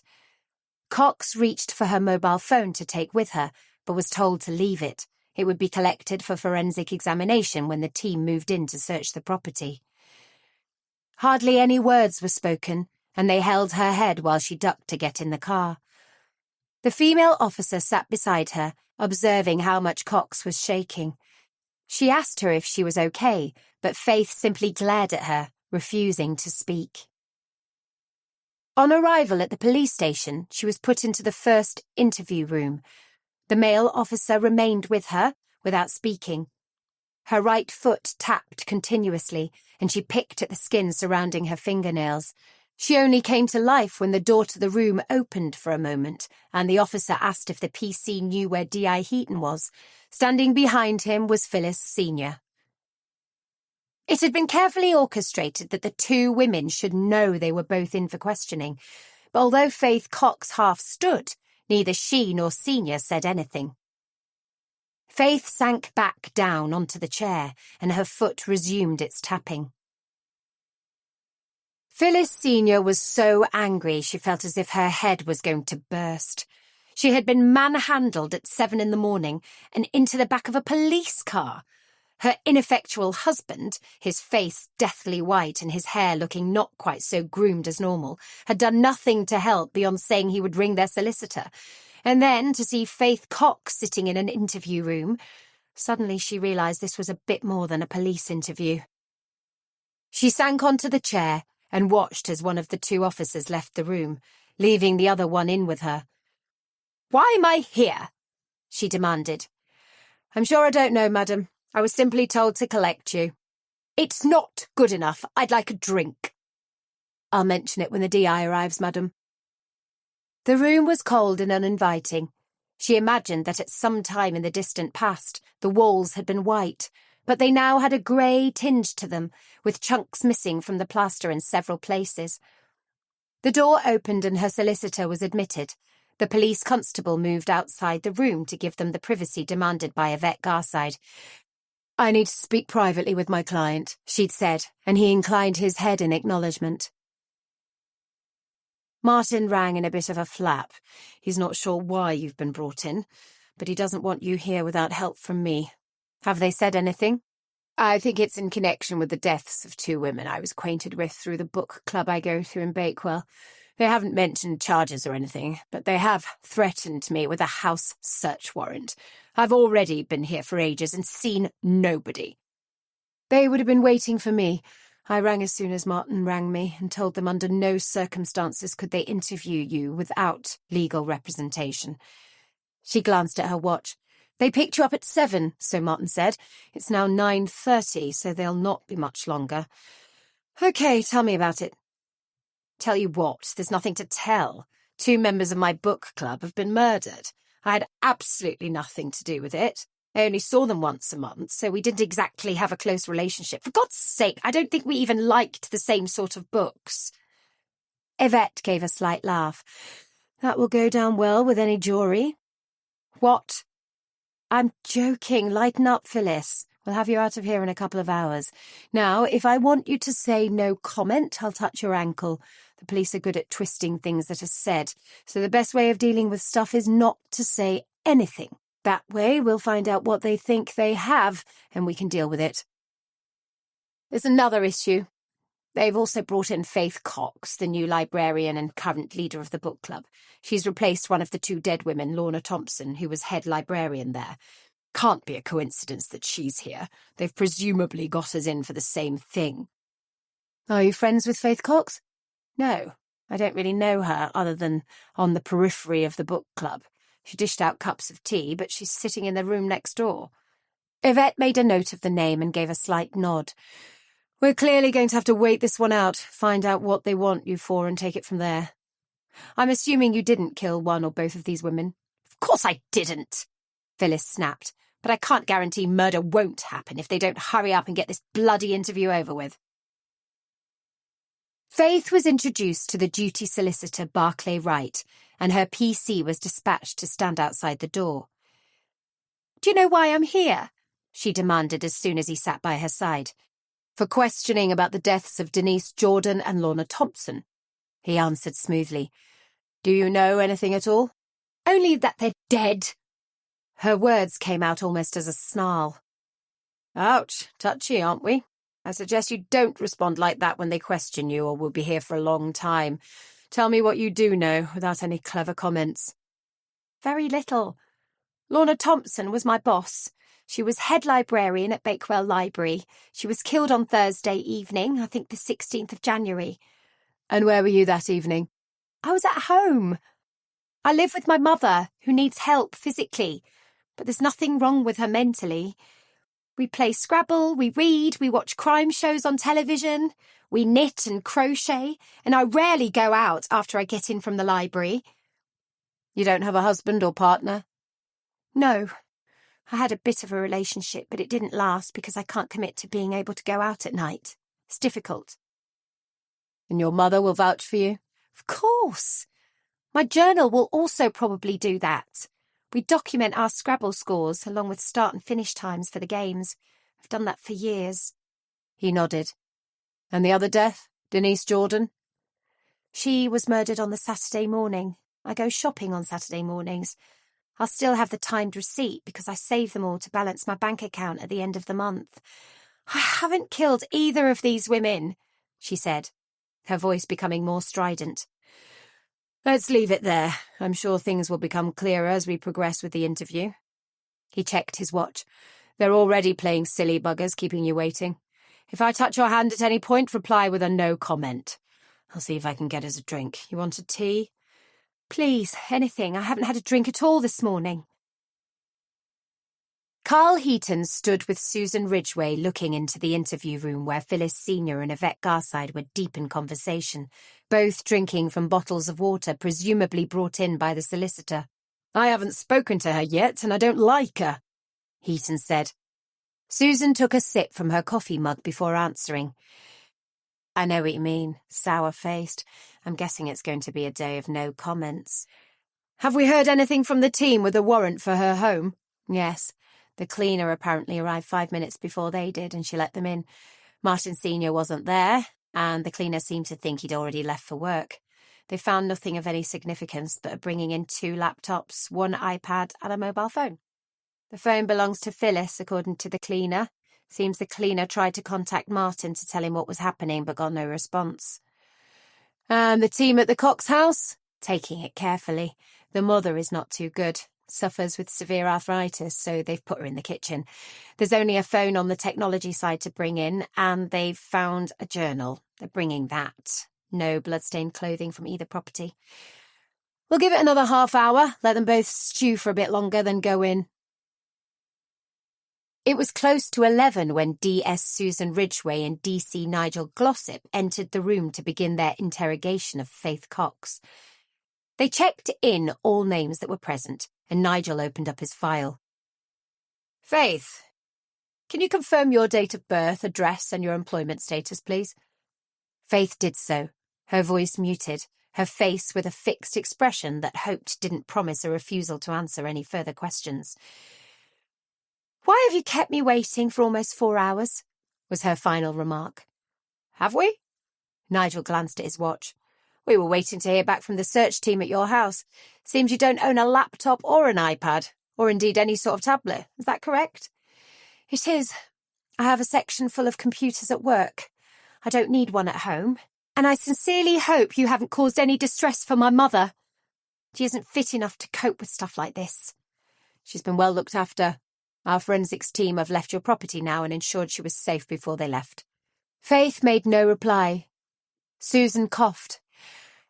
Okay, Faith, can we go back to the evening of Thursday, 16th of January? Can you tell me what you were doing that evening? As it's a Thursday, I would have finished work at 5, then headed straight home. And what? That's it. I would have headed straight home. I rarely have to go out in the evening, especially during the dark nights. I don't leave my mother. She can cope during the day because I leave her a flask of coffee and a sandwich for her lunch. But in the evening we have a meal, and usually a game of Scrabble, or we read or crochet. We're making a new bedspread for Mum's bed at the moment, and do a little of that each evening. It helps keep her fingers moving a bit easier. Half an hour of crochet. It depends how long our game of Scrabble lasts as to how much of the bedspread gets done. So you didn't go out that Thursday evening? Which part of the description didn't you understand? I can repeat it all, but it can get a bit boring hearing it through for the second time. My life is pre-programmed, DS Ridgway. It never varies, and I couldn't cope with the fallout if it did. So your mother will vouch for you? She will! Faith's voice was firm. She'd suddenly realised that all this was simply to prove she didn't have an alibi for the evening of Lorna's death. And she did. Susan reached into her file and pulled out 2 evidence bags. Can you explain these? Inside the bags were the handwritten notes and the handwritten receipt given to Tessa Marsden. 37. Faith stared at the notes and lifted her head. She glanced at her solicitor, but he didn't touch her hand. She reached across the table and pointed to the receipt. That's a ticket I wrote out myself for an event that has been organised at the library. I gave it to Tessa Marsden from Connection. The others are notes I sent to Denise Jordan and Lorna Thompson when I felt in the deepest of despair. I can't explain it any differently to that. A man I was seeing, and had quite fallen for, dumped me because I could rarely get out to go out with him. To go to bed with him, I should say. And he started seeing Lorna and Denise, both of them at the same time. It was obvious. I used to watch him at the library, always touching them. He couldn't keep his hands off them. And what did you hope to gain by sending these? I hoped they would be frightened off seeing him. They were notes, they weren't promises. I wasn't going to turn violent or anything. I hoped the power of words would scare them. But somebody else got to them. Her head dropped. I didn't want them dead. I simply wanted them out of Martin's life. Martin? Martin Sr., the man who I was seeing until he moved on. Don't pretend you don't know. You have his wife here. The 2 officers looked at each other and suspended the interview. I'll arrange for hot drinks for both of you. We'll be back shortly. Nigel Glossop spoke firmly and accompanied Susan from the room. Carl Heaton opened his file and stared at Phyllis Sr.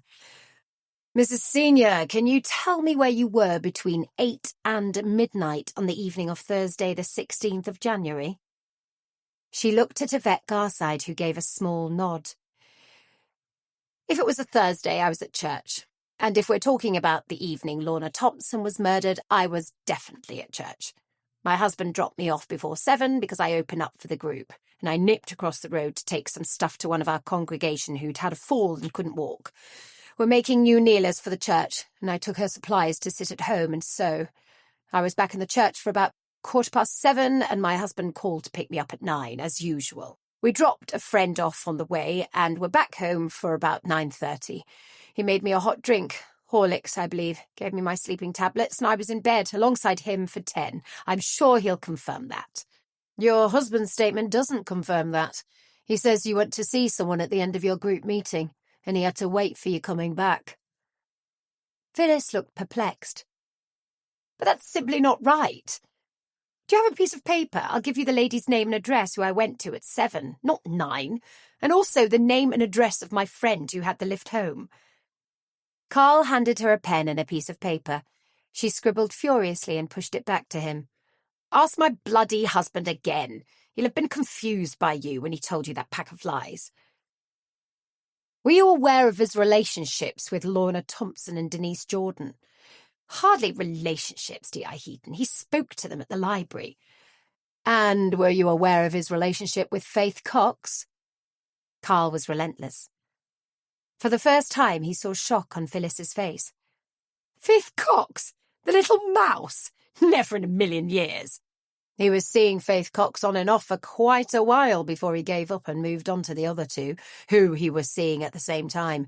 Busy man, your husband. Before Phyllis could respond, the door opened and Susan Ridgway entered. She didn't say anything and Carl stood, suspending the interview. We'll be back, he said. Ray Charlton followed him out of the room. We need Martin Sr. arresting and bringing in as soon as possible. Carl's voice was harsh. These women aren't killers. Their stories don't match up with what he's said, and I bet Faith Cox has an alibi for both murders, doesn't she? She certainly has for the first one, and I'll lay odds on that she has for the second one by virtue of timed shopping receipts. That's why I've suspended, so we can tell you where we are with it. She admits to sending the notes, but with no intentions other than to frighten them away from Martin Sr. We need Sr. in here, boss. We certainly do.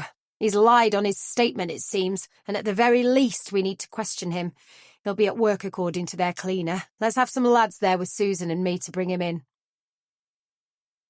The receptionist smiled as she saw Carl, Susan and 2 uniformed officers enter through the impressive glass doors. Can I help?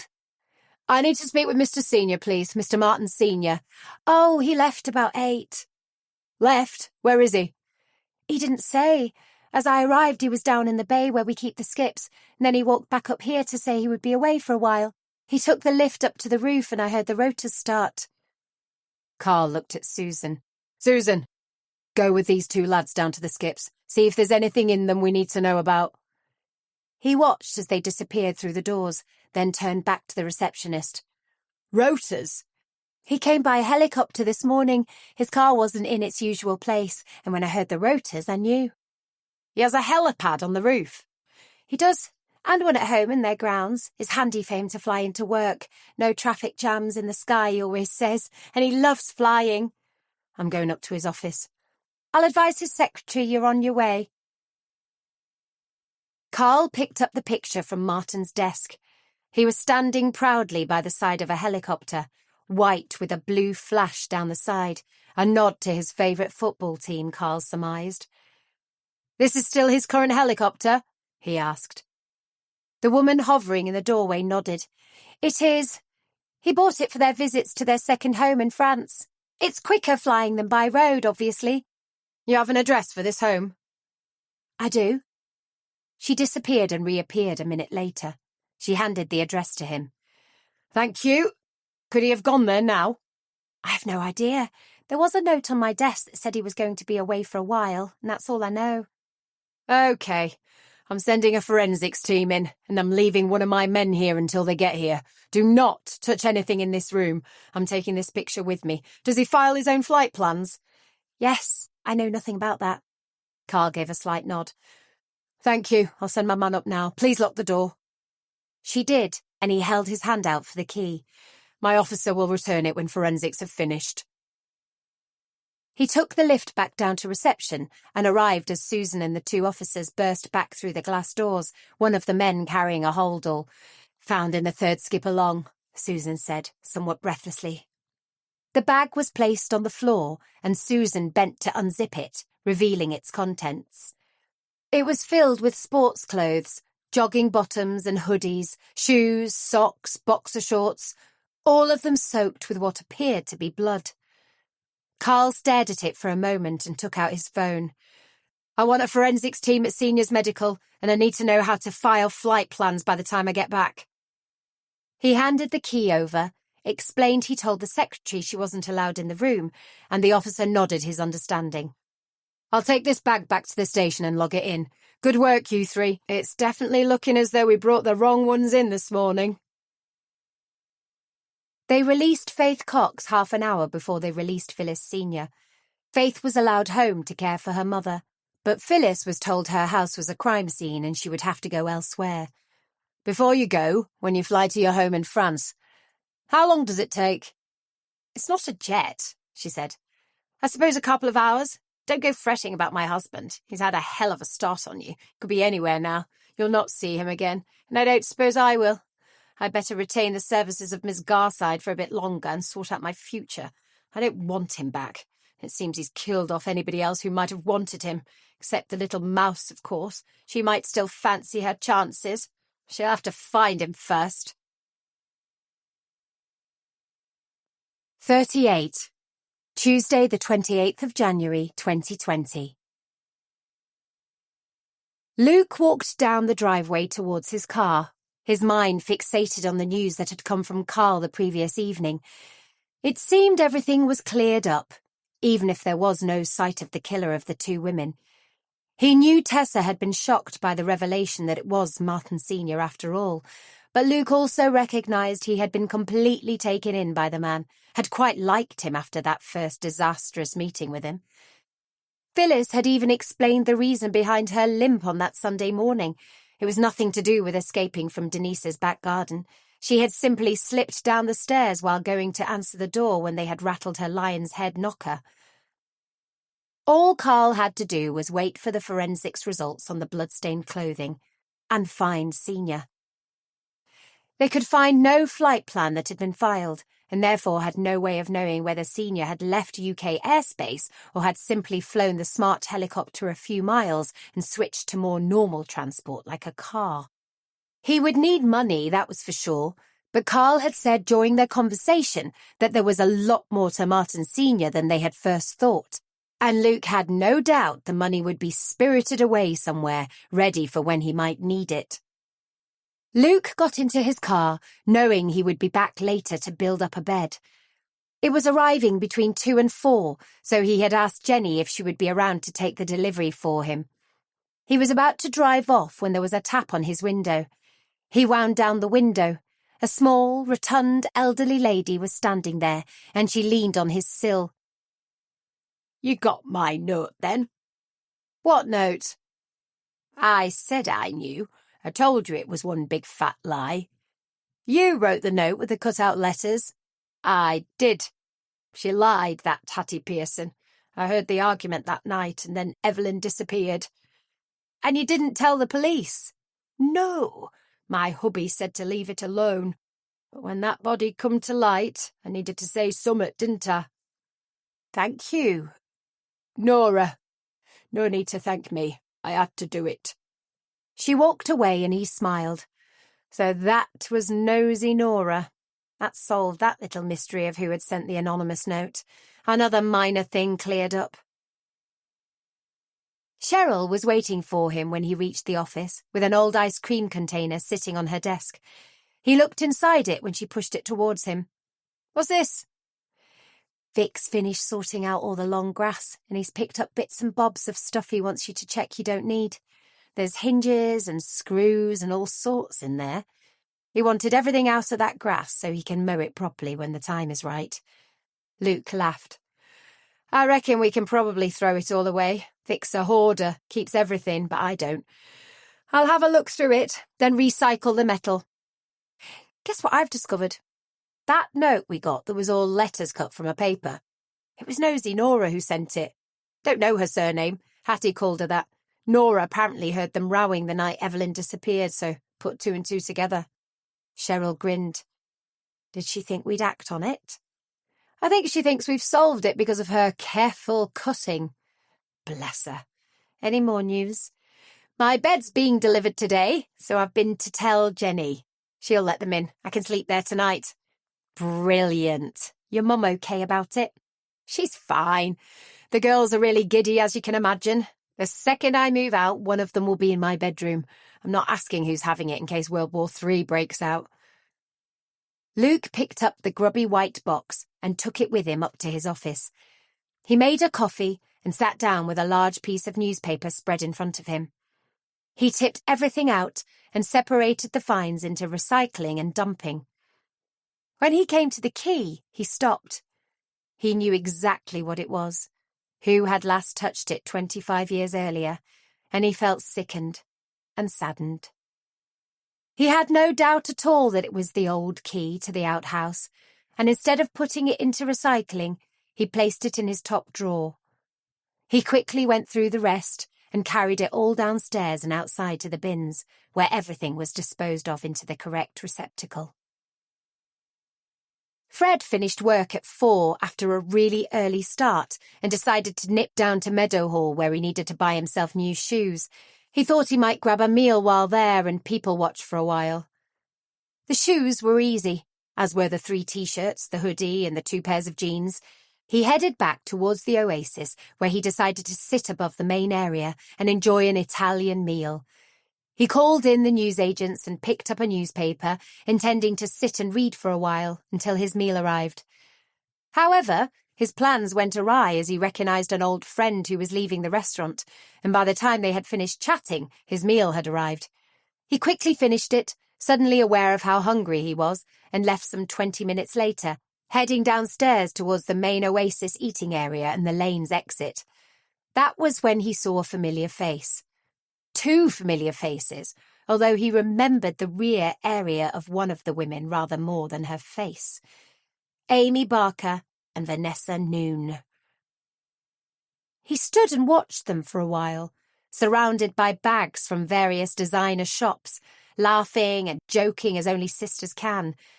He felt an anger mounting, and he knew he had to speak to them. He stood by their table and the light died in Amy's eyes. Mrs. Barker, Mrs. Noon, how strange to see you together, and how strange to see you with clothes on, Mrs. Noon. And you are? Vanessa said, her voice icy. Amy leaned forward. V, it's Fred Iverson. Fred pulled out a chair that didn't bear evidence of their spending spree. He sat down. Well, I take it you used me to set up this divorce, and you used your body with Amy's permission to ensnare her husband. Neither woman spoke, merely looked at each other. And your husband, Mrs. Noon, does he exist, or was he a figment of Mrs. Barker's imagination? It's not like you think, Amy began. I suspect it's exactly like I think. You used me, you used my company, and you will ultimately be lying in court. But I've taken photographs of this little meet-up, so remember that when you get to court.